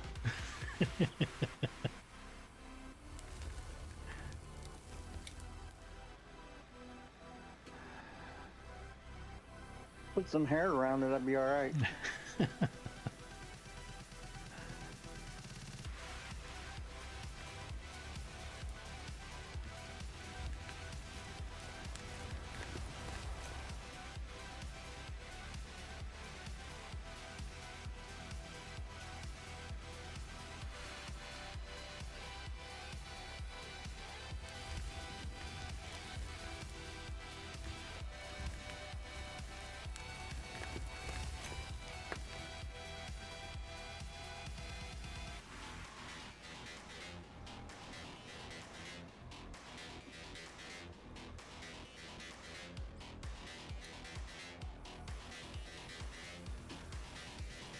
Auto saving. So if you're new to here, new to the stream, welcome. Make sure you follow, like, subscribe, do all the things you gotta do depending on what platform you're watching me on. It helps out the channel. Almost had a front-end loader collision. If you're watching on Twitch and you have Amazon Prime, you get a free sub every month that you can put towards your favorite streamer or me. If you're on YouTube, hitting that like button helps push out the stream to more people. There's also a link to merch in the description if you want to help support the channel a little bit more. There's also a link, or if you want to play on the map that I'm currently playing on, drop a comment saying you're interested. Terraforming locked. Mm-hmm. It just looks like you're trying to dig. No, I was trying to get in position to where I want to scratch the wood off. So if you want to play on this map, all you have to do is drop a comment saying you're interested, and I'll do what I can to get you the server info. You just have to operate truck and or roller until deemed competent, or prove you're not a troll, and we'll move you up from there. And if you're enjoying the stream, share it around and let me know where you're sharing it at.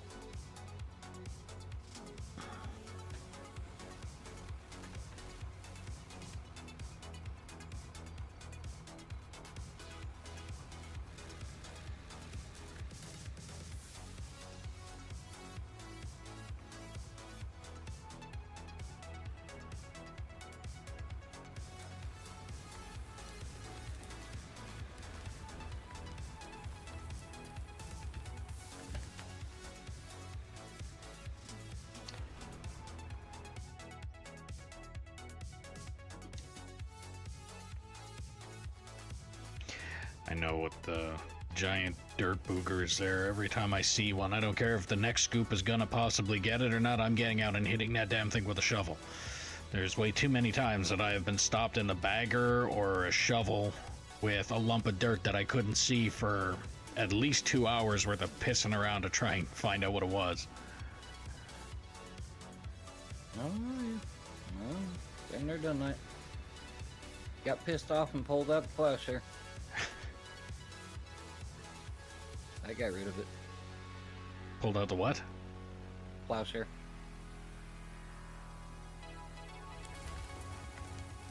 You don't know what a plowshare is? Nope.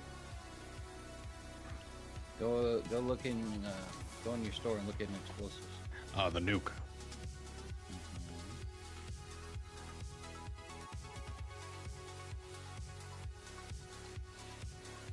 Yeah. If I was to resort to that thing every time I got stuck, this place would look like the surface of the fucking moon. You gotta be smart about how you use it. Last time that was used on this map, and I think it was probably the actual last time it was brought up, and first time it was brought up was when Bear was playing on here, and he had a desyncing issue where he had a tree. I remember the trees. Yeah. I was watching. We tried to remove that tree about 4 times, and it's like, the tree is still there. It's like, but I don't see it.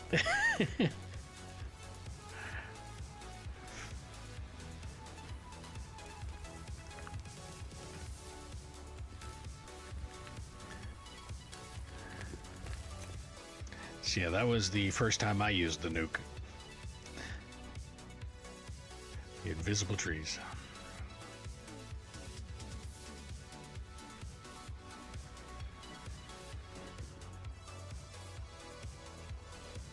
You want to go around me? I'll wait for him.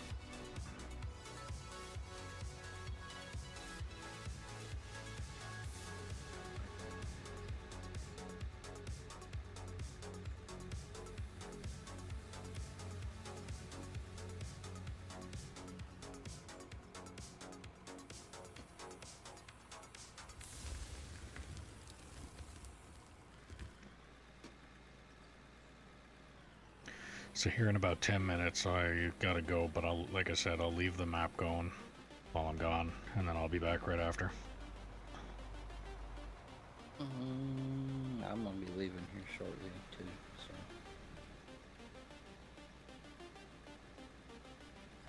So. Well, I'll leave the map going for the bagger up top there. Let that get some more material dug out of there, so we can get Get that bagger to finally finish up and have Kyle operate something else. He probably forgot how to operate anything else in this game now. You know, by how often he's operated that fucking thing. But I've got you going in a good direction where you should be able to carry out. Yeah, you do. Thank you. You just have to just remember, if you think it's too deep, dump the bucket back on the ground and go again. Yep.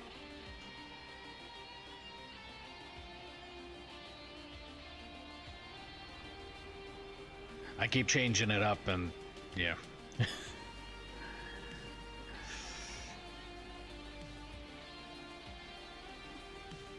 I'll figure out the routine.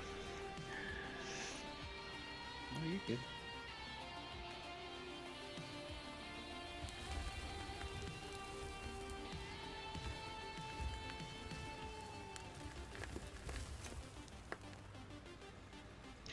Don't need to have a collision. Those piss tests take way too long to come back. I ain't even worried about it.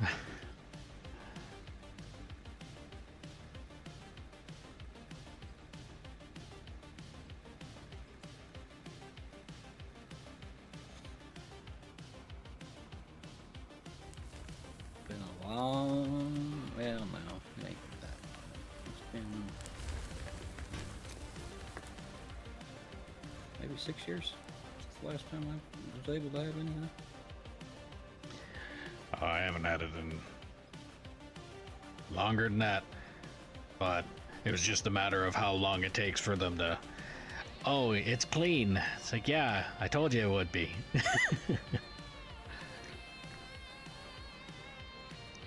It's also been a while since I've actually had to do one for a site fucking job, so. I think it's six years ago. Yeah, my uncle was in town.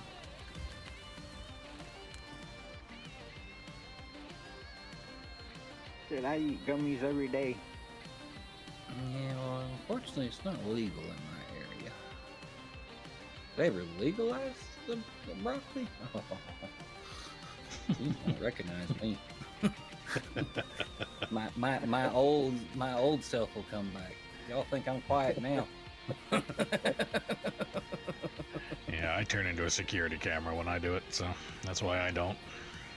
Not to mention, the purpose behind me actually doing it would be to try and mitigate some pain, and it doesn't do fuck all for me for that, so there's no Right. point in me doing it. It'd be different if it was fun. It helps my pain a lot, actually. I don't know. I find everybody claims they get to laughing and whatnot. I go stone quiet. Yep. Like I said, I turn into a security camera. I sit down, my mouth is closed, and I'm looking back and forth. That's pretty much it. People watching the whole time.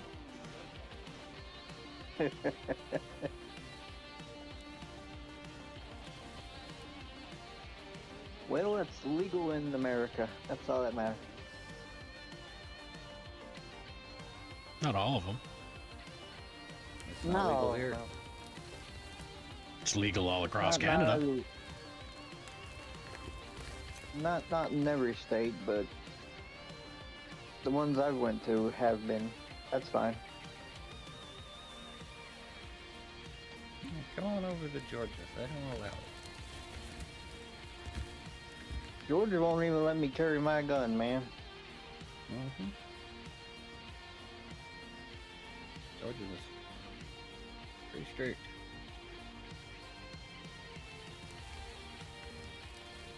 Georgia's also a blue state. That's probably why. No. Georgia flips back and forth from time to time. The only part of Georgia that's blue is Fulton County. Well, pretty Yeah. much all of Atlanta. That's all. Yeah, blue right Atlanta. there. Yeah, that makes sense.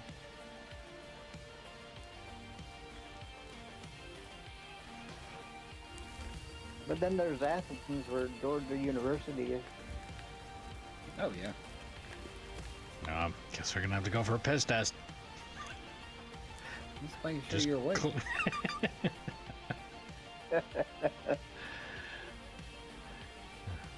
Barely. What you thought? Don't want you falling asleep in the loader. That'd be bad. Yeah, that would definitely suck. Couldn't fall asleep in a bagger be worse? But yeah, considering how bad you can miss the ground, but yeah. Well, unless you're mid swipe, and then the worst that can happen is you have a giant crop circle in the middle of your map.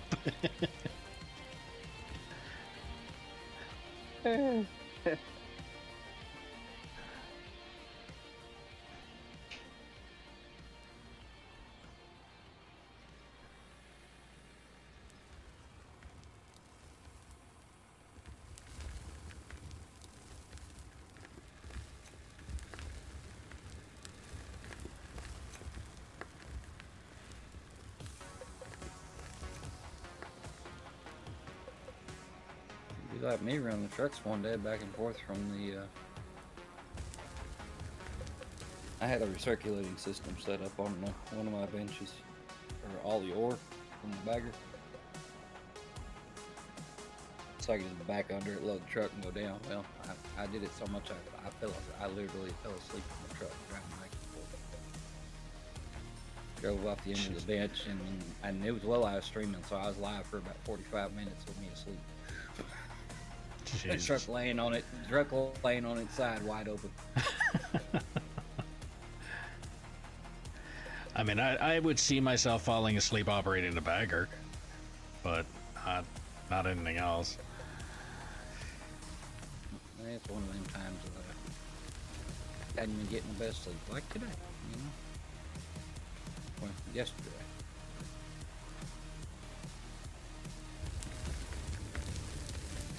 Well, no, it'd be counted as this one. Yeah, I didn't go to sleep till like 5 o'clock this morning. And then turned around and got up at 8. Jesus. Hell, I got to sleep in. Usually I only get an hour and a half to 2 hours of sleep, Oh, damn. typically. I don't know if I'd be able to function at all with that. That's with melatonin also. Yep. That tap on my shoulder is me needing to go air now. But like I said, I'll leave this running, and you guys can just continue on, and then I'll be back when I get back. Yep.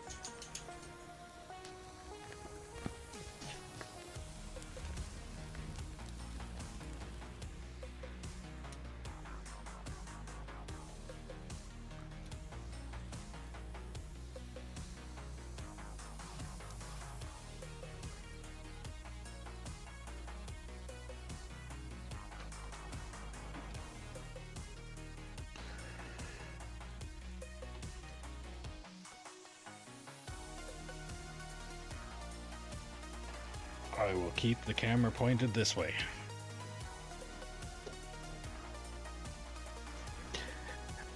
Alright, back in a bit.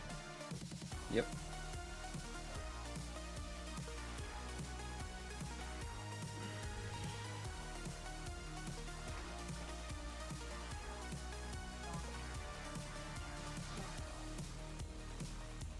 Should have put it in the drum.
Tell you what, I hate driving through Georgia when I'm going to Florida.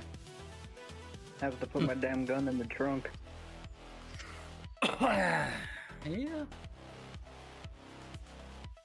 understandable. Georgia's a pain in the butt. I don't leave the house unless I absolutely have to.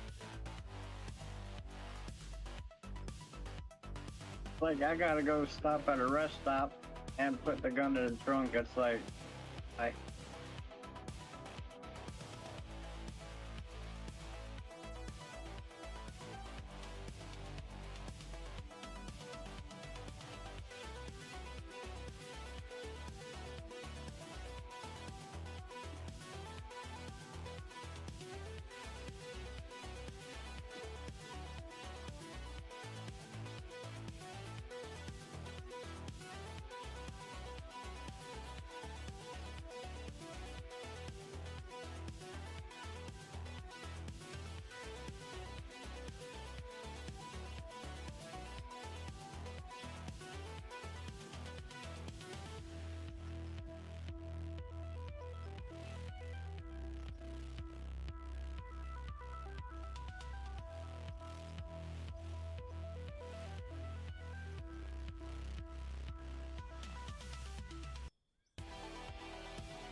I'll be right back.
So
how much is that one?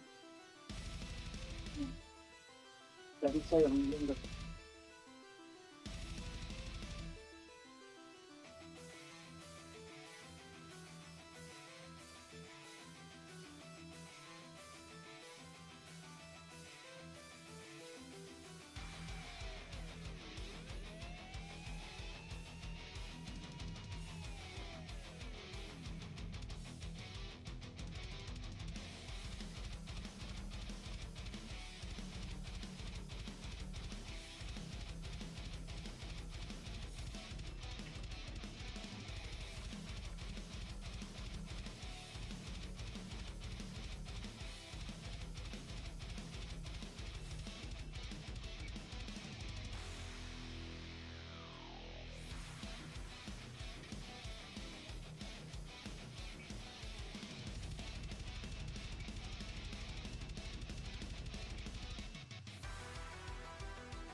What was that? Huh? No.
Good old terrifying look.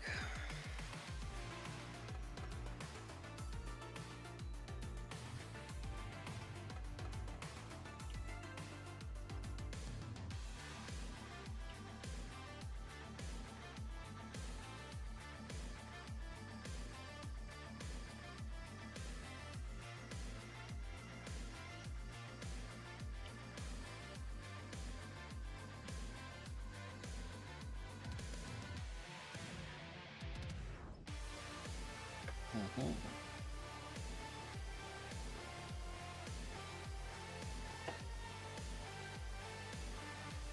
I'm back. Welcome back.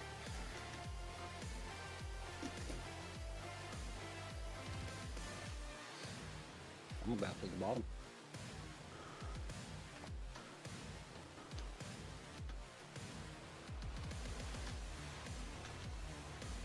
Yes, you are.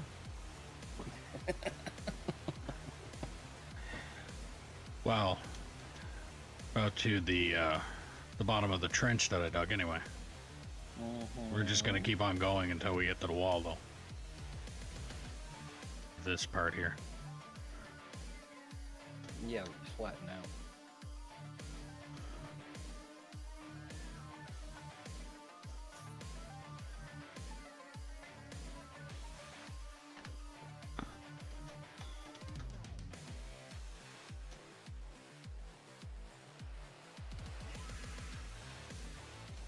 I was using my practice area, the loader that you me.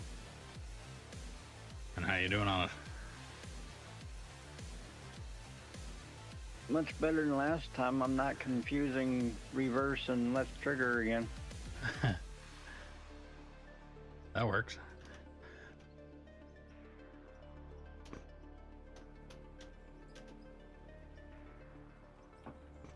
But I'm gonna quickly stuff my face and then I will hop in another loader and start digging.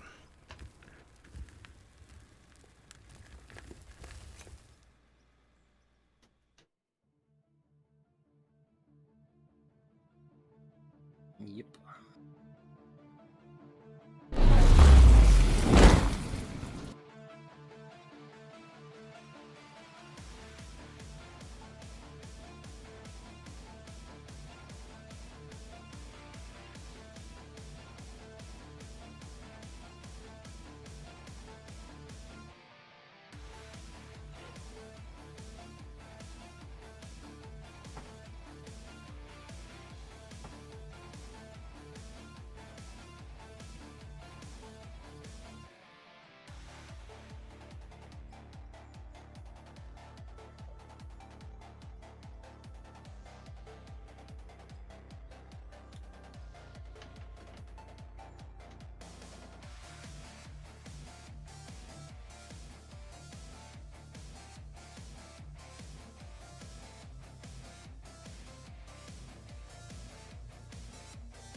Alright, I'm back.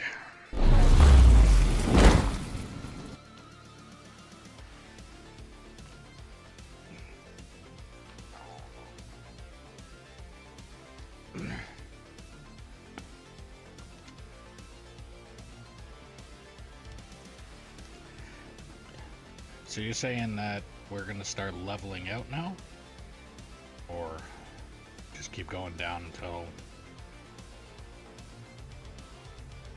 Well, I would get my depth that I want for the loader to clean up, and then level it out. Okay. Yeah. There's no sense in keep ramping down, or you're gonna run right into a wall, and just give them a little flat space where they can get a run up.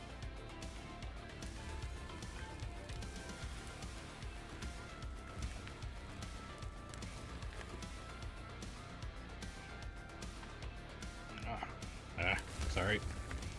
My bad. I'm not drunk, I swear. Sure.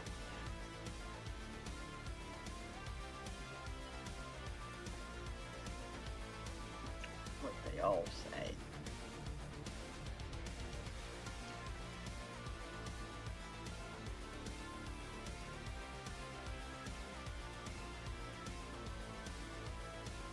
Sticker on the cup determined that was a lie.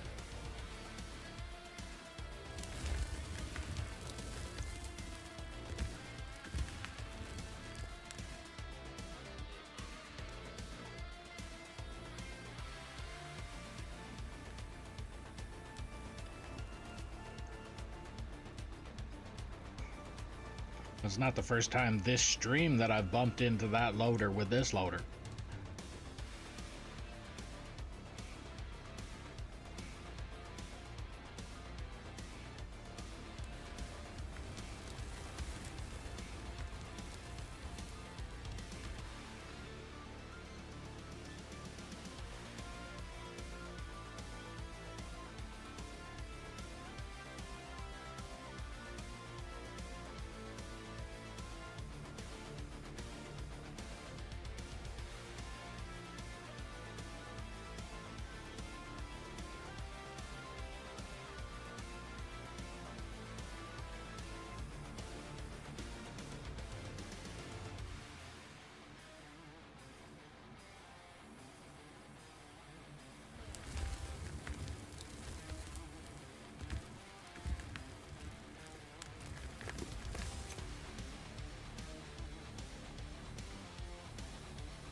I'm gonna cut behind you here.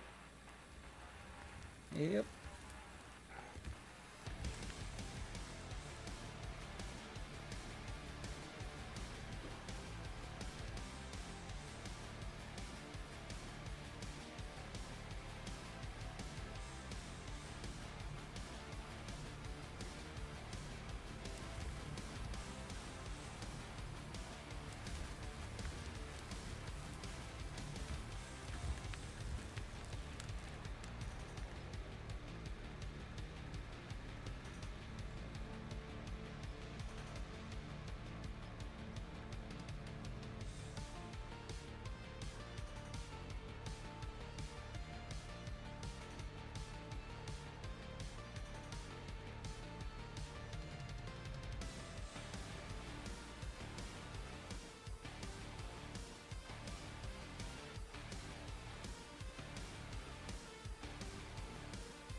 Had to stop there, otherwise I was about to make a giant mess the whole way back up.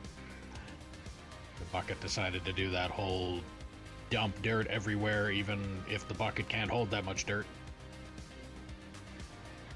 Uh-huh.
It's amazing how quick stuff happens when you have more than one person focusing on it. Yes.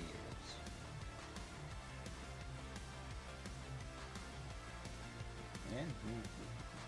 You should see what happens when they're 16. Yeah, I've seen a couple Well, minutes of that stuff. 15.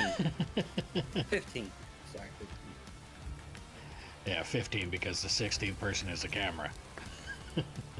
Yep.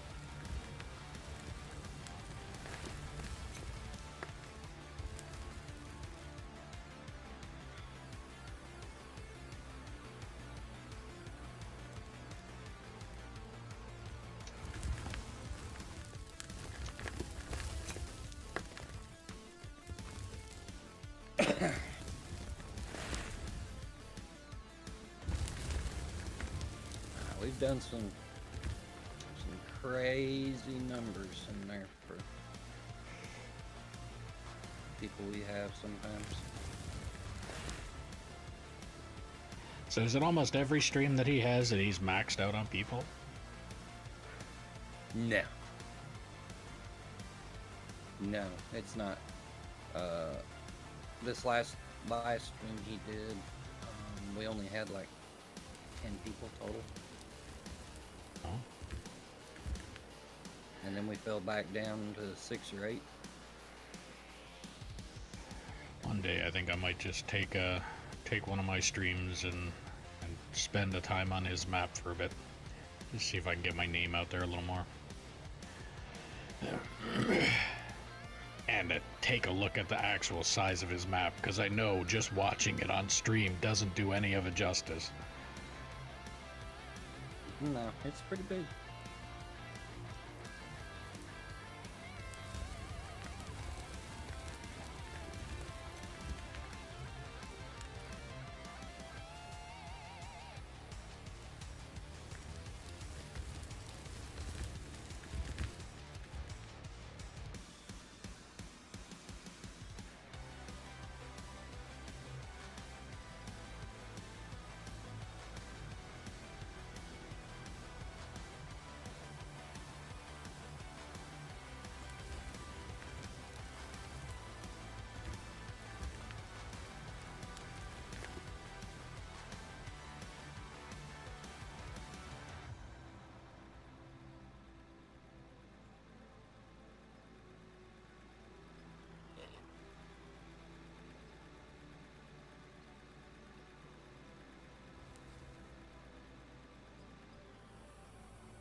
It's a good place to learn a lot, that's for sure.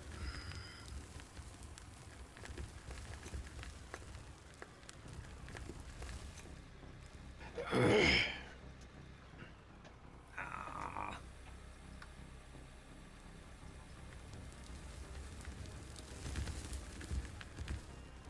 What'd you do? Broken junk. Oh. Pretty sure I have enough parts probably in that machine to repair it a couple times over.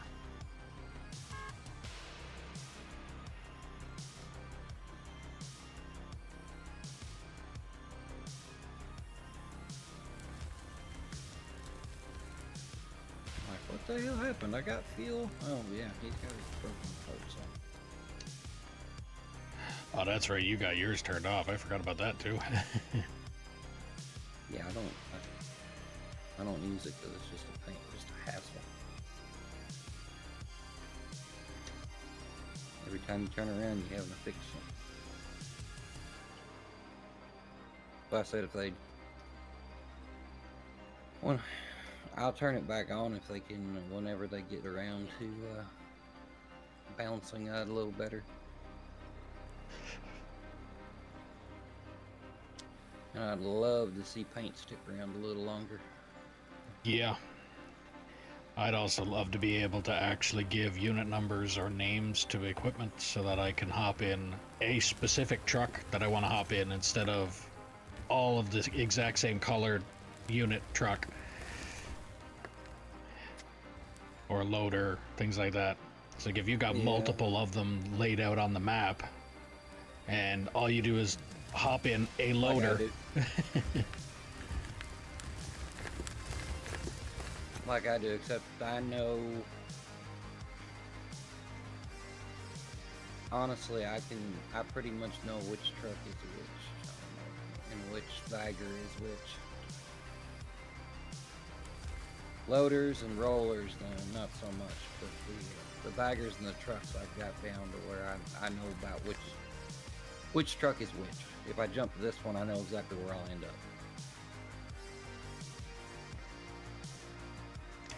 How do you judge it, considering the number changes all the time? Is there a rhyme or reason to it? Like, is it the farthest piece of equipment is the one that shows up on your list first?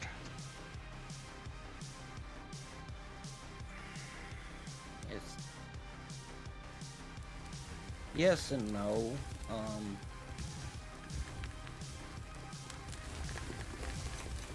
It's also I put them down and I don't pick them back up usually. So they stay in order in my inventory screen. Auto saving. Yep. If you're new here, welcome. Make sure you And I'm like, picking follow, stuff up and subscribe. putting stuff down all the time. Yeah, then the order's going to change, but I don't usually have to do that. Also, everything stays pretty much from whichever one you pick up to lay down first. Yep. Oh, I didn't know that. If I knew that, I'd be encouraging everybody to leave the fucking helicopter alone.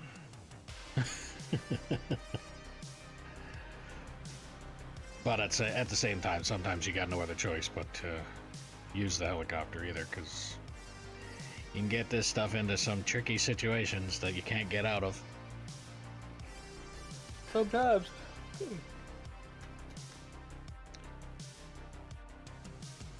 Like running an excavator up a windmill.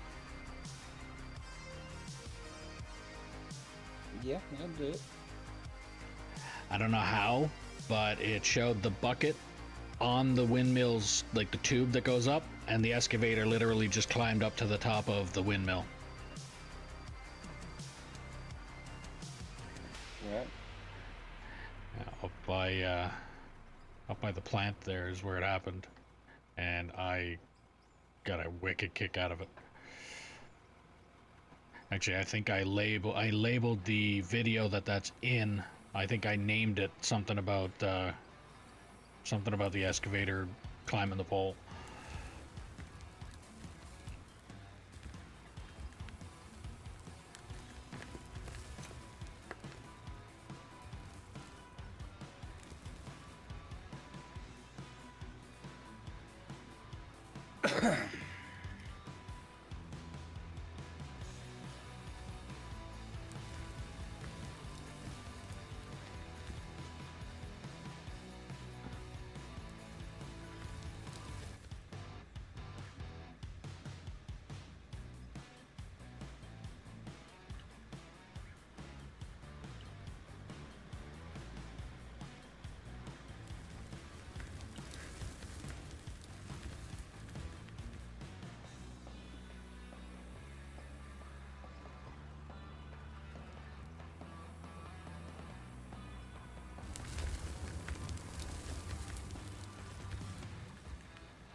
Gonna cut behind you here.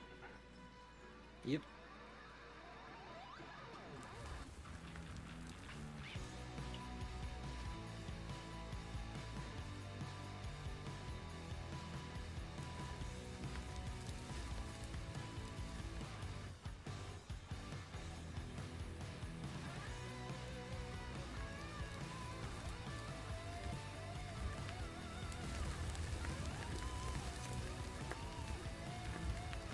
Gotta watch that jumping in trucks when there's a loader over you.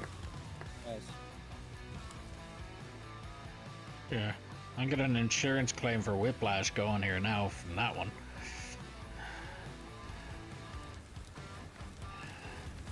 Almost sent the I've seen it. loser ass over tea kettle. Wow, I've seen it send the truck and the loader flying across the map before. I believe it.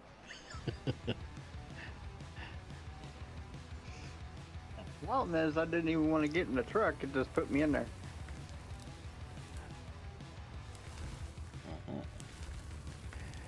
Yeah, you're using a controller, so when you jumped, and I'm thinking you might have accidentally double pushed the button or anything really. I've done it 100 times before too. Because every button is the action button, and the action button is also the jump button with the controller. So.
I could probably get one more scoop of blue here.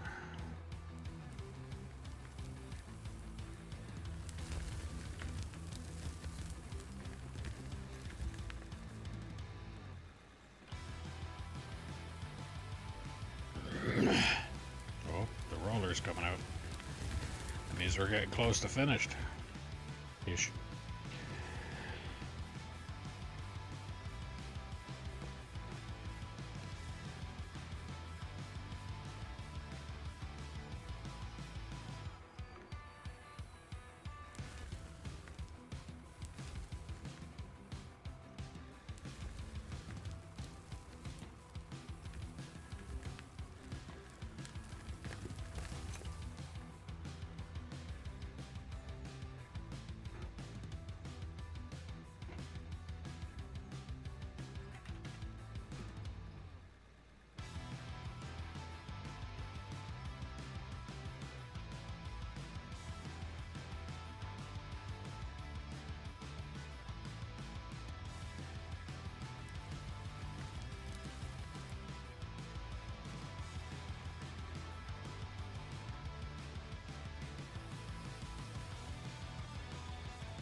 cop must have left when I was when I left, did he?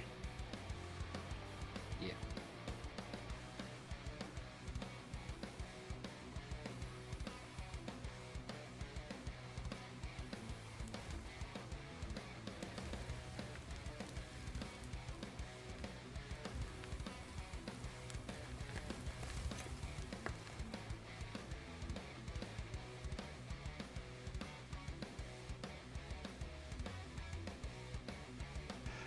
That's another thing I wish that they try and implement, but I know it'll cost too much for resources in the map.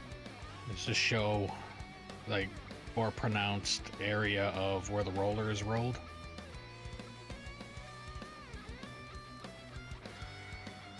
But again, I know it costs way too much in resources. Well, and anything involving the roller is a touchy subject. Yeah. Because this one piece of equipment can flat destroy the game. Yeah, it can even destroy your computer.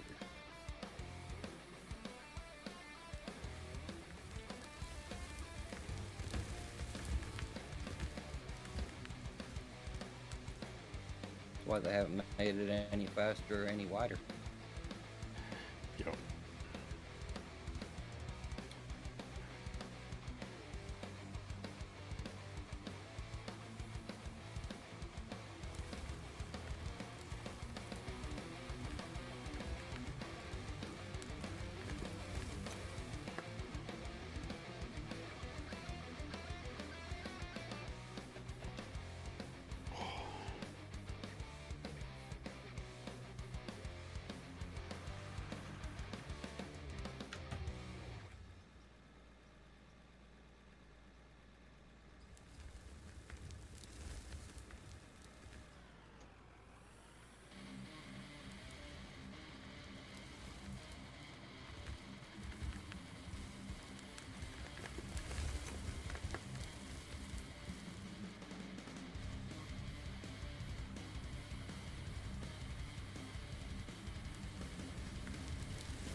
I'm fixing to have to go start my world back up so I can empty out all the freaking wash plants. So you can what with all the wash plants? All the dirt. I'm running like a dirt slayer on all my baggers, so it's just getting rid of all the dirt and leaving nothing but ore.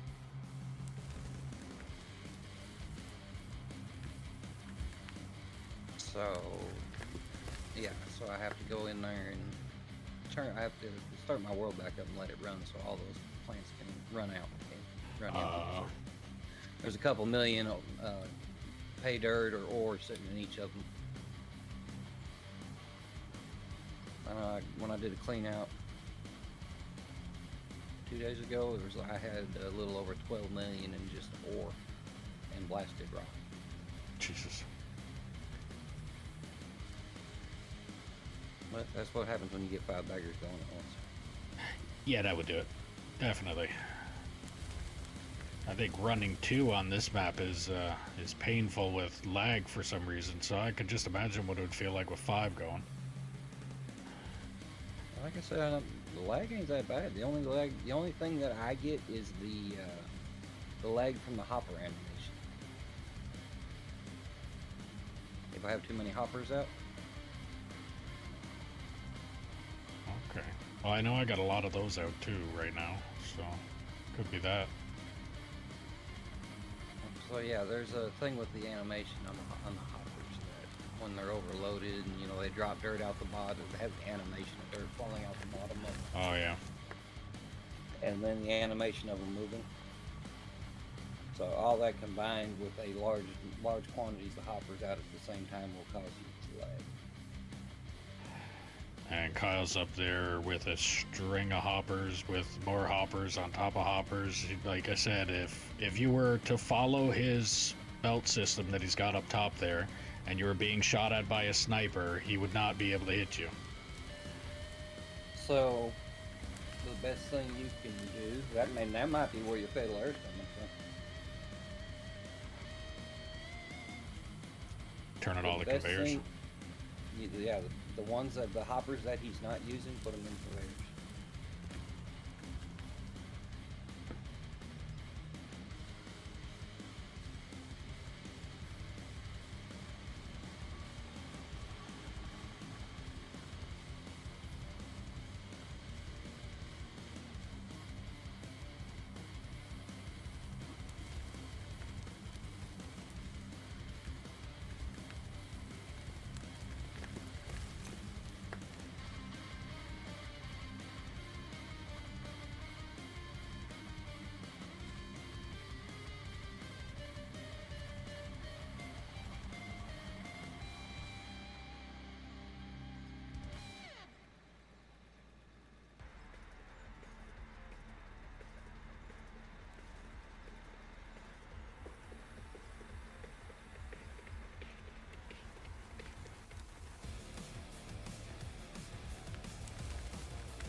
just about past the halfway point on that ramp there. I'll start on the other side. Like, start driving down the other side and stay out of your way then. Yeah, I'm getting there. Alright, I'll stay on the right side for now and just tell me It's when and I'll slow. start going down the other way. It's a slow process. Oh yeah. It's a painful process.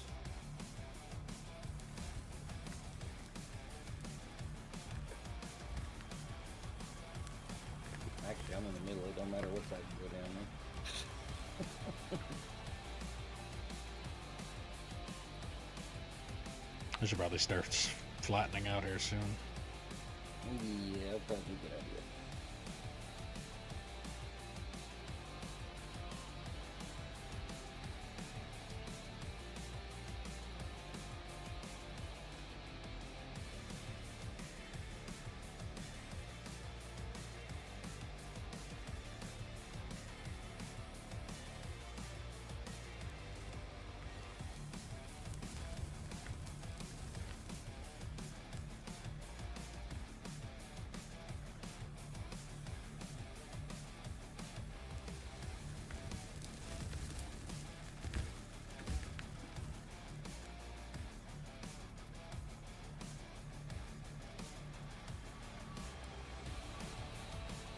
Ooh, smooth.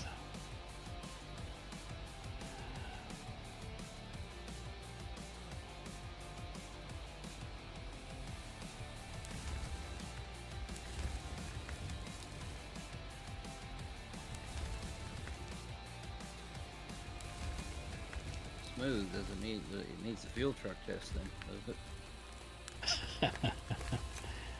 That's how you That or tell the something pickup. smooth. If you can hold it wide open across this with the fuel truck, it's smooth. It's still gonna bounce regardless. But Well, in that case, this will be the if that passes the test, then this will be the smoothest road on this entire map right now, minus what has concrete blocks. Because I don't even think the Bagger Dug main road up top, the haul road, that one's not even fuel truck maxed out worthy. I've actually rolled the pickup on it a couple times.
well, that loader running back and forth on it should tell you a lot.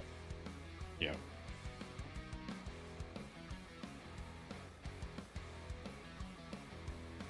I'll put it to the ultimate test here in a minute with bringing a haul truck down there and then back it up.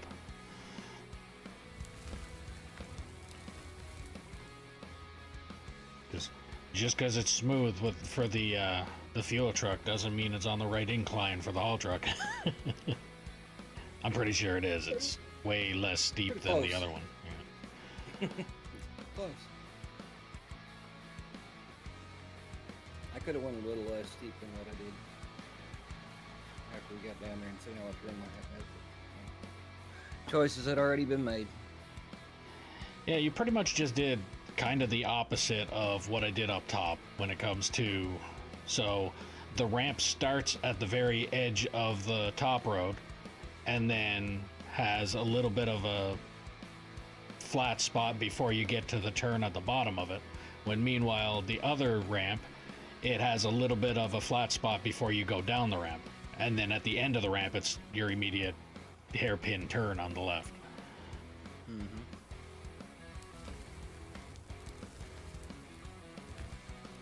So we planned it that way, right? Sure.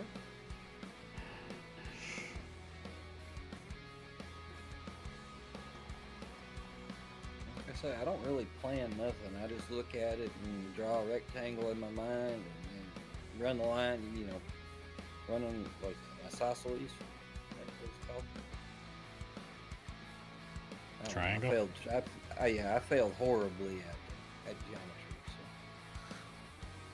So. Yeah, everything that was shape and stuff related in math, it was just called math when I went to school, so.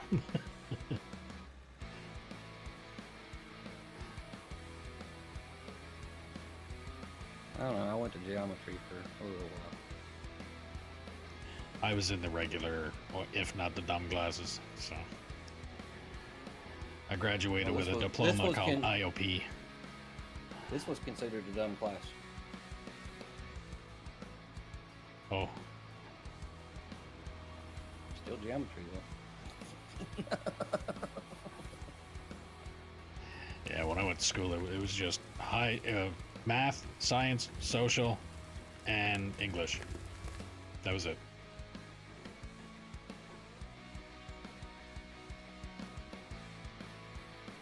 Like, there was no geometry or trigonometry or fucking any other type of math fucking name you wanted to throw on there to confuse somebody. It was just basic math.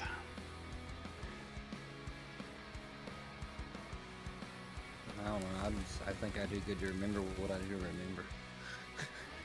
Yeah. Well, I keep on saying if I didn't have a bad memory, I wouldn't have one at all. And that's definitely part of that one, too. Actually, believe it or not, I think I learned math better out of high school than what I did when I was in school. Like, I can actually add and subtract shit in my head now instead of having to use my fingers and toes in order to do it.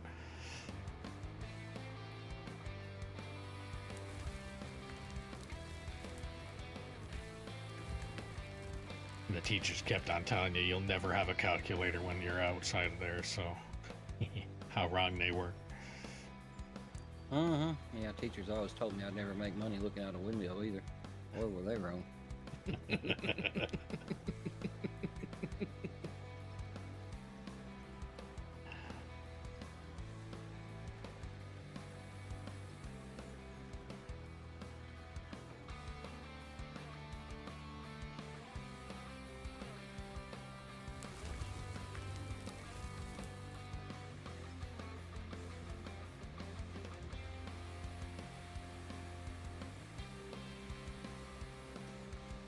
I've had the privilege of telling one or two of them that told me that. Pretty much, they pretty much up and quit that year.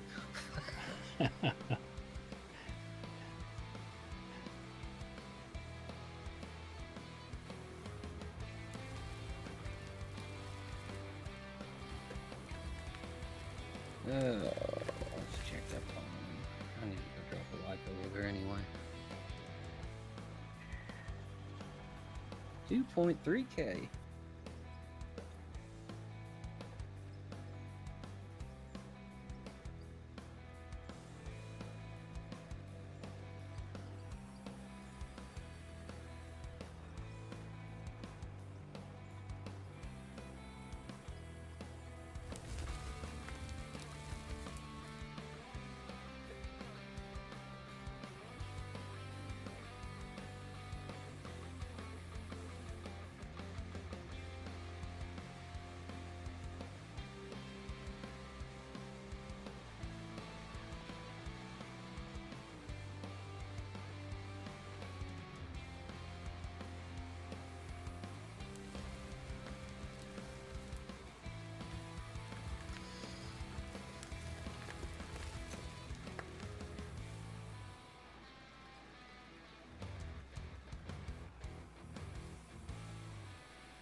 tell you what, we learned a lot more in school back in our day than the kids currently, since they let them out to protest instead of learn actually things.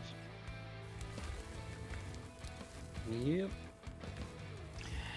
That and, well, I know up here where I'm at, it's like every other fucking day they're off school for something else. It's like my father used to say, even when I was in school, we used to get like every second last Friday of the month or something off just for sakes of it. And now he used to say that was the fucking, because the sun is shining day off. Nowadays it's like every Friday, every second. They're just giving them other reasons to take days off. It's like, where's the education coming from if they're taking more time off? And they were talking about how like every second Friday of the month was taking away our education and all that kind of shit. It's like, I got these guys are gonna be fucking vegetables by the time, at the rate that we're going. Yeah, make sure you flatten out right there. You should be at a good janitor level for the loader picking up after the excavator. Yeah, The where scariest part is the kids that are going to school today or that are being let out to protest are going to be allowed to vote eventually. That's the scary part.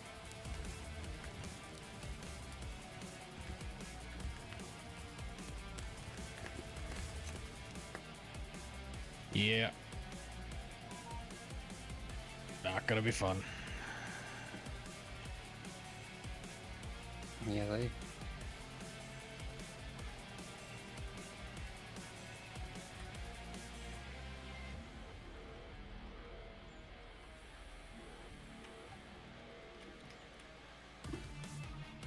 My Polish accent was coming out for a minute there.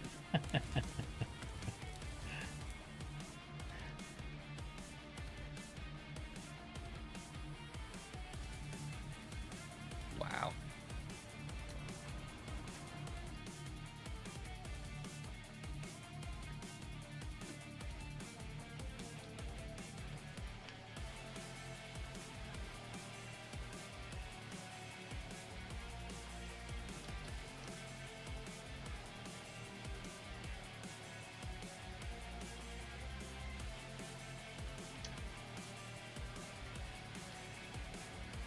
Auto saving.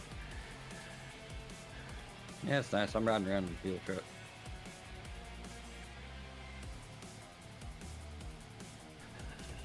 truck. Okay, that one little corner is not smooth. Wow, that one little corner is perfect. That truck needs to get painted orange. And we're missing a flag on top of it.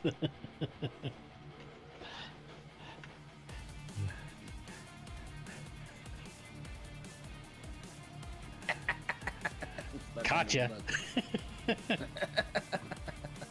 Oh, well, that didn't work. Yeah, let me see if I can fix this. Although it's funny that I can still refuel even though your truck is on its side. How the hell did that happen? I pushed him. I got stuck under his bucket.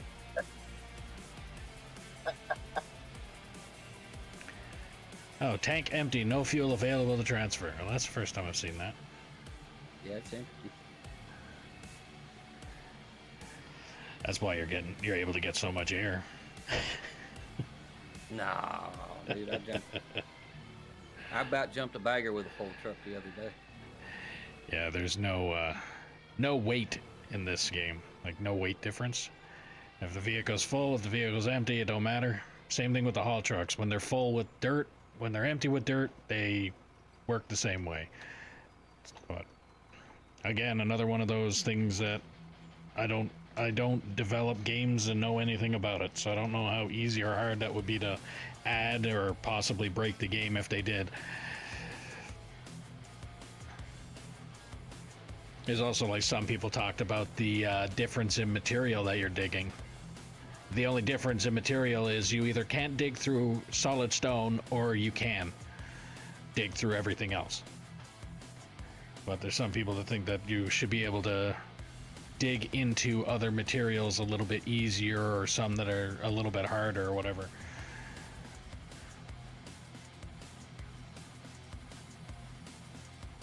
I still think they did an awesome job building this game, so what they've got so far is good. Just little minor tweaks.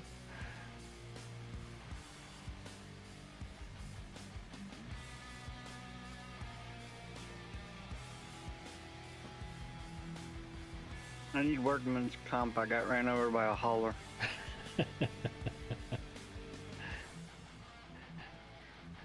Well, you thought you were getting paid?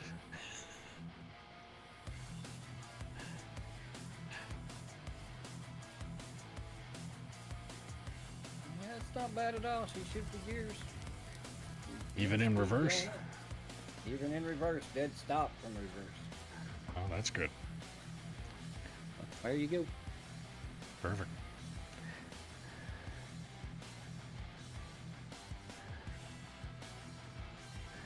Now I just gotta flatten out the end of it. Yep, flattening out the end of it, get your GPS height, and put the excavator to work. Yeah, you're gonna have to widen that out a little bit.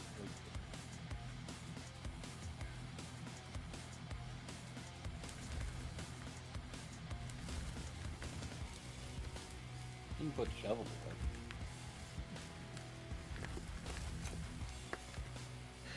Actually, for the straight part of the road, I'm gonna use the bagger for it.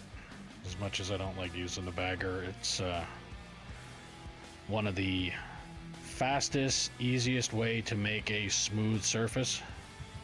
Right. And then once I get that part of the road dug out with the bagger, then I manually dig out everything else with the equipment.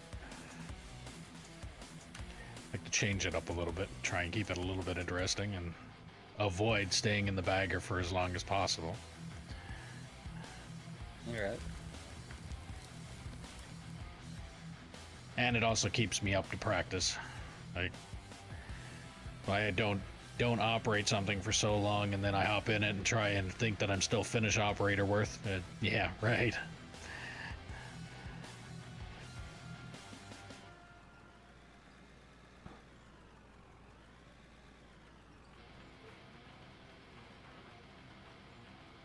Well, Christian has taught me the ways of the bagger.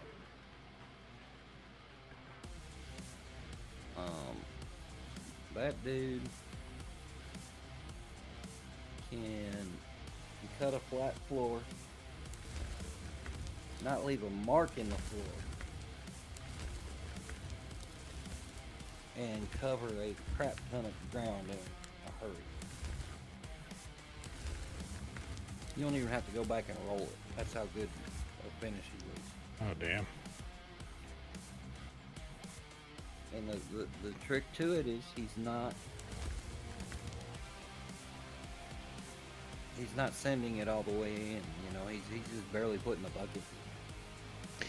Yeah, what I was doing with it, it's basically just enough to get the bucket into the dirt and then stop.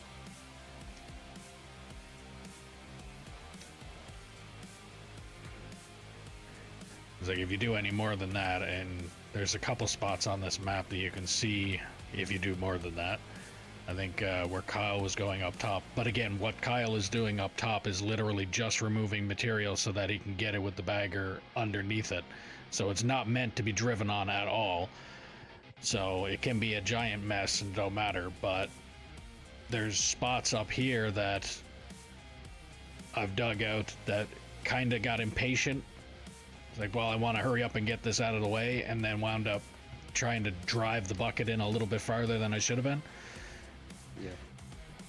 But if you go in just the bucket depth into the dirt and then do your swipe, you not so much not needing the roller part for it, but you're pretty close.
Are you on all platforms, or are you just on platforms you stream on? I'm just on YouTube. I have Twitch, but I don't. I've got to look into Restream to where I can stream Twitch. I just haven't done it yet. You got to look into what? Restream. I don't have enough internet to stream to YouTube and Twitch and host the game.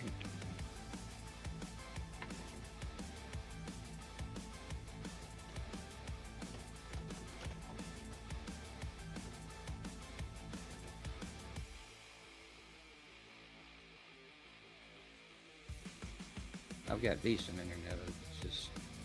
It's cable and it's not. It's been fluctuating a lot lately.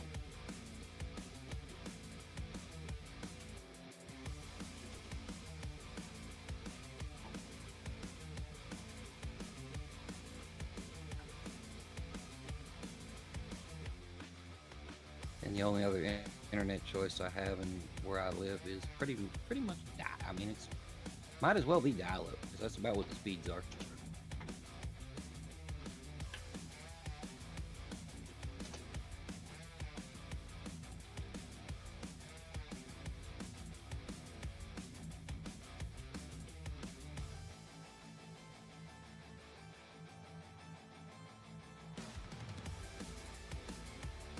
Trying to remember if I subscribe to you or not on YouTube.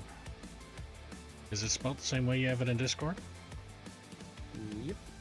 Actually, you can just click on my name and go right to my YouTube.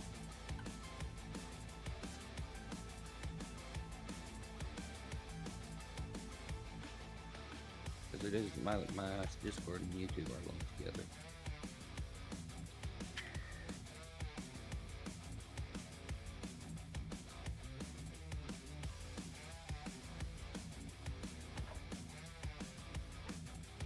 Oh, there you go. One new sub. Hmm. You got a new sub. No, thank you.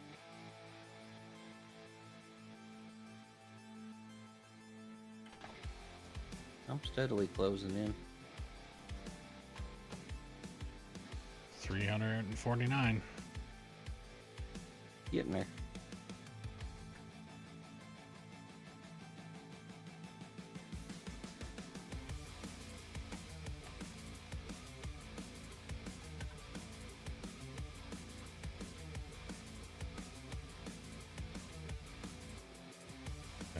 Looks like your short, quick short parts that you got there looks like, here's how this fucked up, there's how that fucked up, there's what I did made this wrong. this Oh, my decided to go shorts? fly in here. Yeah, it's usually what I do with the shorts. Is somebody flips the excavator or do something nifty with a truck. Usually, most of it there. So there's lots of astronauts in your shortcuts. There's a few in there. A couple for me.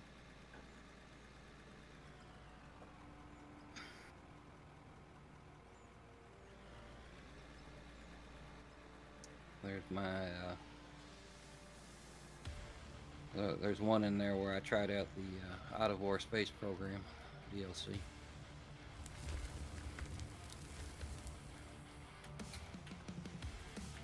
That's what I should have labeled it. I called it Rocket Man. It should have been the Out of War Space DLC.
Alright, well, I'm gonna bounce out of here. You have a good one. All right, thanks for the help, and stop by anytime. No problem. No problem, man. Now you know how to do a ramp. I have an Expect every idea. ramp to look as good as that one. I have an idea how to do it. But Alright. yeah, thanks for the help, though. Yeah, no problem. Have a good one.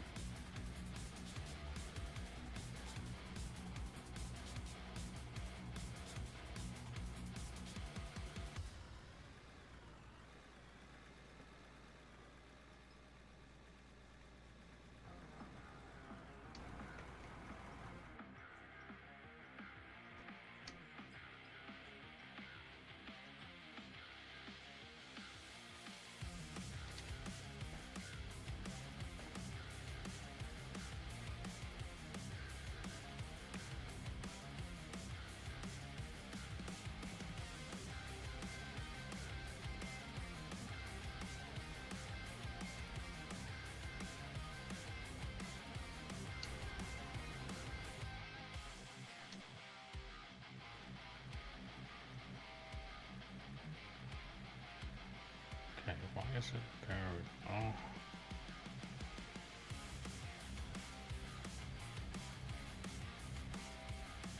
Why is it not gearing?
Yeah, just thought about that.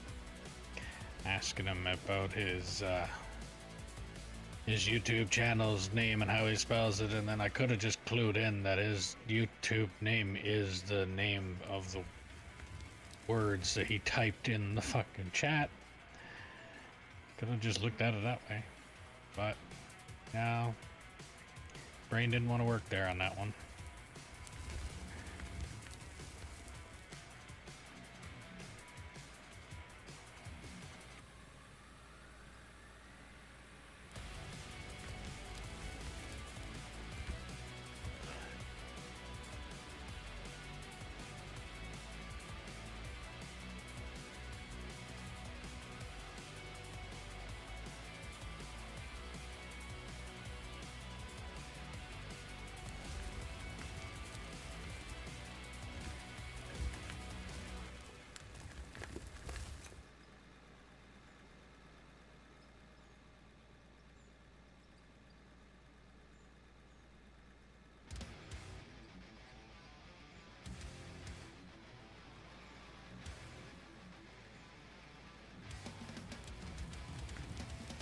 I could probably work a little bit faster with, I'm actually gonna probably do that. Since I'm gonna dig it out anyway, and I did manage to come down a level.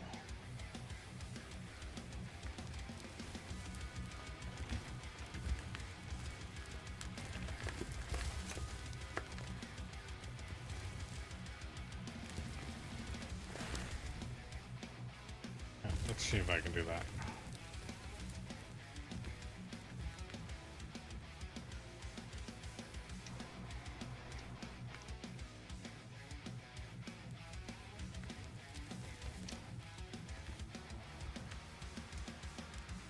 Just to try and get this done a little bit quicker.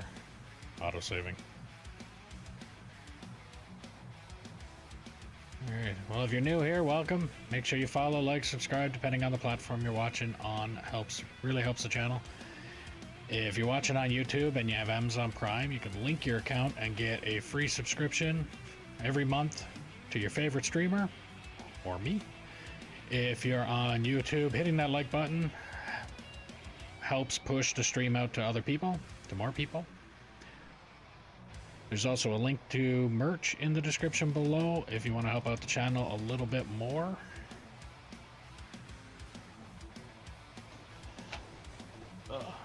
You want to play on this map, drop a comment saying that you are interested and I will get you the info. You start off in a truck or roller until deemed competent or prove you are not a troll, and then we'll move you up from there.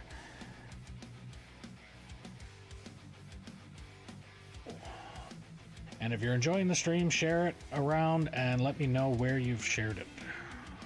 I'm going up this way.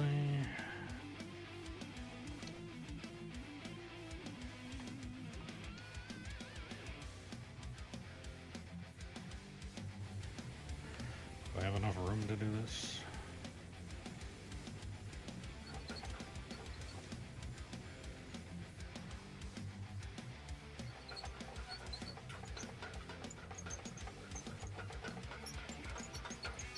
I think I do.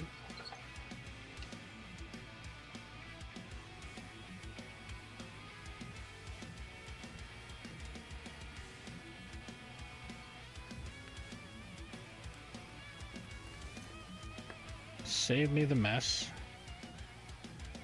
Saves me some time digging.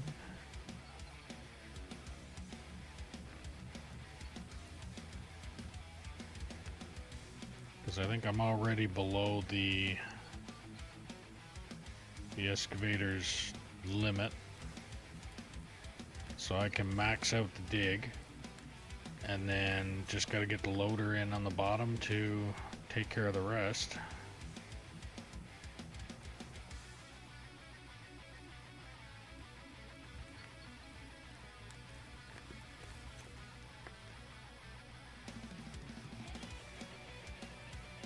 I think we're gonna do good here.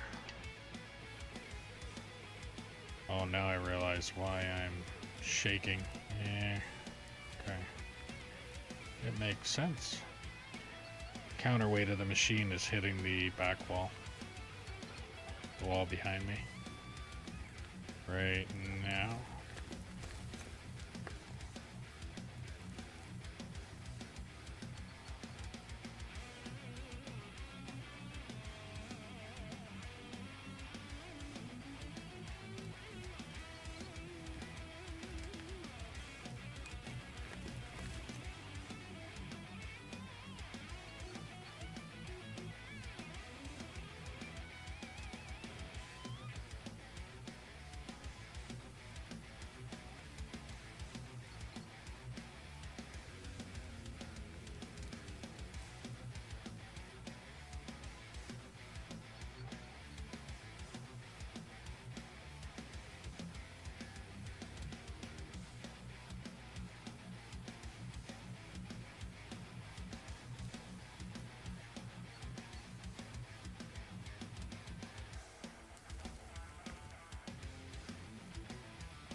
Excuse me.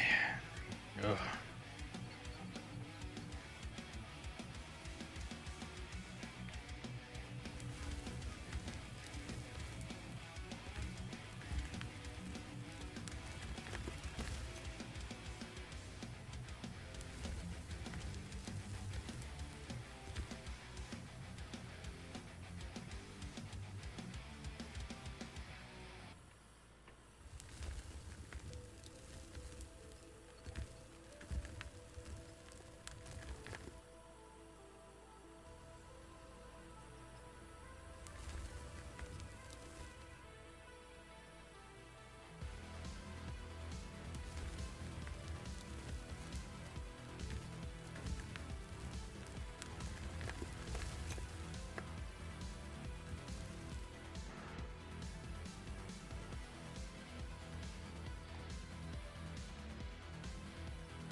Okay. I don't know why it did that.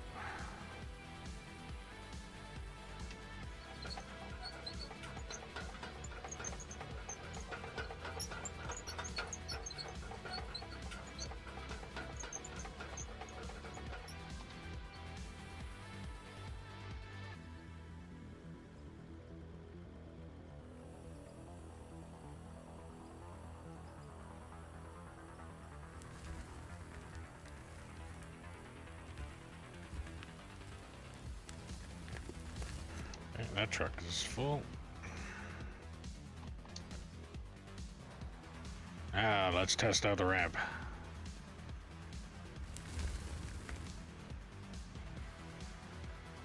Awesome. Love it. It works perfectly. Does exactly what it's supposed to do.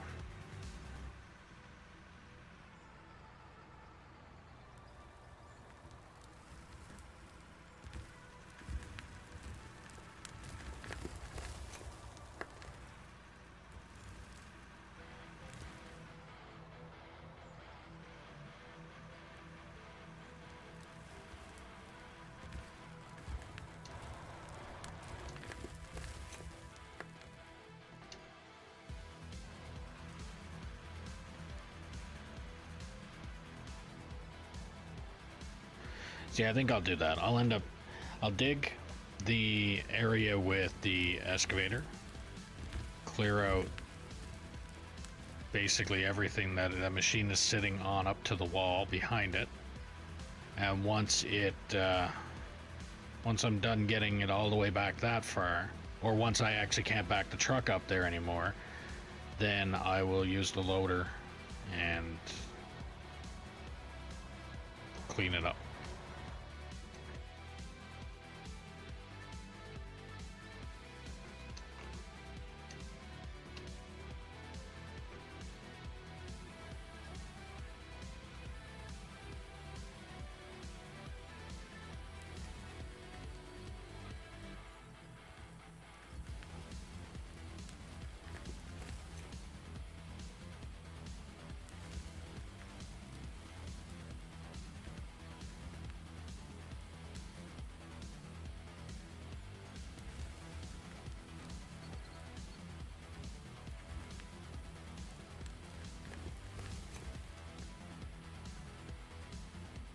It won't take me very long to fill this truck.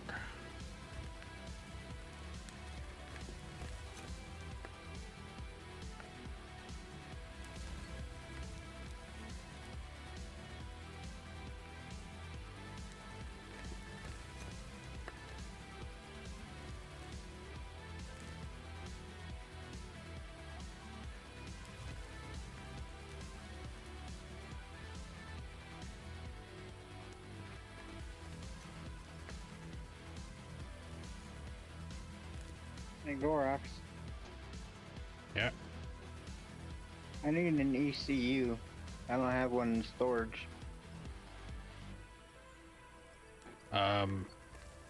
Those C cans up top there. There's a C can there that's got a whole bunch of parts in it.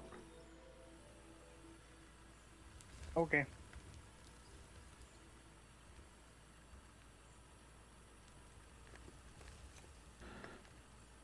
I'd say grab the stack of whatever they are there and bring it to that machine, and then just hold what's left in there in the machine for spares.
Full.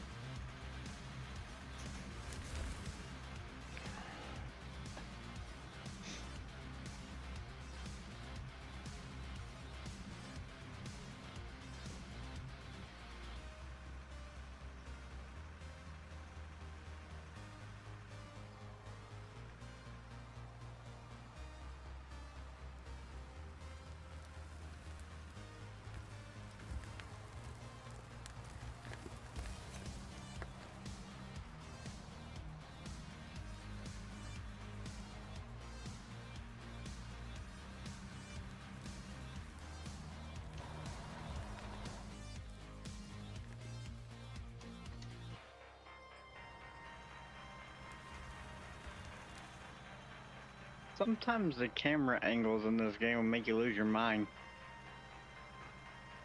Use your right joystick to move the camera. And if you don't like that camera, hit the C button on your keyboard, or actually push the Y button and it'll change your camera view.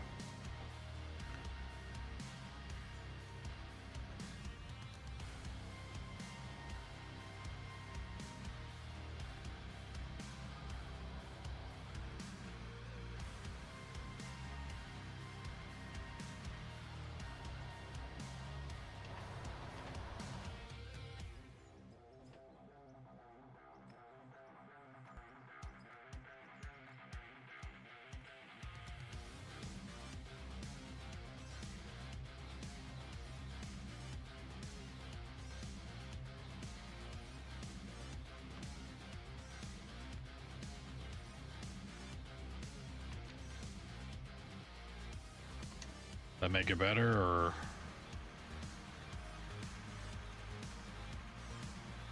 Yeah, just trying to figure out which one's the best to use. I find there's a different camera angle for every piece of equipment you want to use.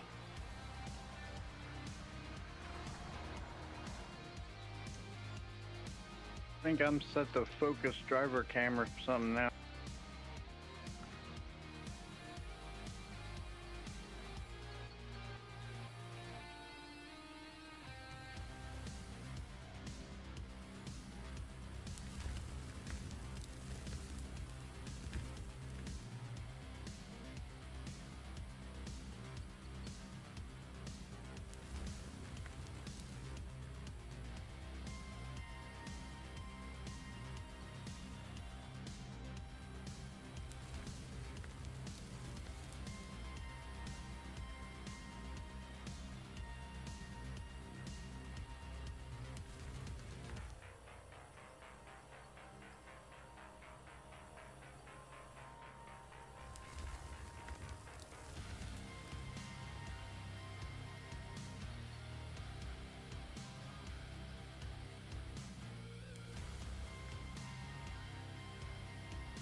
Truck is pretty much full.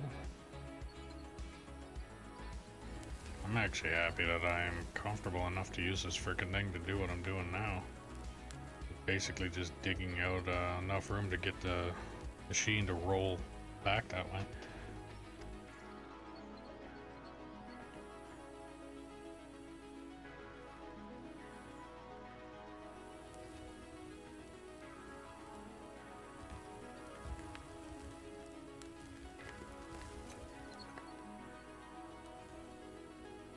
And the angle is all makes the whole difference, because that time I just gouged the shit out of that area.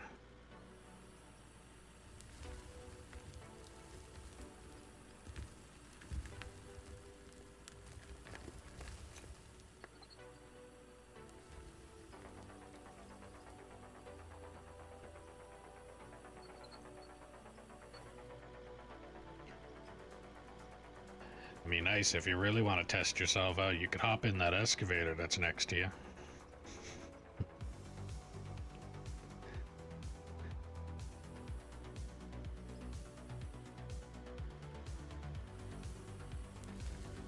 I almost kind of feel like the excavator would be a lot easier for this. It'd be easier for it, but it's not a matter of the easy or hard part for the area that you're digging out. It's the practice in a certain machine.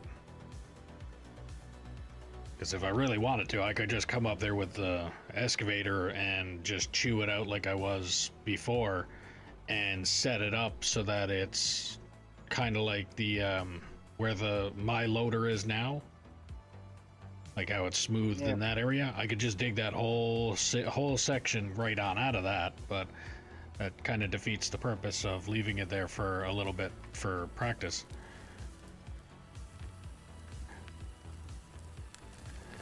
But if you wanted to try out that machine, just bring a truck up there and start filling it up. Like I said, what's the worst that can happen? You gouge it out and it's getting dug out anyway. Luckily, I haven't gouged anything out yet, but you know. Oh, you most likely will with that thing. And I don't say that as you being a bad operator. I say that as when I first operated that thing, it was a wicked pain in the ass to operate.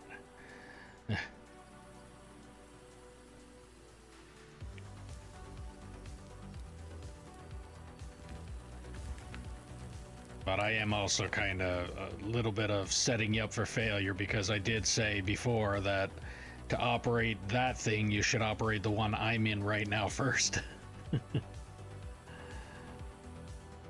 But I'd say give her a go, give her a try, find out exactly what I'm talking about, and you never know, you could probably hop in that machine and be awesome at it right off the bat. I know I wasn't, though.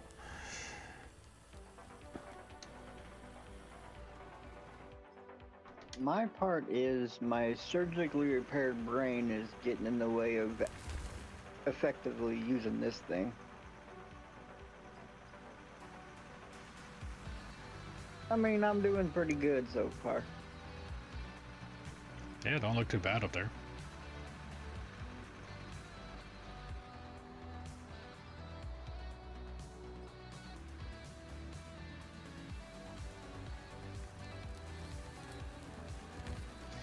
Want to empty out some trucks? Sure.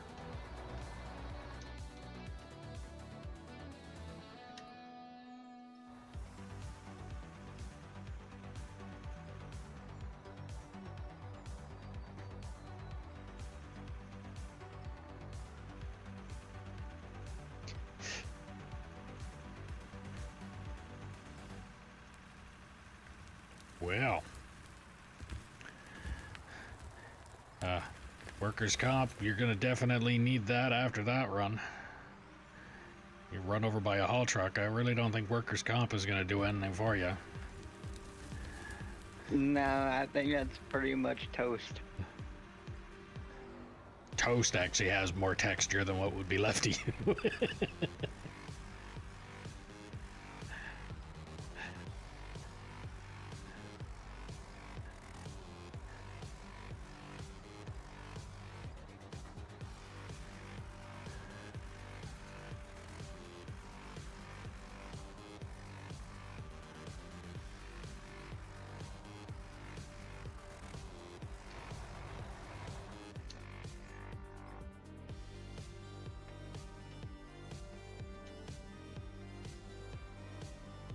I'm actually surprised they did actually put collision in between man and vehicle. Yeah.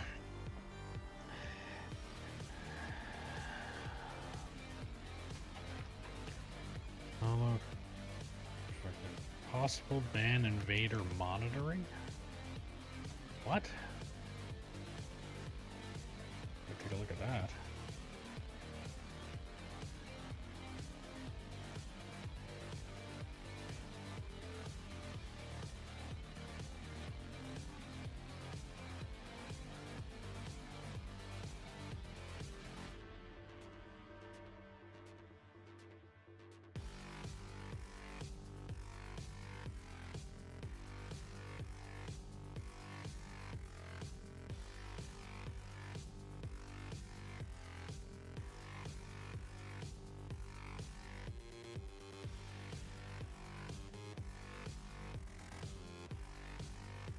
Oh, just think of getting ran over by the roller. There you go.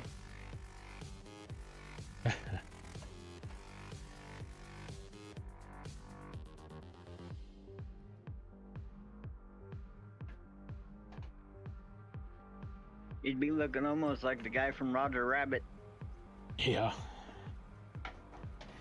Do you know that that guy is actually the same one that was Doc from Back to the Future? I did not, actually. He also played in another movie that you probably wouldn't know of called Suburban Commando with Hulk Hogan.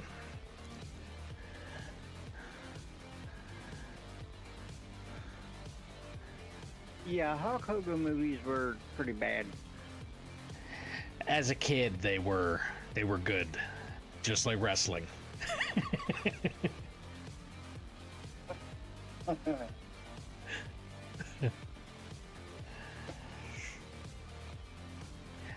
Say, I don't jump on the same bandwagon of wrestling fake, because you take 250-pound men and throw them around and make them jump around like fucking ballerinas. There's definitely nothing fake about it, but it's scripted is the best way to put that.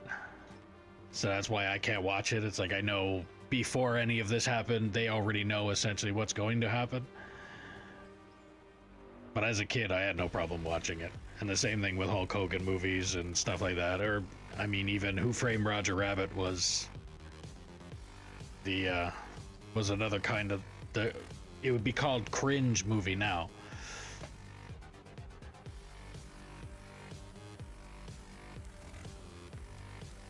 I don't know, man. I could binge watch Roger Rabbit, though. That movie's pretty cool.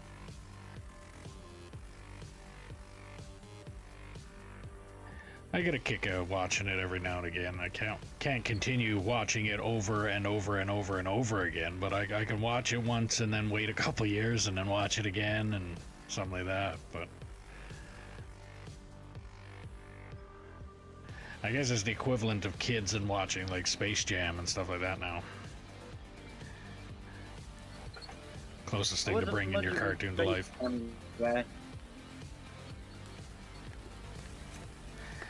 The first one with Michael Jordan, I didn't mind that one. I never seen the next one after that because, I mean, I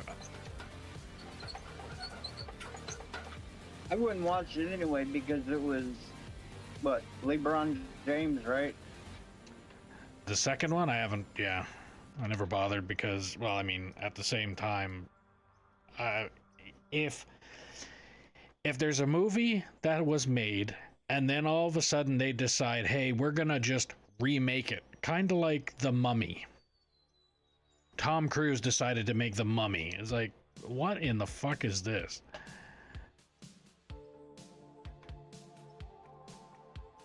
It's like, I can't watch a movie that they essentially just remade it for the sake of fucking remaking it.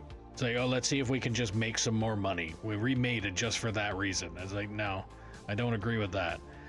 If the movie itself was not a remake but a continuation long down the road and they had to change everybody because, I mean, half of the cast probably died or something, then I understand that kind of movie, but not just a remake for the sake of of making money remake.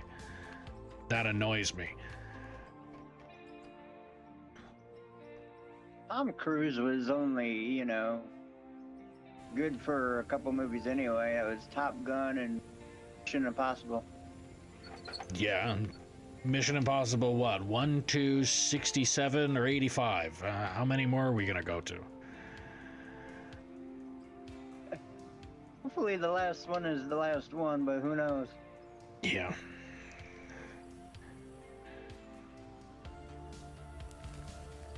Can only hope. I could do some more John Wick, though. Yeah, I could Give me do. with some more John Wick movies, man. Give me that.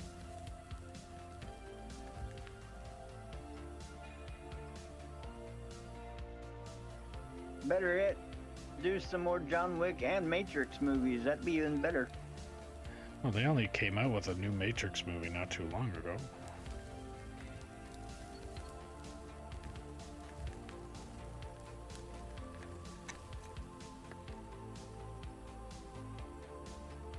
Yeah, the unfortunate part about that new one was it was a little woke. Like woke. Yeah. Everything's got to be woke now. That's like, I don't know the name of the actor, but I know he played in Doctor Strange, or not. Yeah, Doctor Strange. He was the villain in the movie. He also played in Star Wars. He was, I think it was, if I'm not mistaken, Rogue Squadron. He was in that movie as well. He was not Dumbledore, but he's the one that took Johnny Depp's place in the Harry Potter Fantastic Beasts. I forgot what the name of. Do you know who I'm talking about? I think so. Well, he's making basically a Viking style movie, Celtic movie, something like that. That's based in the like fucking thousands of years ago or something like that times. And somebody had enough fucking nerve to come in and tell them that the movie that they're making is not diverse enough. Like, that's what today has come to. I mean, it's back in the Celtic times. What more do they fucking want? Exactly.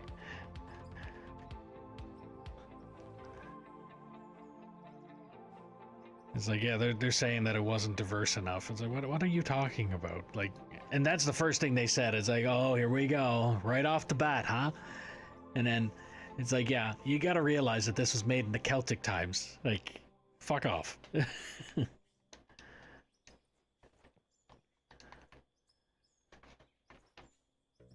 That was when, white people were planning about Black Panther movie being all black people. It was made in fucking Africa, man. What do you want? Yeah.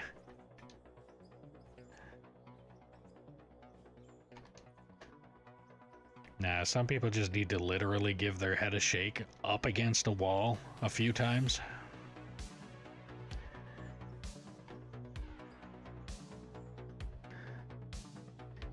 Either that or they need to remove it from their backside before they actually try and say something.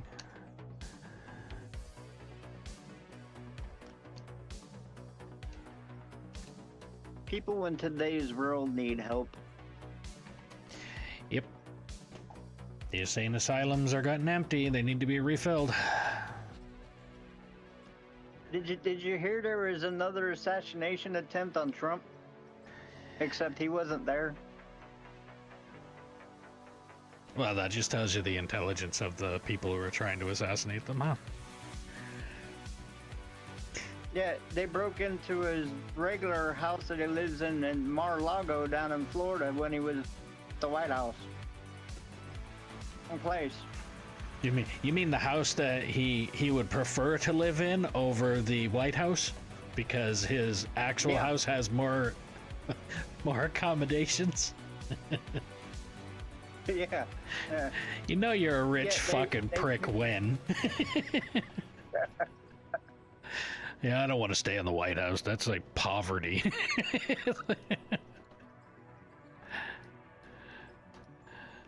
And he's trying to modernize the White House, and the Democrats are trying to pitch that.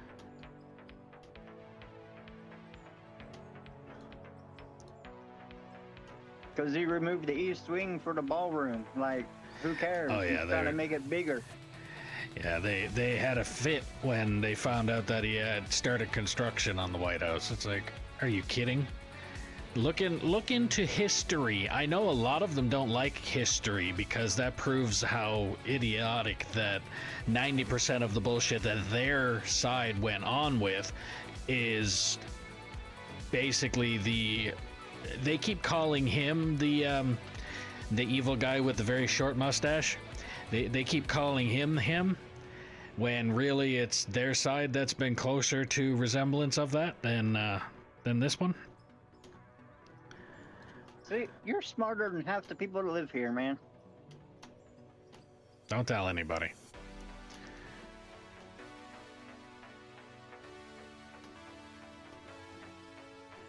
Yes, I gotta think. I live in Canada where we have a giant moron running this place. Like I said, we have a moron, you guys have a bully. I would rather have a bully any day of the fucking week.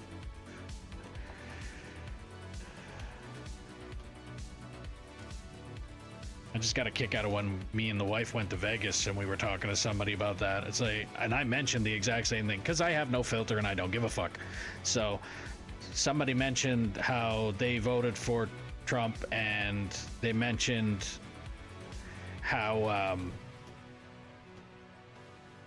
like it was just something of the subject, and I mentioned to the person, and I was like, yeah, well, we have a moron and you guys have a bully. And the first thing that came out of her mouth, well, we don't have a bully. He's not a bully. It's like, towards Canada he is. Oh, yeah, okay, I get that. And again, it's not towards Canada in itself, it's towards the moron running Canada. It's like, literally, the moron running Canada and the moron that's running Ontario, they both looked at Trump and said, fuck you and everything that you stand for.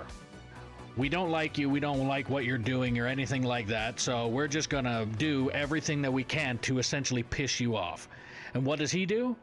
All right, I'm gonna increase the tariffs. Oh, this guy's an asshole, he's an idiot, he don't, like, I mean, yes, I'm Canadian, and as far as I'm concerned, what they did, everything that we're getting put on us is their fault.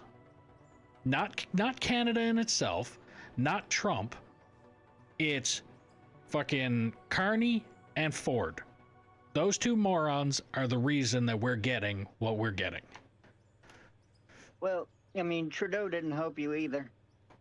Oh no, he's the one that started the fucking dumpster fire that turned out. But the moron that we have now is essentially going, oh well, I gotta pick up where he left off. I mean, Trudeau had the audacity to put 400% tariffs on our farmers here in America.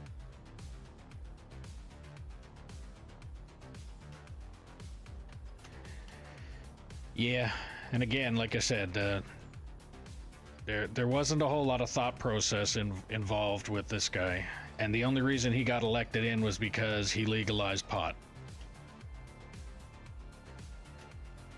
And then brainwashed every single person here saying it was a good idea to keep him here again. It's a, I just, yeah, it's fucking dumb. And then the immigration turned out to be another giant reason why he's still here, is because he essentially paid for a bunch of votes. It's like, well, we'll bring in a whole bunch of people, and we'll get him here because I think it's in order to become a citizen, or in order to vote. I'm not sure if one or the other up here were. Again, I've never followed that part of it, but I'm pretty sure you have to be here for at least 4 years in order to be able to at least vote. And that's what he did, was he immediately said, all right, well, let's bring in everybody that we can bring in. When the way it used to work, the way the immigration style used to work, is you had to have something to offer Canada. And the way he turned out was, it was more or less, I'm just going to bring in everybody and their dog, regardless of if they have anything to offer or not, because then I can appease to them by saying, hey, I brought you over here to essentially have a better life, or I just brought you over here so you're not over there anymore. And then they looked at it like, oh, he brought us over here to have a better life, I'm going to vote for him because he did me a favor.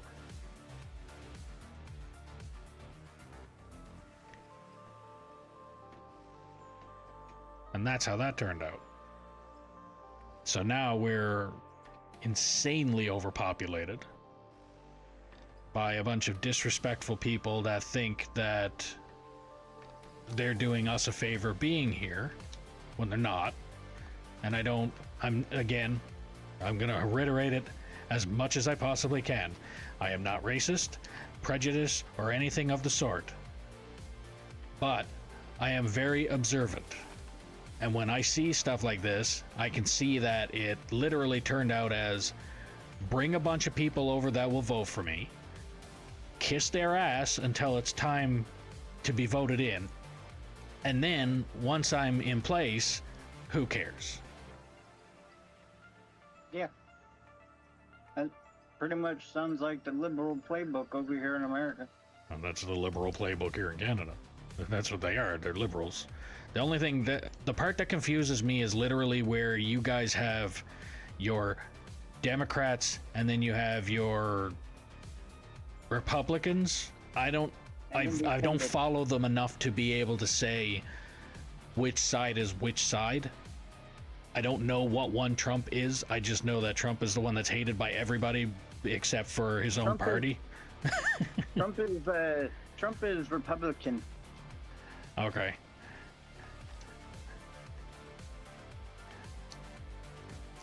But again, like I said, it's, if you look over here, it's the Conservative Party, which would be your Republican Party, and then the Liberal Party, which would be your Democratic Party. Right. We just call it by liberals or conservatives. You guys call it Republican or yeah, like, why? I knew you guys had a different name for it. Yeah, the conservatives. I just wasn't sure what. The sensible group, the conservatives, and then the liberals that are the fucking woke snowflakes. The nut jobs, the crazy loony bin people. Oh, the liberal ones? That's the loony bin people, yeah. Yeah.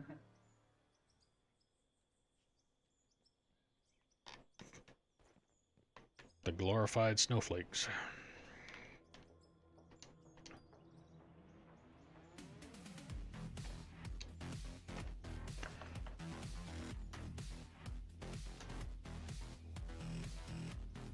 I like when they blame us for being racist and this and that and another, and it's like, you guys are doing the exact same thing. We're not doing anything being racist. We just don't want illegal immigrants to be here and allowed to vote in our elections.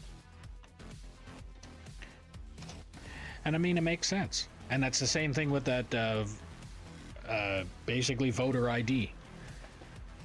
Up here it's not voter ID. You literally just bring in your driver's license, your ID'd, to prove that you are who you say you are, and then you get a vote.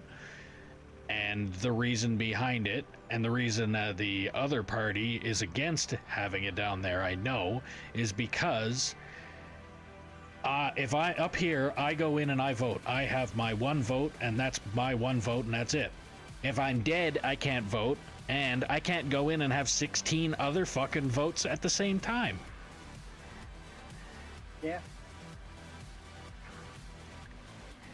The only problem that we're having up here is there's too many people that are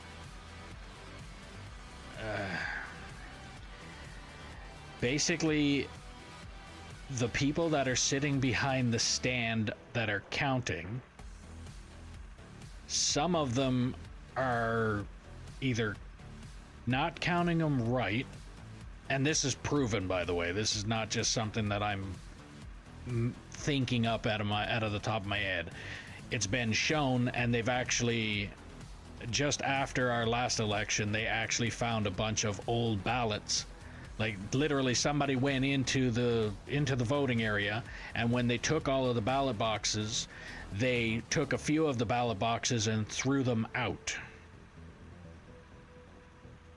Yeah, that's what happened in Georgia in the 2020 election. Yeah. It's like somebody literally went in, and I don't know if it was before or after they counted it, but I know it turned out that the numbers that they came out with, like the final numbers, we would have been a lot closer. If I'm not mistaken, they found out that we were so close that we would have actually won it if they would have counted those votes. But because it was so long after the election happened that they couldn't actually do anything about it, which I think was a crock of shit. I think is, if they find that there's any kind of voter fraud, then it should be, okay, we go back to another election again. Simple. I'm with you on that one.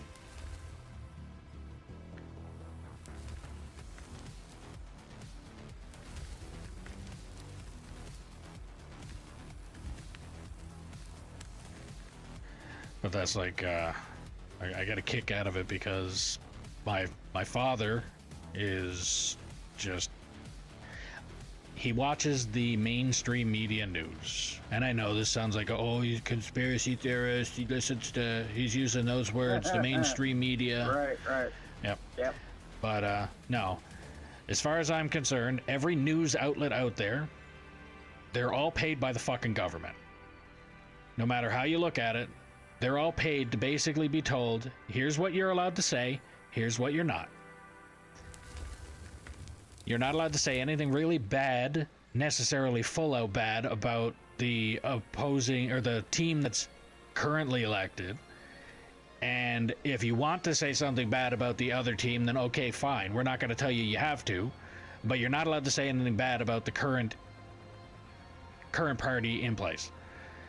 And my father watches it so much that he believes every fucking word that comes off of it. Right. Yeah, we have news channels like that here, like CNN and Fox? MS Now.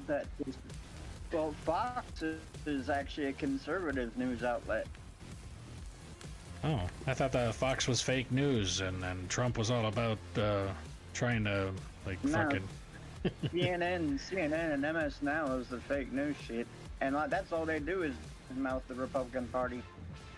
Yeah. Like, it's one thing to badmouth.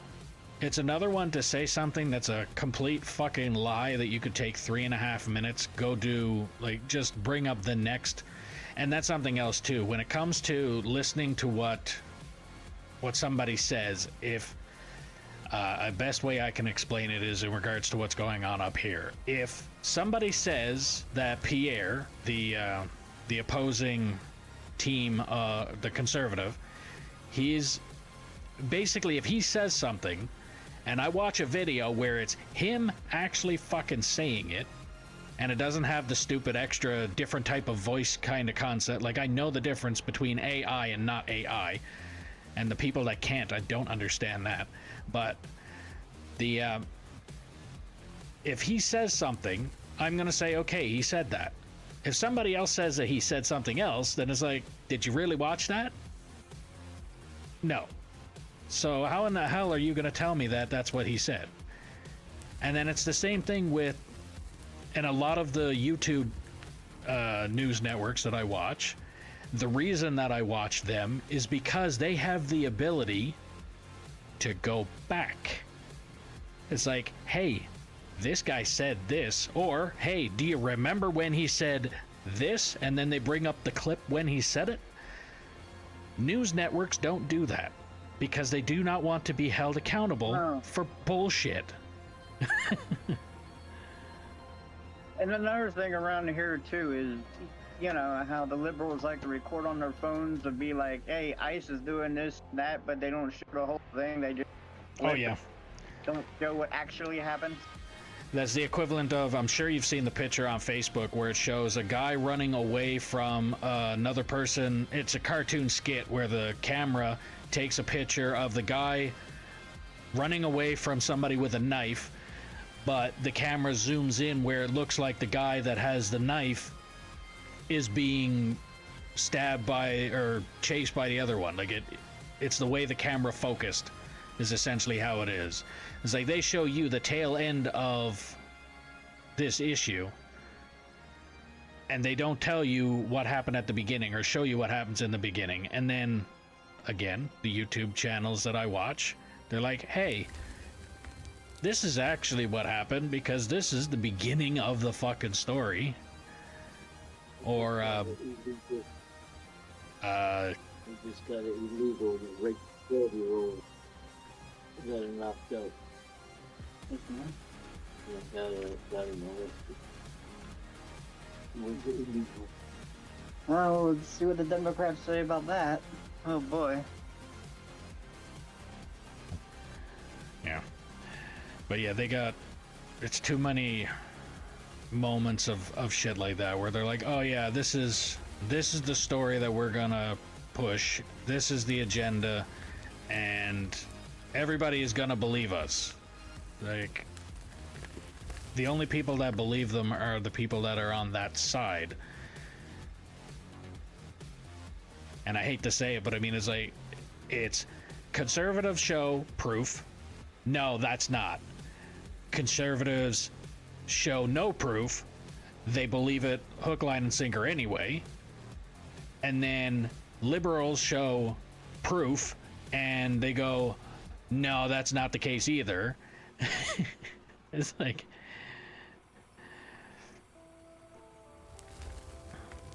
Well, I was just informed an illegal immigrant raped a 12-year-old child and got her knocked up. we need to watch the language there on some of that stuff there, Ice. And I know it doesn't sound like Right. language, but I'm on YouTube. Use some of those words, it can get me hurt. So use the word It's satire. grape. It's satire. Yeah, grape. Satire.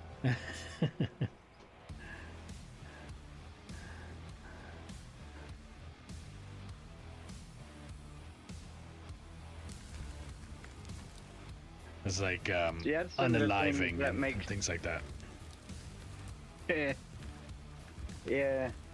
But see, that's some of the things that makes Trump sound like he's a bully, because he likes to use satire like a comedian. Oh yeah. It Well, just that's here's far the over kicker. Democrats instead. Here's the kicker. The very first time that Trump came out with when he was talking to Trudeau, the very first time he was telling him the 51st state part. Did you realize that that was a fucking joke? He even said it. He's like, Yeah, that and was the Democrats a joke. thought he was being serious. Yeah.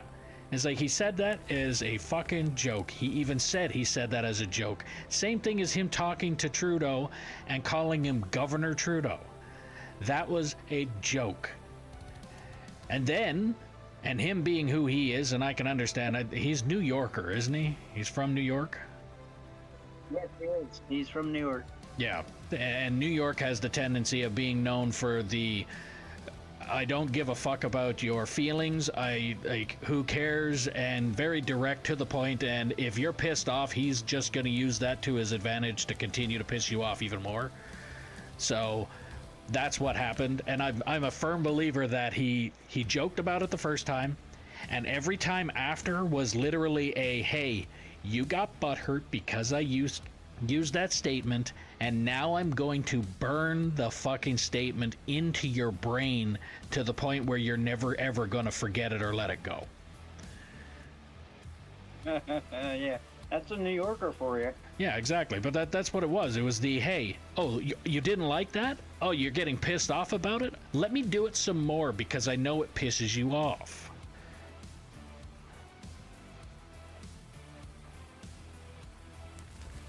Again, it is also bully behavior. But again, like I've said before, if I had to choose between somebody running the country that was a bully or somebody running the country that didn't give a fuck about the country they were trying to run, I would choose the bully any day of the fucking week. Because the idiot that's running our country right now is just running it right into the fucking ground. He is the equivalent of Biden, Canada version. And it seems every single Except time... he's not going swing around. Yeah, he might as well be. He's brain dead already, so I mean, he's not far from the fucking senile part. But it's literally gotten to a point now where he'll go out, he'll listen to what his party tells him. Hey, we want this, hey, we want that, environmental, this, that, something else. He'll look at them all and say, that sounds like a good idea. He'll go out, he'll fucking promote it as if it was his idea. And then when everybody looks at him and says, you're a fucking idiot, why the hell would you want to do that? Then he turns around and says, oh, no, that was them. That was their idea. They wanted to do that, not me. I'm going to go and do this instead. Like apparently our electric vehicle mandate that they've been talking about for at least the last 10 years now. How they were wanting to basically, within the year 2030, I think it was, they wanted every vehicle manufacturer to only be selling electric vehicles. Then... Yeah, see, Trump pulled the plug on that one up here. Yeah, I know. Trump just recently pulled the plug on the that auto start system. My vehicle has the fucking stupid system in it. When you come to a red light and you stop, and then the vehicle shuts off and then starts up when you go again. Apparently that was implemented by Obama. I watched that skit there a little bit ago on YouTube. I was watching a bunch of that stuff. And yeah, Obama apparently implemented that, and Trump came out and he's like, yeah, that's fucking stupid. Let's let people buy vehicles that do what they want them to do, because this thing here is implemented where every single time you start the vehicle it resets. No. It's like, I understand a little bit of the concept behind the reason for it to be in place. You're not using as much fuel if you're sitting at a red light. But at the same time, you're burning the living fuck out of your starter. If that thing starts 500 times in a day when it's only twice that it would normally run.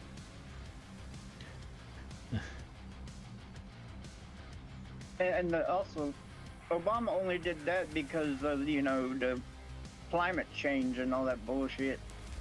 Yeah, I know. Ask where you live if climate change is happening, because from what I hear, it's not. So. Where I am? It all depends on who you ask. Yeah, negative 40. Negative 40 degrees. Yeah, Oh, exactly. Yeah. Yeah, but no, it's not. It's not. Oh no, that's right. The old term was global warming, but we don't use that anymore because we all know the fucking difference. There's nothing fucking warming up about this place.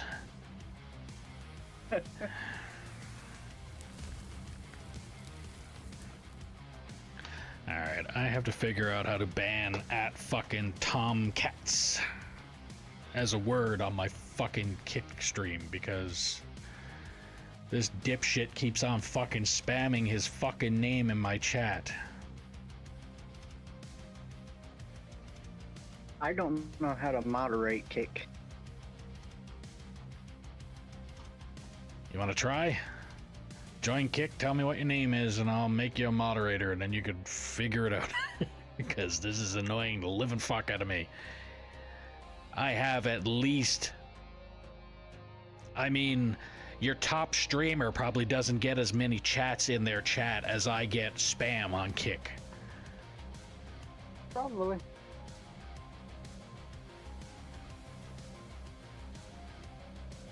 But I've never been on Kick. I don't know the system, so take me a minute to learn. Oh, it's all right.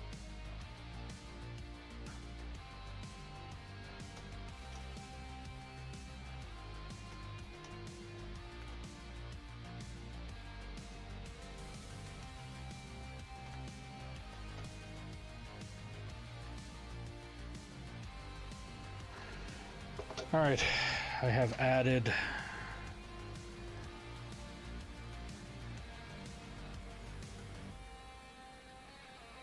yeah, and it turns out the people that are spamming this shit are just following me too, so I don't know if it might have something to do with it as well, but figure that out later. I'm just really fed up with every fucking time I happen to look over when I see that my chat is doing something, and it's like, oh, subscribe to this, do this. It was only a little bit ago that there was enough nerve for one guy, and yes, I managed to get him one fucking view because of this. Literally hops in my chat, spams, better stream over here, this stream sucks. And then I went over to the stream, and literally the first words that came out of the guy's mouth that was streaming was, well, it's amazing how much hate gets you views.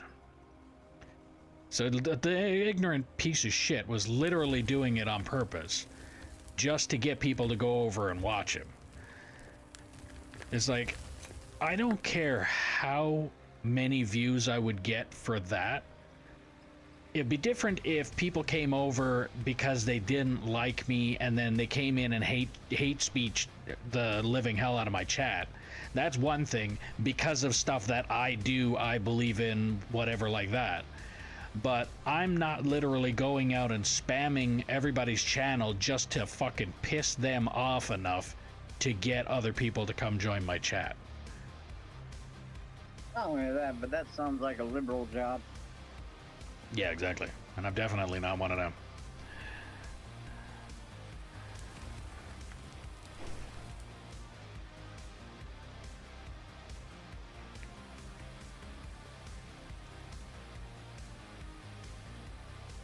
I don't know about your liberals, but they're trying hard as hell to make us a communist country down here. Ours too.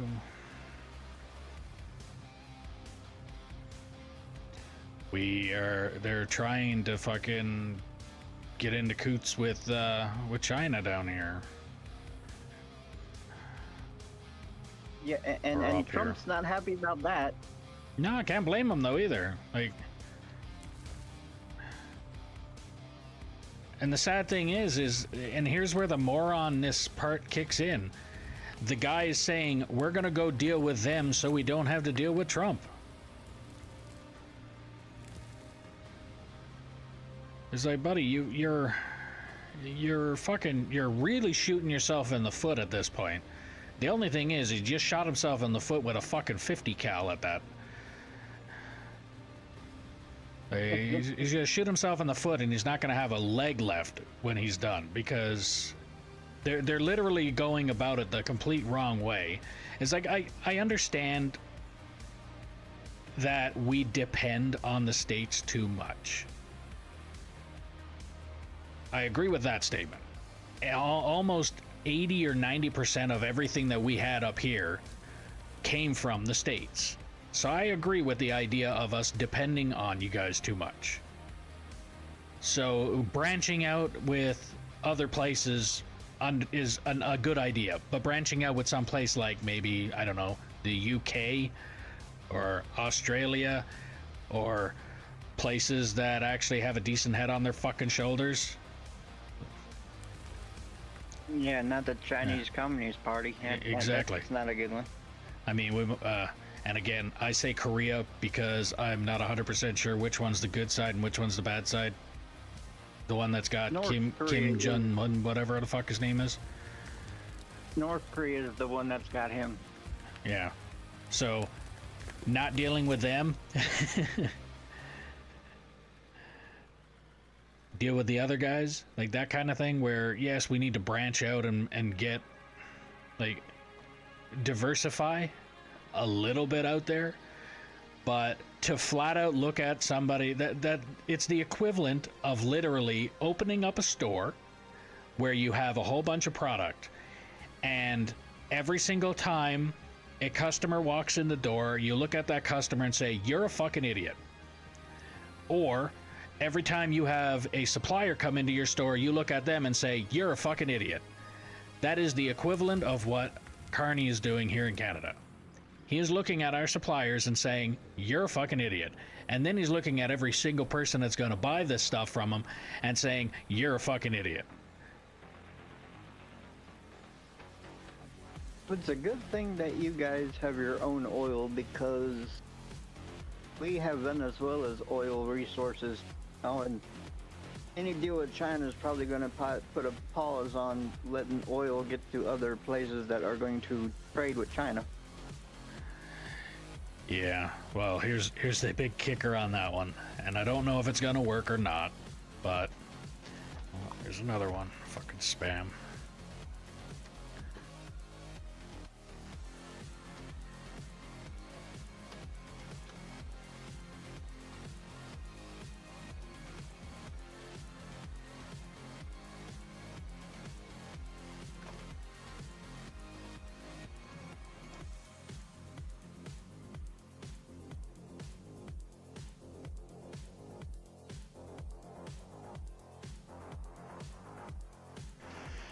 Yep, self-promoting my channel without even asking at all. I mean, that's one thing. It's if somebody happened to come into my chat and chat with me and mention, hey, I'm also a streamer, would you mind if blah blah blah blah blah?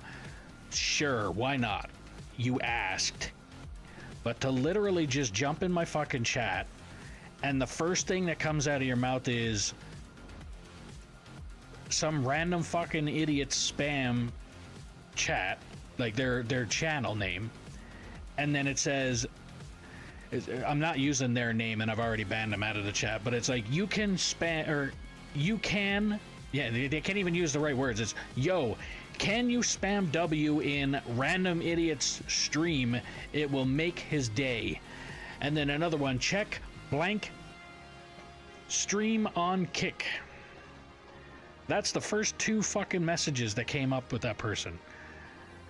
Like, I realize that they're probably just bot accounts that are fucking spamming this shit, but it is... They're bot accounts, and at the same time, the names that they're going to use are also going to get put in the banned words list. Because I'm not even going to bother with it at all.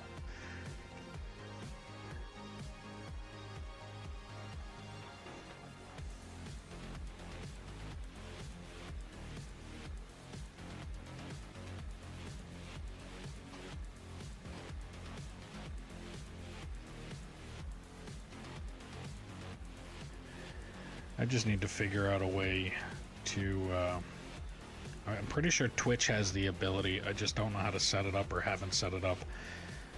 Bear was talking about how you have to basically confirm your account or something like that.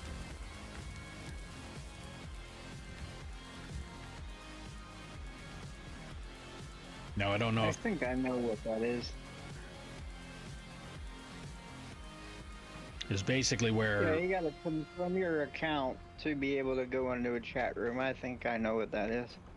Alright, I think I'm gonna try and set that up later on, because I'm pretty sure that'll fix the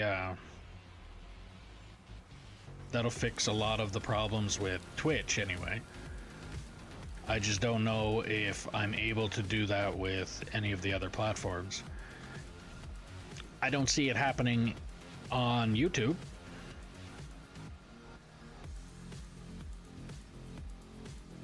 So I'm beginning to wonder what they got for a platform or for a setup there, because they don't have that problem.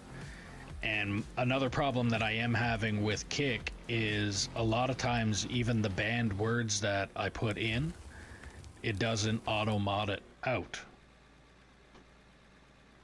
Like Twitch did it, and sometimes they get through. Like, I'm getting a weird one here, like that last message that I got on Twitch, it said possible ban invader or evader monitoring. Like, I don't understand. So they put at me and then top viewers, and then I see star star star.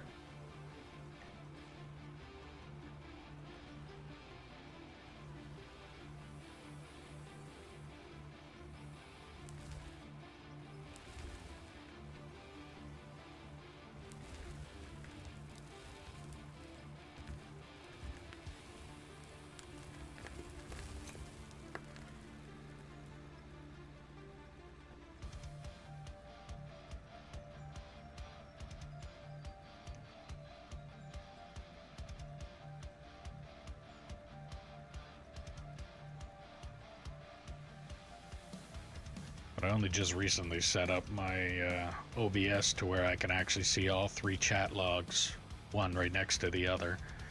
And then I also had the reason that I took YouTube out of that bar was because OBS had so Streamlabs has all these abilities, but I'm able to take it from Streamlabs and just move it over to OBS. So right now my Streamlabs had the Twitch activity feed. So if somebody subscribed, followed, and all that kind of stuff, it'll show me when that happens. I had that up with right next to Twitch chat. Now I have it's Kick chat, YouTube chat, and then Twitch chat. And then I have in my little activity feed is down by my volume controls and all that kind of shit, so it doesn't even take up that much space. So now I don't need to have YouTube up on my screen the whole time.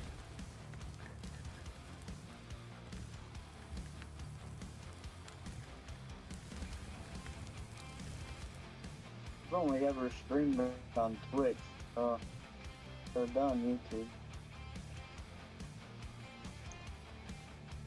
Yeah, it's the ever since I got that graphics card, my computer ran better, so I figured I'd try and do it, and it worked. And it's not like I'm lagging out or anything like that. Like I was before, I had moments where my bit rate went right down to the fucking shitter. Like the was that kilobits per second is what it shows on my screen, and it's right now it's green bars. That's low. Yeah, I'm on 12,000 kilobits per second, which is green on mine. And the way it was before, it was hundreds of thousands, and it would show it in red, and it would fucking mess things up. So it's a little bit better now.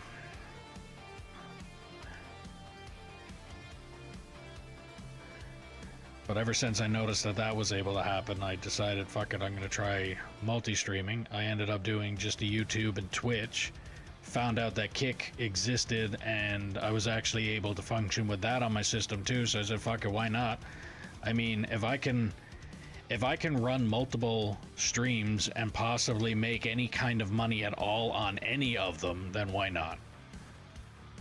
Like, I'm not looking at it like, oh, I don't want to play stream on that platform because that platform doesn't like this, that, or something else, and this platform doesn't do this, that, and something else. It's like, I really don't give a fuck. It's a possible income, and that's all that matters to me right now. Because I know YouTube's got their little hiccups, Twitch has their hiccups, and Kick has their hiccups, and I really don't care about any of them.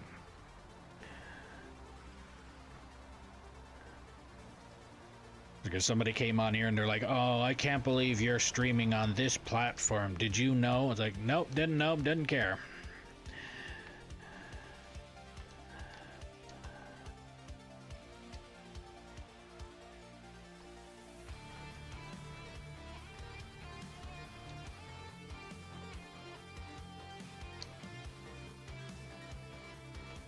So I wish the room I was in was better insulated. The room I'm currently in used to be the part of a garage. They're here to keep me warm.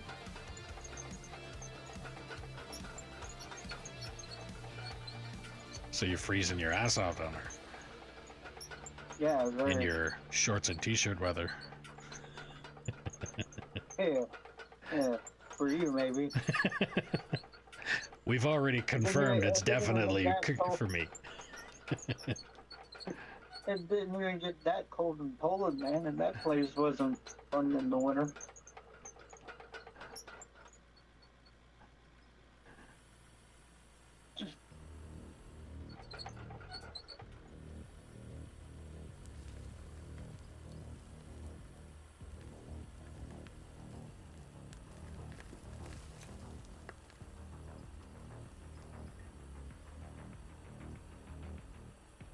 Oh yeah, that was something else that I was talking about in regards to the whole oil thing here. If it passes, a lot of people are saying absolutely not, it'll never pass, but at the same time, weirder shit's happened. The province that I'm currently in is actually thinking about trying to separate. And no, before anybody actually tries to jump to the fucking conclusion of it, we're not becoming the 51st state. Just because we separate doesn't mean we separate and become part of somewhere else. Essentially, what they're thinking about or trying to think about or talking about is essentially Alberta becoming almost like its own country. That'd be interesting. At the same time, it would make it would make the sensible part about it would be us dealing with the states, because we can deal. The person who's running Alberta, the premier that's running Alberta, is sensible. Like I said, she's got a head on her shoulders that is. She understands what the fuck she's doing. She's actually doing her job properly, and there's some people out there obviously that are like, no, she's not doing her job properly, she's fucking up all kinds of stuff. It's like, yeah, but at the same time that shit was already fucked to begin with. And then it's to some people that are like, oh, she's doing this, why hasn't she done anything about this other subject that has nothing to do with that one? It's like, well, you need to work on one thing at a time, mostly. Like, obviously there's some stuff that you can multitask on, but the main concerns are usually the ones that take top priority.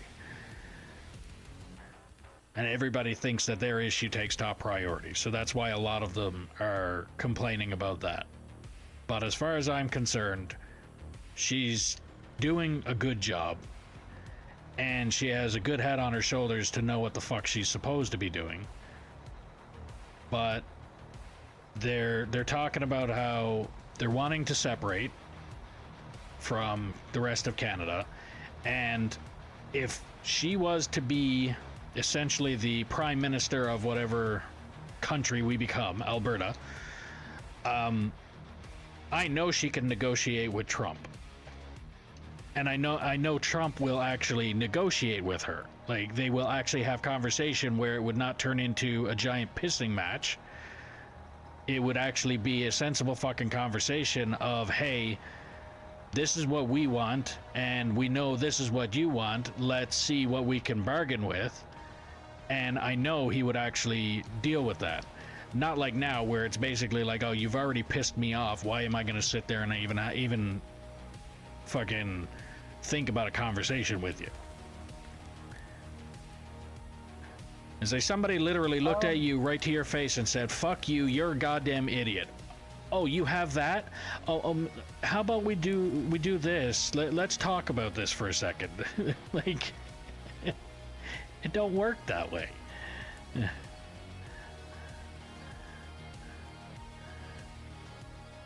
I can't remember what one it was. The guy that took over for Trudeau, or it was just the Premier of Ontario or something like that, but Doug Ford or Mark Carney. Mark Carney's the Prime Minister. Ford is the Premier of Ontario.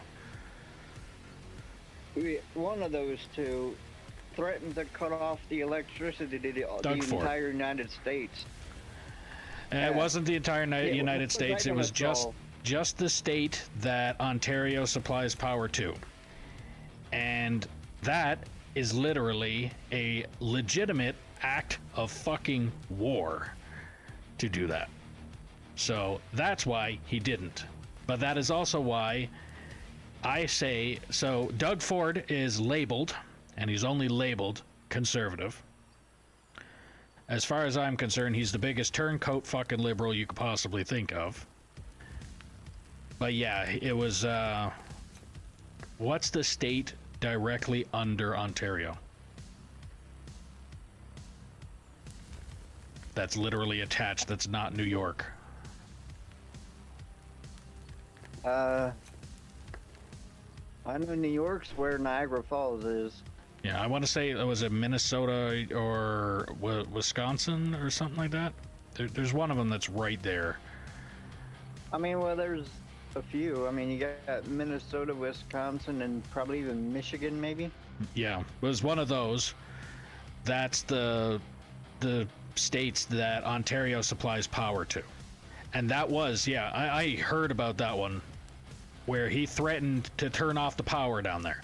Now, so when he said turn off the power to the states, that wasn't turn off the power to all of the states. That was just the ones that Ontario supplies power to. They're basically on that grid. So that was his threat, was we'll shut off power. And like I just said, that is a legitimate act of war. So what he ended up doing, and this is where that turncoat thing turns in, he's a fucking coward. It was I make a threat, and then you look at me and say I'm a fucking idiot, or, hey, you know that threat you just made is illegal. And then he turns around and goes, oh, okay, never mind. And then turns around and goes and looks at something else. So he went and did that. He looked at it and said, okay, I'm going to turn off the power to the states. They look at him and say, that's an act of war. Then he goes, oh, okay, never mind. I won't do that then. Then he turns around and goes, okay, well, instead, we're not going to give you any liquor, any alcohol. And now you guys do take a lot of the alcohol from Canada. So he literally said, nope, not happening. And then he went and said, all right, well, at the same time, we're just going to not sell the alcohol from the States here in Canada as well. Another big fucking mistake.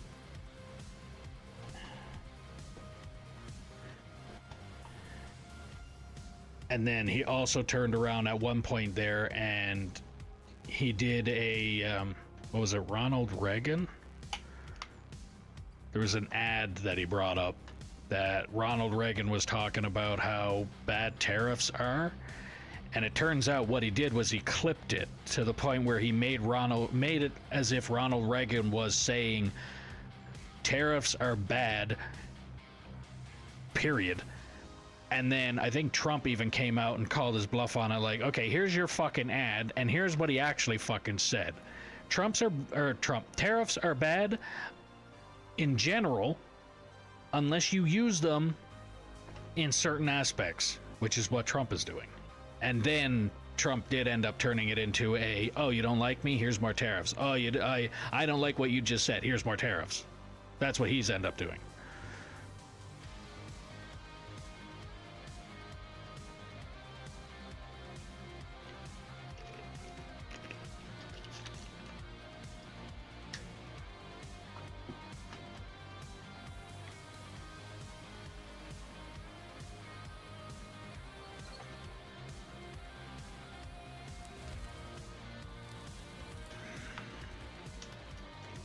I can tell you one thing: the terrorists are making us pretty good money over here. They are, yeah. The only thing is, the tariff money, it's not really you making anything, it's just literally it's a tax. Every other country out there is being taxed by the states now. That's what a tariff is. Yeah. But we're getting a $2,000 tariff refund check because of the money we're making off of it, so I'll take that. Yeah. And again, that's the same equivalent to you saying that you're getting a certain amount of money is like me saying that Canada has free healthcare. We both know that's bullshit. It's not free. Everybody pays for it. They just pay for it every check instead of upfront like you guys pay for yours. You go in, stub your toe, and go to the doctor, you get a fucking bill for whatever the doctor ended up doing for you. Here, you go stub your toe, and you go to the doctor and you get it taken care of. And if you needed a cast or anything like that, not that you'd ever get a cast on your toe, but it's what I'm meaning is you basically go and get whatever problem taken care of. You're slowly paying it by paying your, basically having your healthcare tax on your paycheck. And for the people that are not working, which is what a lot of people are really up in arms about, is the ones that don't work are essentially getting all of their problems paid for by the people that are working. And I can, now that I'm actually getting disability, say that I am no longer feeling like a mooch off of that system as well, because that's essentially what I felt like I was doing when I was trying to get my disability. Like welfare. And again, I am not saying that welfare is a bad thing. I'm just saying that 90%, and I would probably say that that's a good number, I would say 90% of the people that are on welfare don't fucking need it. They are literally too lazy to just go out and get a job. Other people, however, That's the same here. yeah, other people, however, there are that 10% are people that, in my case, it took me, I've been trying to get my disability since 2021. They denied me, saying that I was not disabled enough to receive disability from 2021 up until, I would say, 2 months ago. Don't you ever get lawyers down there for that? So when you're thinking long-term disability would be basically I was working for a company, I got injured. Now, when you get injured, you immediately start off on short-term disability. And short-term disability is usually you're basically too broken to come back and do your original job. But when you're okay, you will come back and do your original job. Now, sometimes it takes a little longer. I think it's anything over 3 months, or 3 to 6 months, or it could even be 8 months. After that, you go from short-term disability to long-term disability. Long-term disability can range from right after that 8 months or whatever time period to indefinite. The problem is when you go on long-term disability, a lot of places will not give you the long-term disability because they feel you are not disabled enough to be able to receive that. It's the same thing as what I just went through, only the lawyers 9 times out of 10 are out there for the people that have worked for a company and went right into disability due to said company they worked for when they got hurt. My problem is I cannot backtrack and state this is the company I worked for when I got injured, or this is the company I was working for when I was able to do this, that, and something else. Because it's basically the condition that I have. They can't narrow it down to, hey, this happened at this time. It's, I could have been born with this and it only got bad after so much time. So the lawyers that I dealt with were more of a, I guess, a coach. Hey, here's your situation, you need to do this. Here's your situation, you might want to go try and do that. And basically the idea of also being able to go into the disability office and say, I'm applying for disability, I also have a lawyer on standby to kind of look at him and say, hey, you're about to commit a crime, I'm about to call 911. Do you still want to commit said crime? And that's actually the best way that I could put how I've been fighting it, because with disability here, you apply, and then they either come back and say, yes, you get disability, or no, we deny you. And then you have to appeal it. And if you appeal it, they make a decision again with a different person, a medical adjudicator, I think is the name, where that person looks at it and says either I disagree with their decision, yes, you get a disability, or I agree with their decision, no, you're still denied. And if you get denied again, then you fight it again, appeal, same process. You do that 3 times. After your 3rd denial, then you go in and you appeal, but instead of it just regular appeal, you go through a thing called a tribunal, where it's like their neutral side of, we're going to look into everything that has ever been applied here, and we're going to put everything down and say, check mark of, yes, he deserves it, or no, he doesn't. And here's the reason behind every single one of these reasons. So if they denied me again, they will come back and say, we're denying you because of this reason here, and this reason here. Or they just come back and say, yes, we accept you as disabled, and you're going to get disability. And then go from there, which is essentially what happened here. The only difference is, with the tribunal, they made the decision that said, we agree with you being able to receive disability, we disagree with their decision to deny you. As soon as they made that decision, I got a call from the disability department saying, we changed our mind. We think you need to get disability. Which, the best way that I put it, like I said earlier, was it felt like I went in, I applied, and I went in as if I was watching a criminal about to commit a crime. I'm me, the criminal is the disability department, and my cell phone about to call 911 is the tribunal. I looked at CPPD and said, I'm calling your bluff. You're about to do that. Do you really want to do that? I'm about to call the cops. And as soon as I pick up the phone and I'm about to dial the number, they look at me and say, no, never mind. That's what disability essentially looked like it did for me. They went and said, oh, the tribunal got involved, and we know they're going to make the decision. And as soon as they did make the decision, they called back and said, we need to do some damage control. And we're like, oh, no, never mind. We changed our mind. You should definitely get disability. Just another way to Here in fuck me over. America- Yeah, here in America, we get disability lawyers to fight for us. Yeah, like I said, the one, so it is kind of the same thing here, but the disability lawyers that you'll get up here are for long-term disability, not, it's kind of 2 different branches of disability.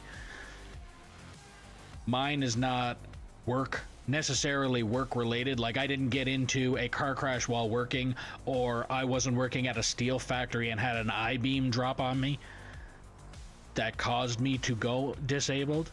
I had long-term effects of the tire technician work, the heavy-duty mechanics work, the working as a hot shot driver, and everything else just compounded to the point where the last few companies I worked for, I couldn't do the job because of the medical issues that I have.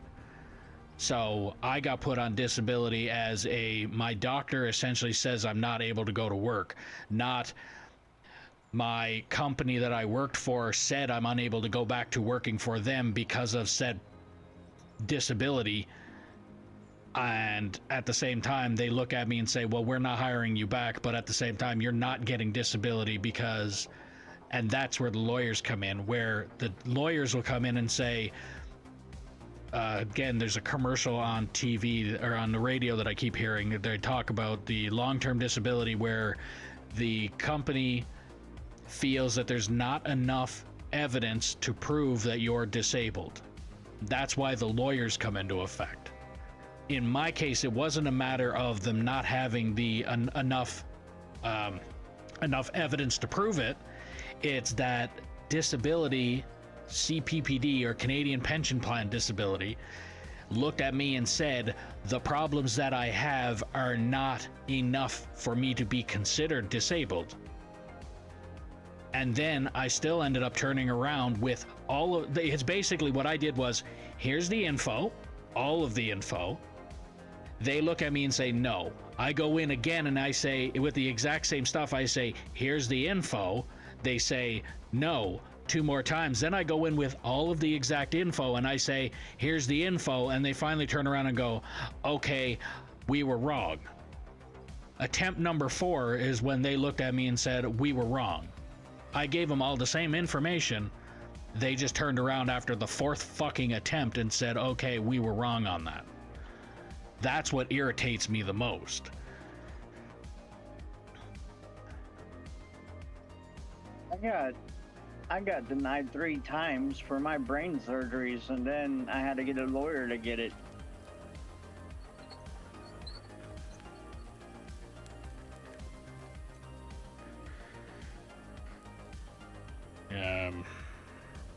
To what? Just get the surgeries? Were they supposed to be covered by No. somebody, or? No, I had the surgeries. I had 4 of them. But I was unable to go back to work wherever. I just couldn't work, period, after that. And I got denied 3 times by our disability here, to where I had to actually hire a lawyer to fight for me on my behalf, because whatever I was doing wasn't working, I guess. Yeah, it's the same thing as me. The only thing is, everything that I was doing that wasn't working ended up working in the end. Just because of the fact that I had to talk to the right person in there, apparently.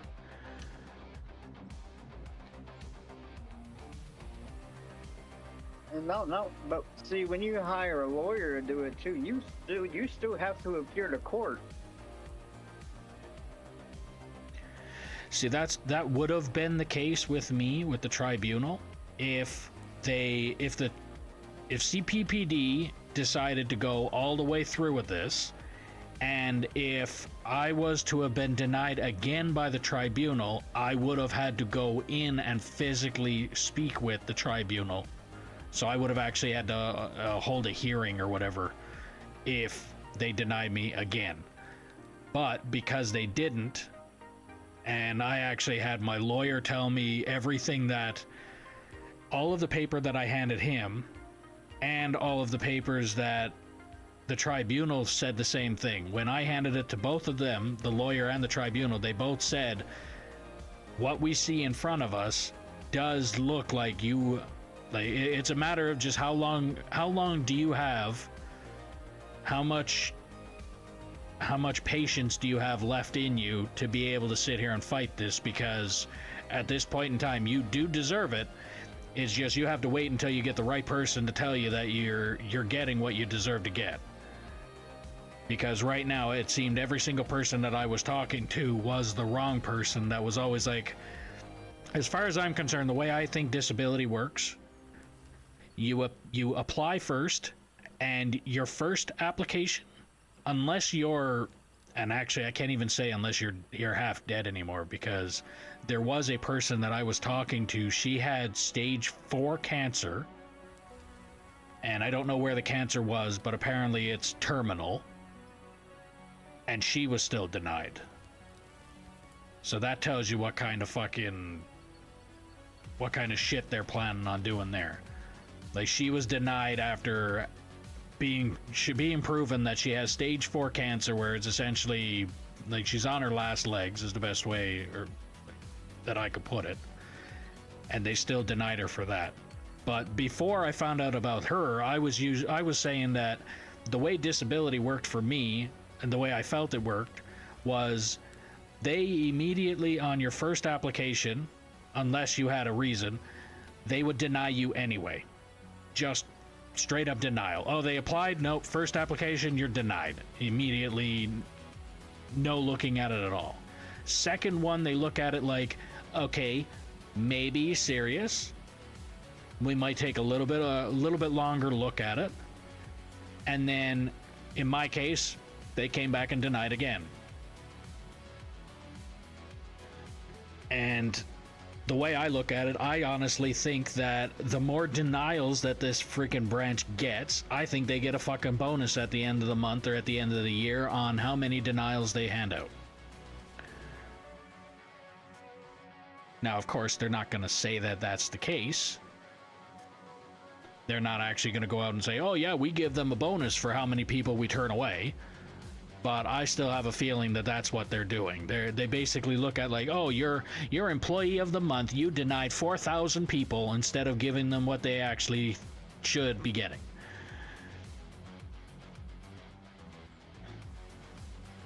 I'd believe that, to be honest with you.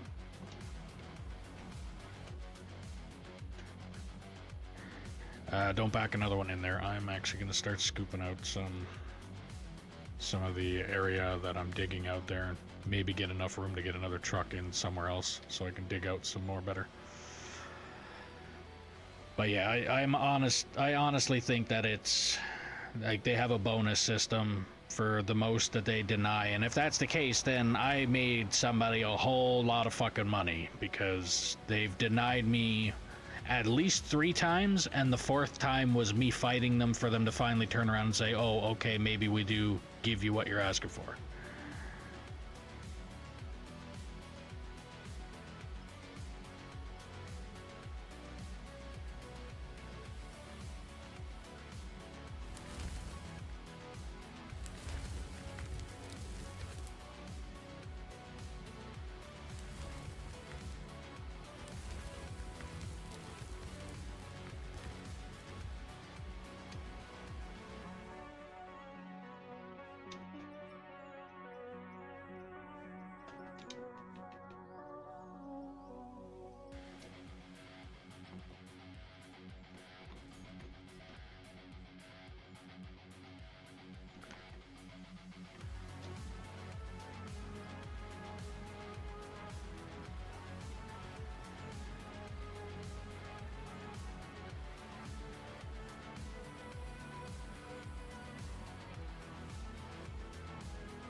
Oh, that was another thing that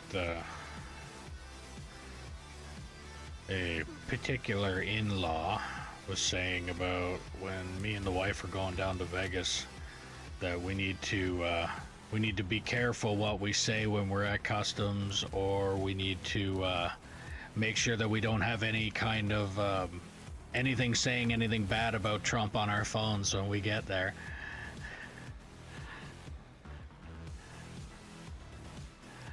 I just start I don't fucking know how true that laughing. is. Yeah, I just gotta fucking, I have to laugh at that. And again, she's liberal all the way, but not the wife, there you go. the in-law, but yeah, but Right. yeah, basically the way that she's also putting it too, according to her, Trump is the reason Cuba shut down. Trump Okay. is closing down Cuba. Cuba's got its own problems, and it's not Trump. Yeah, but okay, the reason behind Cuba really, like the problems that they're having lately, is in relation to what Trump did, but it still has nothing to do with Trump. It's the Venezuelan oil. Apparently, Cuba made their money off of the Venezuelan oil. Trump took over Venezuela, and now Cuba essentially doesn't get their money. But apparently, Yeah, well, they were talking about how they were gonna work with them, or Trump was saying to make a deal with them or something like that. So it's like he's trying to help. I don't know.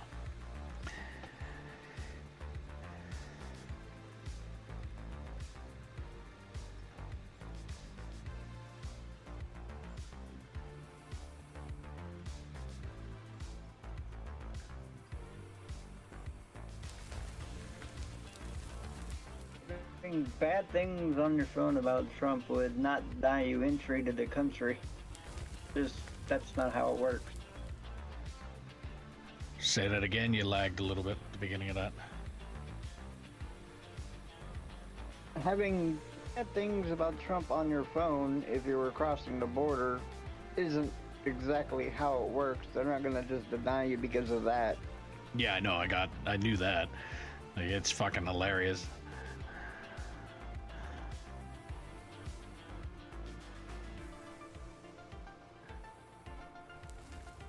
No, it's the fear mongering. It's the whole gotta make you believe Orange Man bad.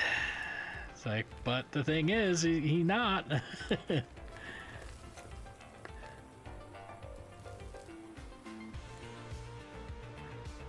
I said, he's a bully. But he's, again, it's the... I'm pretty sure all of this would have been avoided. And I mean, at least 90% of this would have been avoided if Trudeau would have locked down the border when Trump said for him to. Right. Because of the fentanyl getting across the border. Yep. And then instead of the, like, okay, the sensible way to do it, even if you didn't actually plan on doing what he asked, the sensible thing to do would have been, we're gonna put up more security, or we're gonna, like, because I know Trump didn't say, like, he didn't essentially want shut it down, nobody can cross the border. He wanted security upped.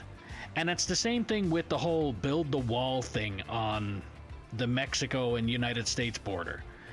Like, he wasn't looking at the Great Wall of fucking China in the end, but if you increase security, which in his case he did end up building the metal fucking thing, because that was essentially the amount of security that you guys needed to keep everybody, all of the illegals out of that area. So it makes sense for that. But what he essentially wanted Trudeau to do was increase security on that border. Less people get through that are harboring whatever illegal, and problem would have been solved. Or at least look at them and say, yes, we're going to increase our security and go from there. But not just look at them and say, no, because there's not enough crossing the border. It's like, oh, the numbers that we're calculating, it's only, let's say, it's only 3% of the people that are illegally crossing the border are crossing with drugs. Like, to literally look at them and say, oh no, that your numbers are wrong and that's the reason we're not doing it. That's the part that was the part that went wrong. Now, if they were to have literally said, okay, we're just going to increase the security, Trump would have been fucking good enough and then left it the hell alone.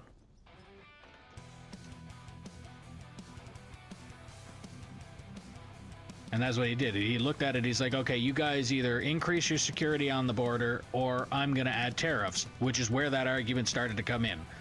I'm going to get you tariffs basically as a incentive to fix your fucking problem. It's like, spend the money to fix the problem or you're going to spend money elsewhere. Either way, that's going to get spent. So you might as well do something that's going to be productive with it. And instead, the dipshit that was running this place decided, fuck you, and literally just looked at Trump and like pointed in his face and said no. And then wonders why we're in the situation that we're in now. And then the thing is, the dipshit that's running the country now essentially followed suit and continued on with this fucking poke the bear brigade. And Trump is literally like, oh, okay, you don't like that idea? Well, here's some more tariffs. You don't like that one either? Here's some more. It's like, at what point in time are you going to continue to fucking punch yourself in the face before you say that hurts?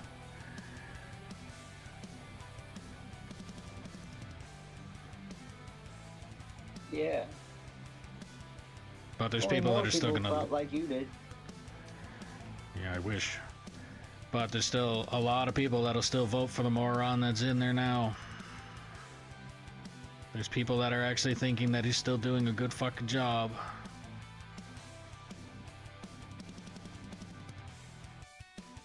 Yeah. From what I can tell, it doesn't sound like it. Well, I mean, when the first thing that comes to mind is him going over to China and seeing if he can strike a deal, that immediately would have told me, no.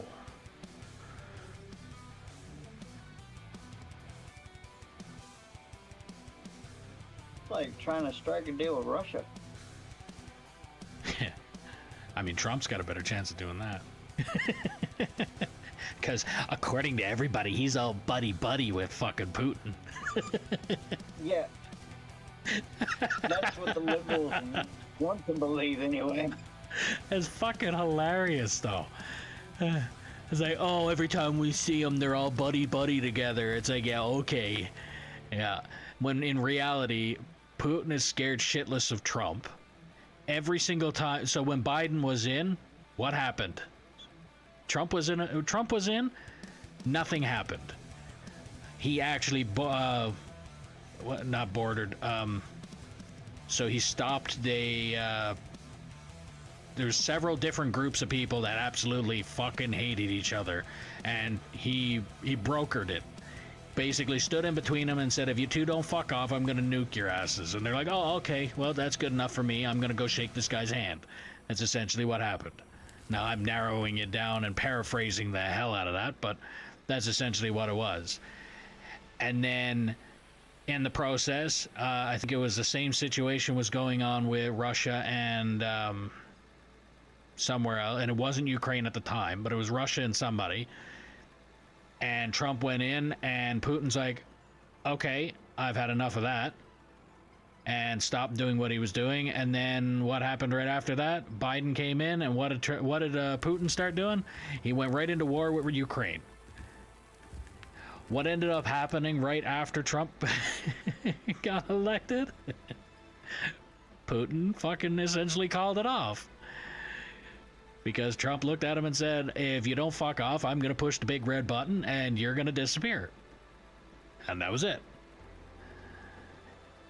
And then he started trying other shit, and it just fucking, it's hilarious. But no, they're buddy-buddy, right? Well, not only that, if the liberals actually went and thought about it, we took Venezuela's oil. That was the only way Russia was getting their oil. So, and we're not giving it back to them. Yeah. Again, the strategic way of doing it. It's like, oh, it's the same thing as the old medieval times of this village here has a water supply, shut off the water supply. Now, that water supply was Venezuela, and Russia was the needing of the water. So you shut off the oil going into that place, and you basically hold it hostage at that point. You're not going to get anything else out of it except for the outcome you're actually wanting, and it's strategic. And it's sad because the ones that are complaining about it are like the fucking in-law about the whole essentially it's the communist country, and the reason the communist country is going bankrupt is because another communist country was supplying them, and now that's taken over by Trump, and now they immediately go and say, oh well, communist country is not, I guess not that bad, but because we don't like Trump, then that's the only reason that's it. Trump bad, so everything that he's doing is bad. Communist must be good according to them because Trump bad.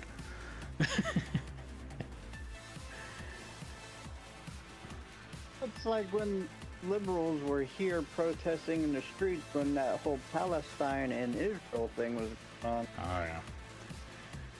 They were even around the flag of Palestine and everything like that. And you know how the most liberals are either gay, lesbian, trans, something like that. You know. Yeah. Alphabet people. Right.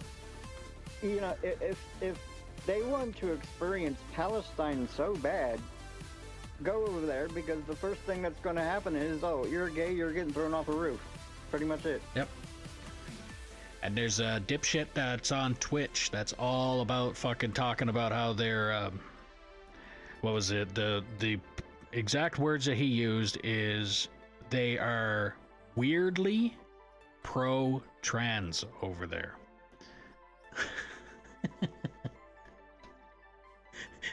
It's the funniest thing I've ever heard. I guess if throwing them off a roof is pro-trans, I mean, I don't know. No, apparently what they do is they basically force the transition. You do something bad over there, they force the transition. So that's where the thought his thought process of weirdly, and he used that term. So he just didn't want to tell anybody that if you go over there and you do something bad, or at least what they would consider bad, which could be anything at this point. Stealing a candy bar, had to get your hand cut off. Yeah, but I mean over there it could be anything from fucking showing your face in public when you're not supposed to like, you name it.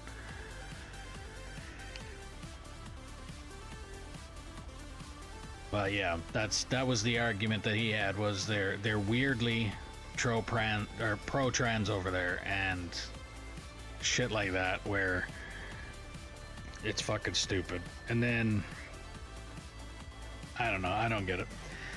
The best way that I can explain how that whole shit show is, and the people that want to argue about it, it's like you've got one side stands in front of the kids and families to protect them, and the other side hides behind them and uses them as shields.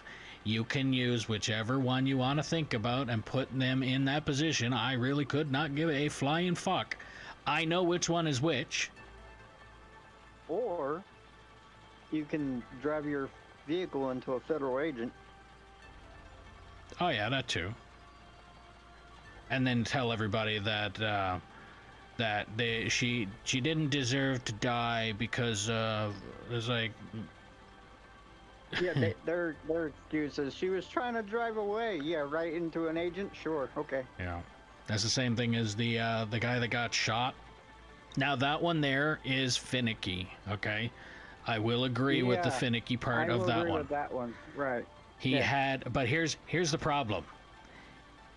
You go to a protest after how many posts and everything else of him saying how he despises them, doesn't like them, doesn't agree with any of what ICE is doing, all that kind of shit. Then he goes to a protest and he antagonizes every single one of the cops that are there while armed. Right. And the catch about that is he was actually at more than one of the protests while armed. He didn't get shot then. But the reason, or not the reason, I hate using that word in regards to that because there's no reason. He obviously shouldn't have been killed, and the reason, what happened was the officer, and I'm saying officer, could have been one of the armed people that has a name on their chest, disarmed him, and I watch it on AK Guys, the YouTuber that I watched that was talking about it too, and they make fun of the gun that he had because apparently this gun is very known for negligent discharges. But Yeah, Sig Sauer.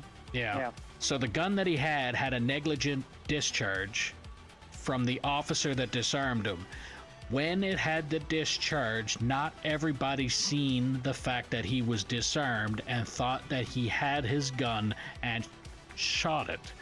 So at that point, they had split seconds to think about what the fuck was going on, not minutes and days like everybody on YouTube and every other fucking news outlet platform that had all the time in the world to look at the video and say, oh, I seen that and this, that, and something else happened. They had seconds. They heard a gunshot. They knew he was the one that had a gun. So what they ended up doing is they took care of the threat. And that's just the way they're trained. Exactly. So none of those officers are in the fault of this. But at the same time,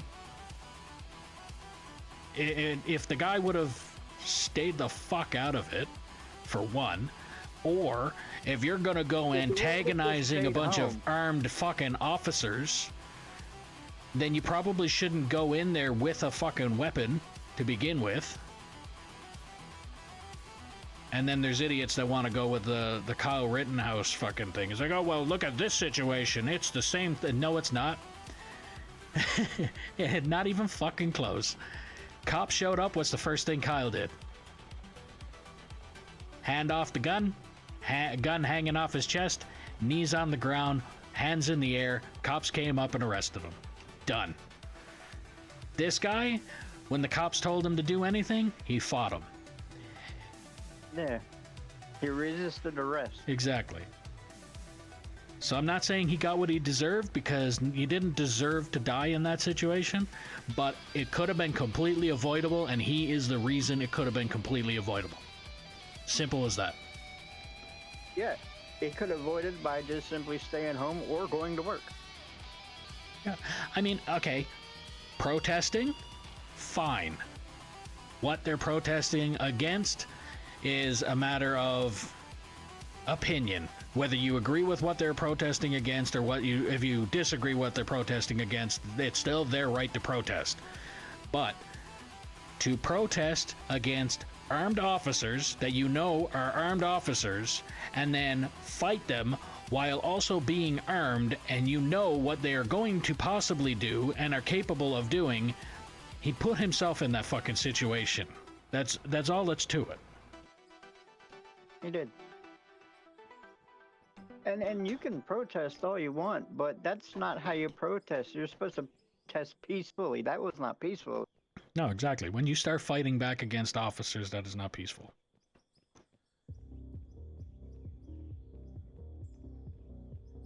Blocking vehicles in the road, that's not peaceful either, as far as I'm concerned.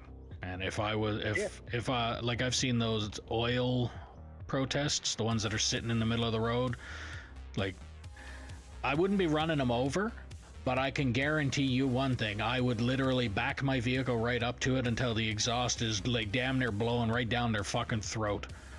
and I'd be revving the living piss out of my vehicle.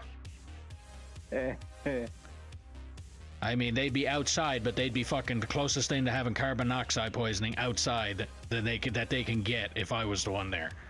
But they don't do it here, and at the same time, I also probably have more of a temper than usual in regards to that kind of shit, so I probably would get up and grab them by the cuff of the fucking neck and throw them somewhere. It's like, if I was on my way to work or something, or somewhere important, and these guys were doing this, I would lose my shit.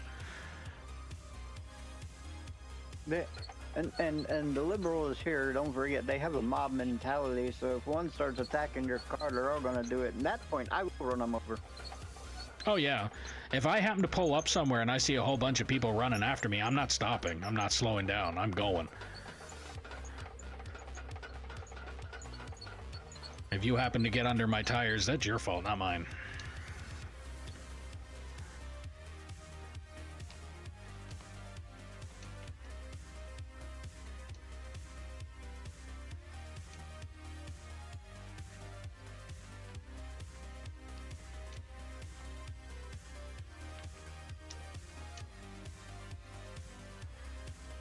And the thing is, I'm not a huge political person, but I can see dumb and I can see smart pretty easily.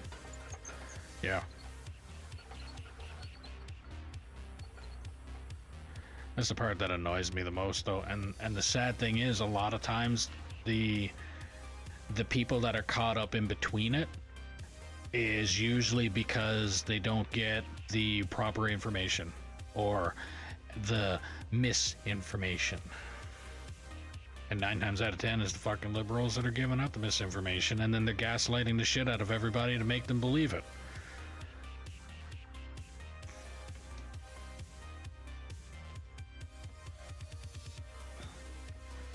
Yeah, it's like this partial government shutdown that's going on.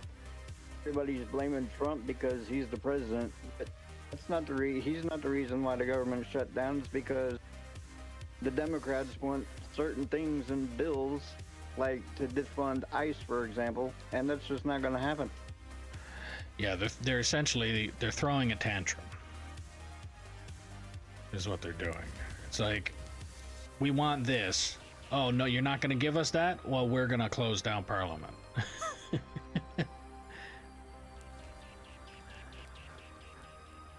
And the sad thing is, they don't notice this. Maybe they do. I don't know. But they're affecting their own constituents.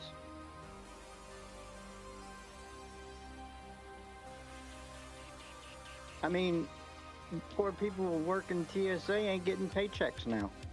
It's like, come on, man. Do something. You're talking about them having to stop and think, though. Right. That's problem number 1.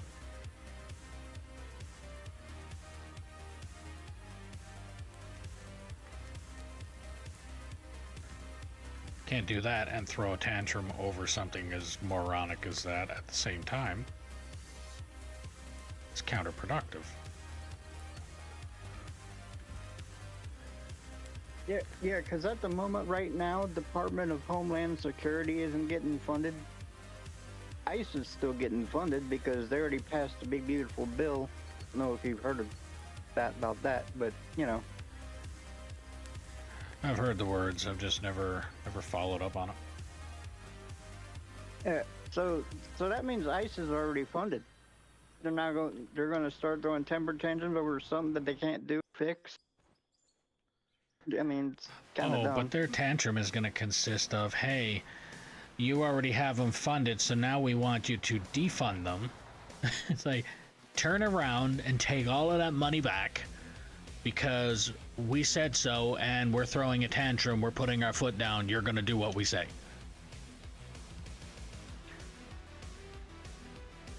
That's like me shooting myself in the foot and then sitting there crying, waiting until the bullet goes back in the gun. It's already done. Nothing I can do about it.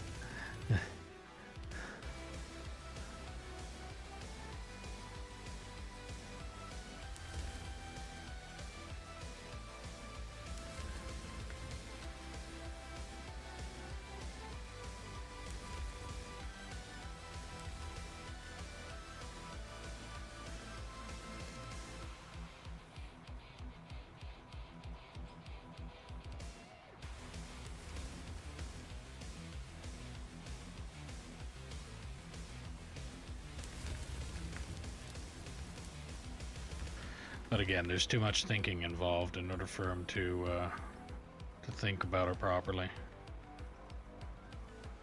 Not only that, but they're putting our country at risk. Like, if they ain't receiving their paychecks, they're probably going to start calling in because they ain't going to work without getting paid.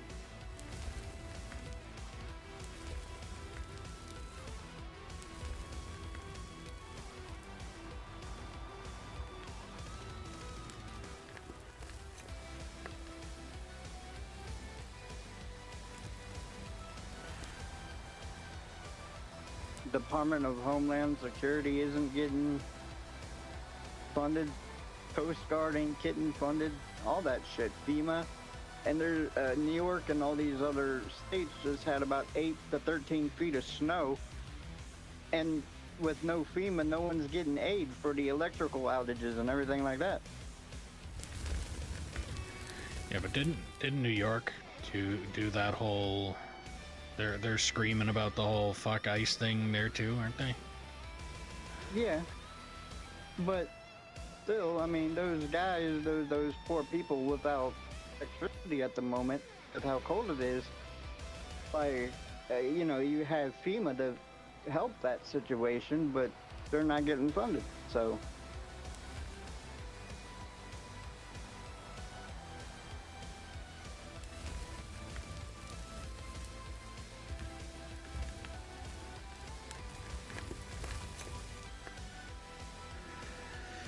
Well, it's one of those situations where it's sad that it's happening, but at the same time you have to look at it like, if the situation that they're in, they can use it to I mean, our side's advantage, I guess would be the best way to put it, later on.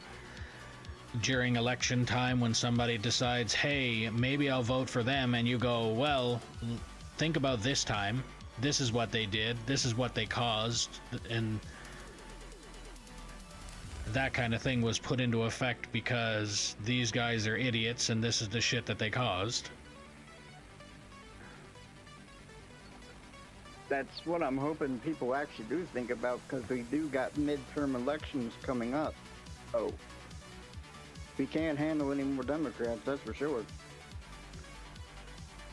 I'm hoping that out of all of the ones that I've been following, I've only been following one, and I haven't really done any research on any of it. It's only because he's a YouTuber. Brandon Herrera down in Texas, against the idiot that fucking had an affair, and turned out that the affair led to the unaliving or self-unaliving of the person he had the affair with. Tony Gonzalez. Yeah. Alright, you want to Texas try is and another back state. that truck up into here, if you can. Okay.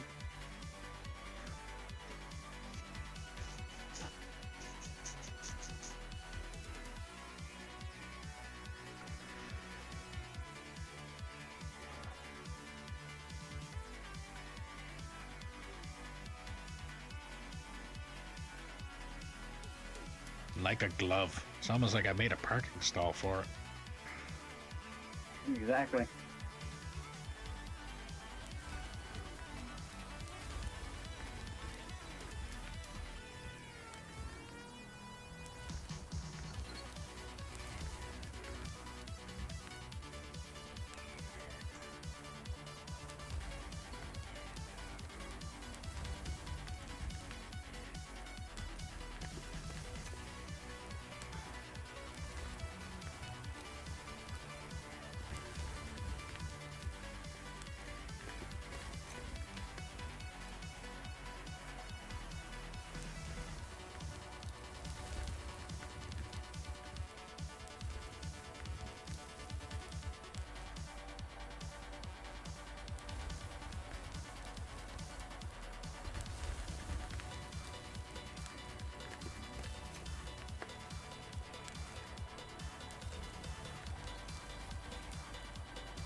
you back a truck up there, and I'll be right back.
Alright, I'm back.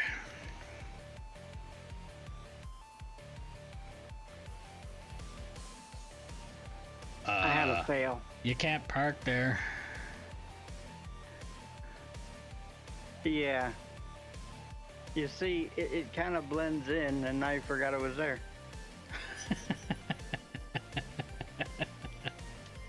Get in the truck. I'm gonna try and push you out of it first. Lift the box.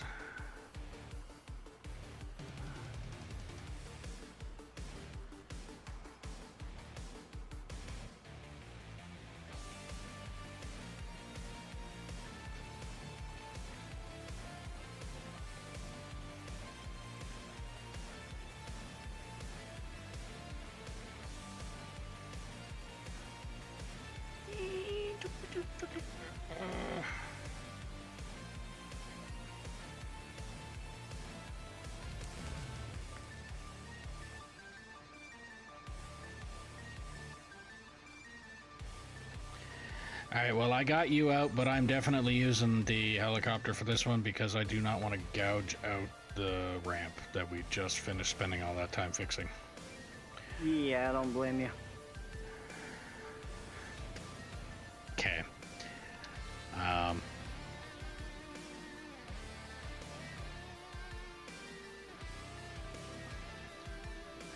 Congratulations, Ice. You're the reason for the safety meeting this week. Hey, if it didn't look the same, I wouldn't be having that. I am about to cure that problem.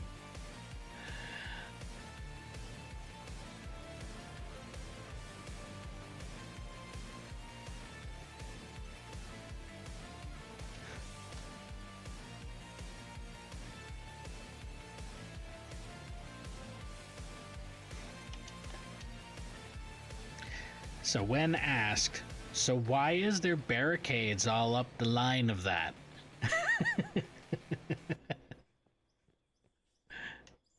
So someone can see better, possibly?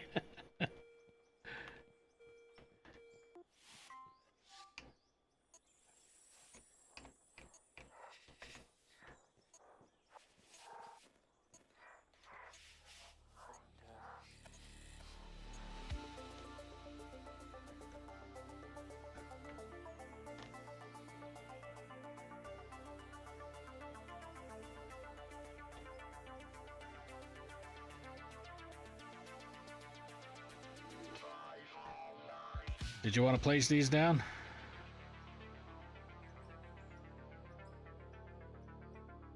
I don't have any. Oh, you will. I'll give them to you. I'll put them on this truck because I can't drop things on the ground apparently. So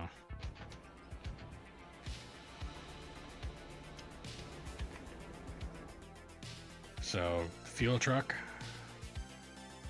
In the inventory of the fuel truck, there's like 200 of them or something.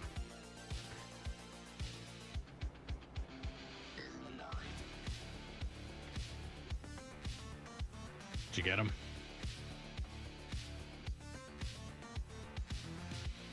Now it's not showing me the fuel truck's inventory. Alright. Hang on. Step out of it for a second.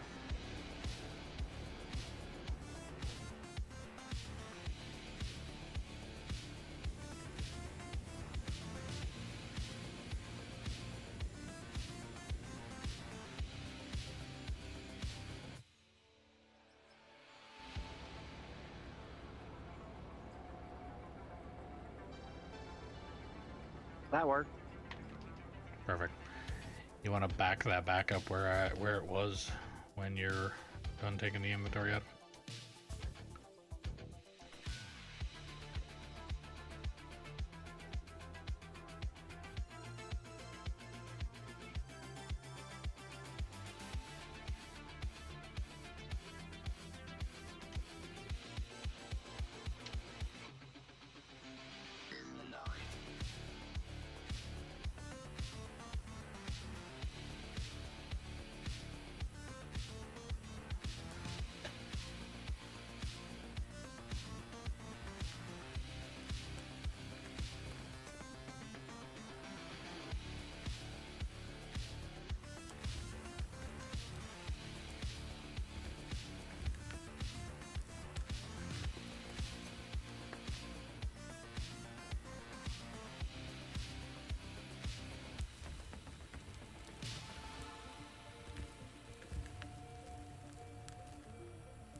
Works? How exactly do you do this?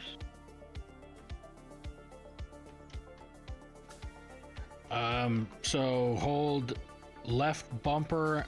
Actually, I think it's just the D-pad in the direction that you're going to want to spin it. And then just look straight down the line while putting it in your action bar. So when you go to your inventory, you'll find the item, you put it up into the top 10 slots, whatever top 10 you want to put it in, and then it'll show up on your action bar on the main part of the screen. Once you have it out and you hit the D-pad left or right, it'll spin it. And then I would recommend you standing here and placing it lined up with the rest of it until you end up all the way down to the end. Yeah, I get that, but on my screen it's showing the green thing all the way out across. Oh, okay, you see just above your action bar, it's probably in your case saying free mode, isn't it? Yes. Okay, tap the right trigger until it shows grid, or not grid, free, hang on. Snap build. Alright. And then stand here and use your D-pad to line it up this way, because when you first bring it out, it's going to go sideways. You want to spin it until it looks forward like this, and then place them all Right. down. Yeah, because I was like, how am I going to place this when it's showing it's across the fucking street? Trust me, the first few that I did up top there, I did that way because I didn't know the D-pad needed to be used to spin it.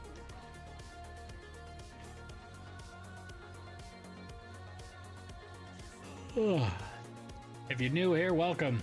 Make sure you follow, like, and subscribe depending on the platform you're watching it on. It helps the channel. If you're watching on Twitch and you have Amazon Prime, you can link your account and get a free sub every month for your favorite streamer or me. If you're on YouTube, hitting that like button helps push the stream out to more people. There's also a link for merch in the description below if you want to help out the channel a little bit more. If you want to play on this map, drop a comment saying you're interested and I'll get you the server info.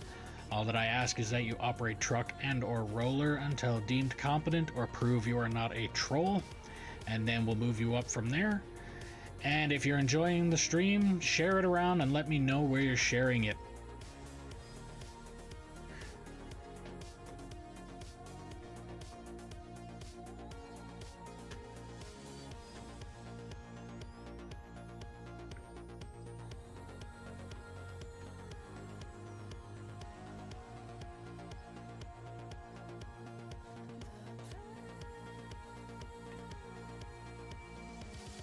Now, as long as you line up the first one, all the rest of them should just come out the same direction. So then you just place them one right after the other after that.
Yeah, I figured I'd get you to put the barricades there. That way it'll remind you that they're there.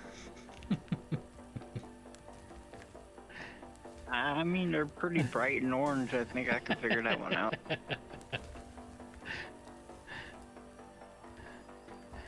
That's right.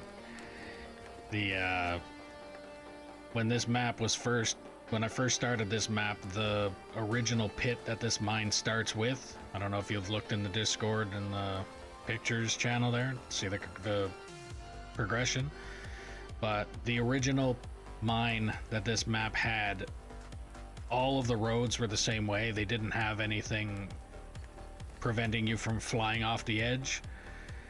Now, out on the actual oil sand site here in the city that I live in, they have things called berms, which are basically just large dirt mounds on the end of the roads that prevent haul trucks from being able to do exactly what you did. So I never thought anything about it. I just drove through the mine like it was normal. And then the wife decided that she was going to take a haul truck out for a spin, and she essentially did what you did, only way more of a catastrophic fucking failure. She went right down into the center of the pit. So it was essentially like her going from the city up top landing down into the most shallow point or deepest point of the pit in a haul truck. So when she did that, I found out, okay, I guess I'm gonna have to start to build berms. So I didn't have the decorations pack, which is where that comes from. So in order to actually have that for yourself there, Ice, you'd have to buy the DLC that this game has. But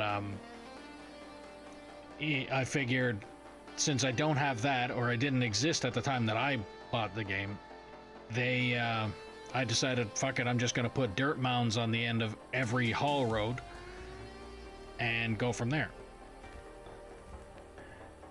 And then found out that the decorations pack existed, had one of the other viewers that, actually it's the guy that built the plant on this map, he bought the DLC pack for me. And once I found out that that existed, I started off with the pylons, the bright orange pylons, like the traffic cones and all that kind of shit. That's what I started with. Found out that those things existed and look way better, and decided to start putting them down on the as barricades instead.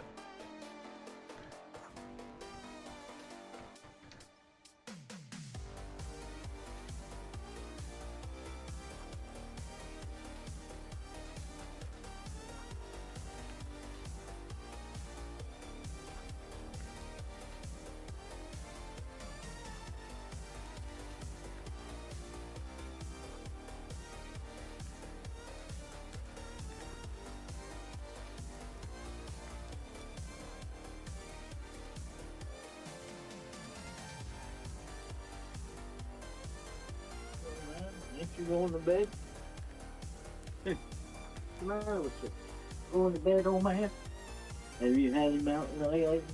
No, not yet.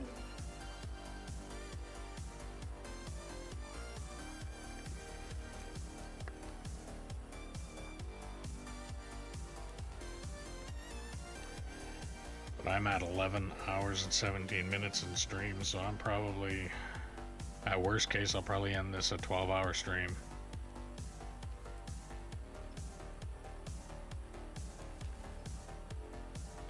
So we got about a little less than 45 minutes left to stream.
I think that should be enough.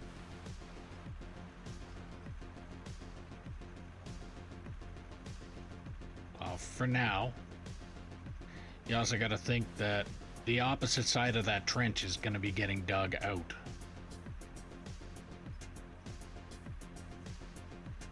So the level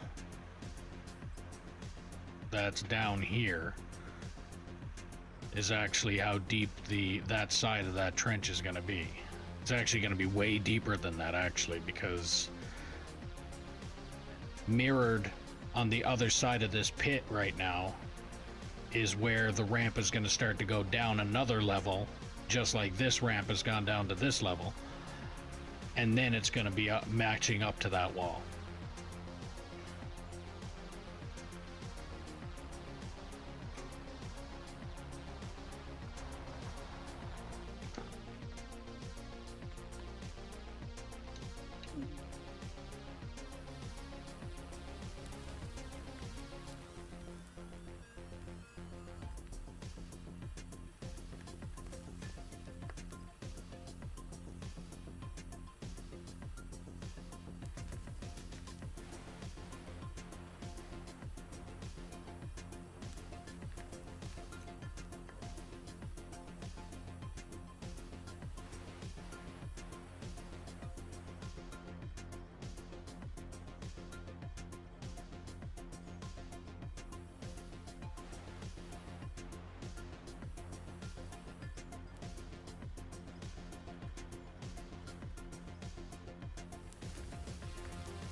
So yeah, that's the thing with using this excavator. These trucks get filled quickly. As long as I have the material to move anyway. If I'm trying to do some precise cleaning or tweaking a little thing here or there, then it doesn't take as long to fill, or takes longer to fill a truck. But if I'm literally just moving the bulk material like I am there, these trucks are going to fill up quick.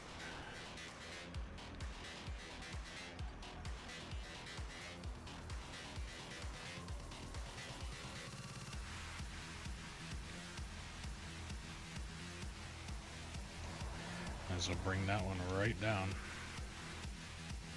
Actually, don't hold that thought. Where's the loader?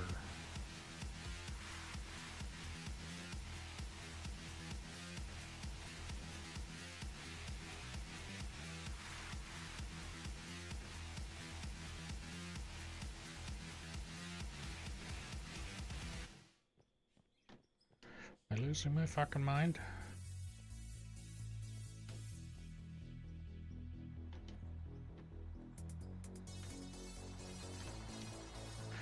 Nope, it's in my pocket. I forgot I picked it up when I wedged it down into the same spot you got the truck stuck in. I always feel like I'm losing my mind too, man. Alright, if you want to... I don't know if you want to try and back that in here a little bit. Let's see if I can't load it from down here.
Should be good there.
I'll go empty some other trucks.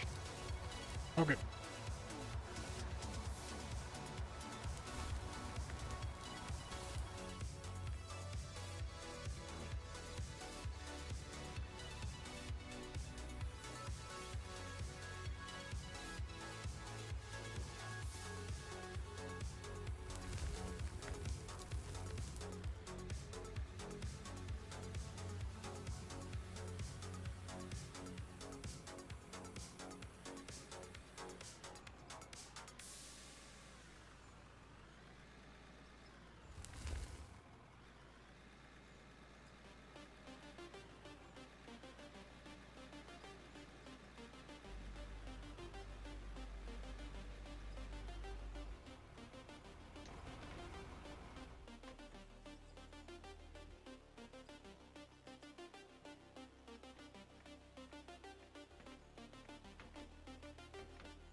Saving. So if you're new here, welcome. Make sure you like, follow, subscribe, do all the things you gotta do depending on what platform you're watching on. It really helps the channel. If you're watching on Twitch and have Amazon Prime, you can link your account and get a free subscription every month to your favorite streamer or me. If you're on YouTube, hitting that like button helps push the stream out to other people. Also, there's a link in the description below for merch if you want to help out the channel a little bit more.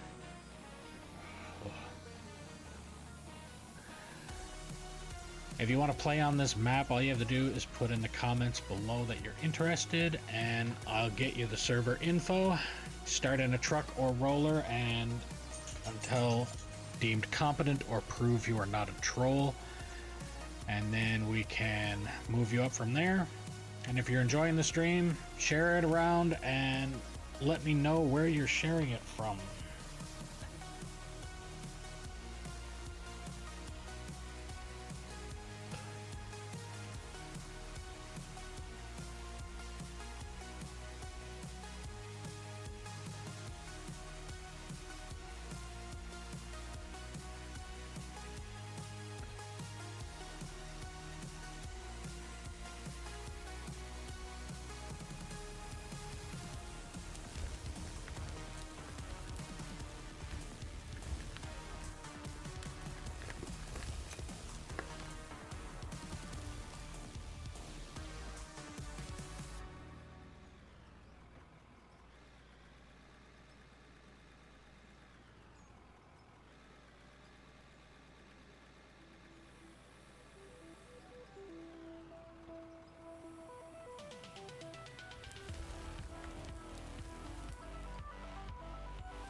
try and fill this truck up before I end the stream.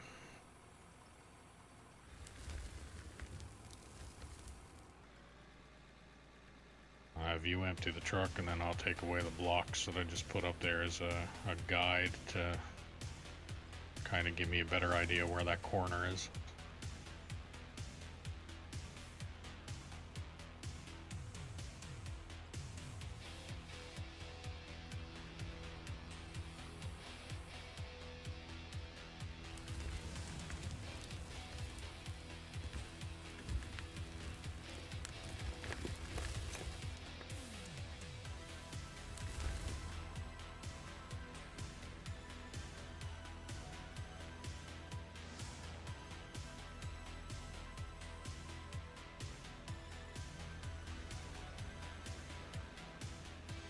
Every time I do that, I have an Austin Powers movie flash through my fucking head.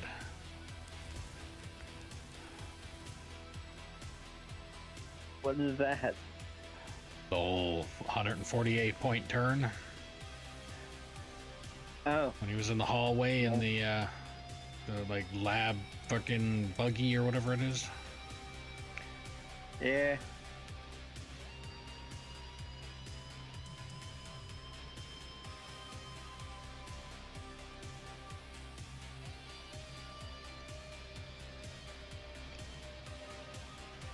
I actually think I'm done in here for now, because I think the next thing I'm going to be doing is excavator work.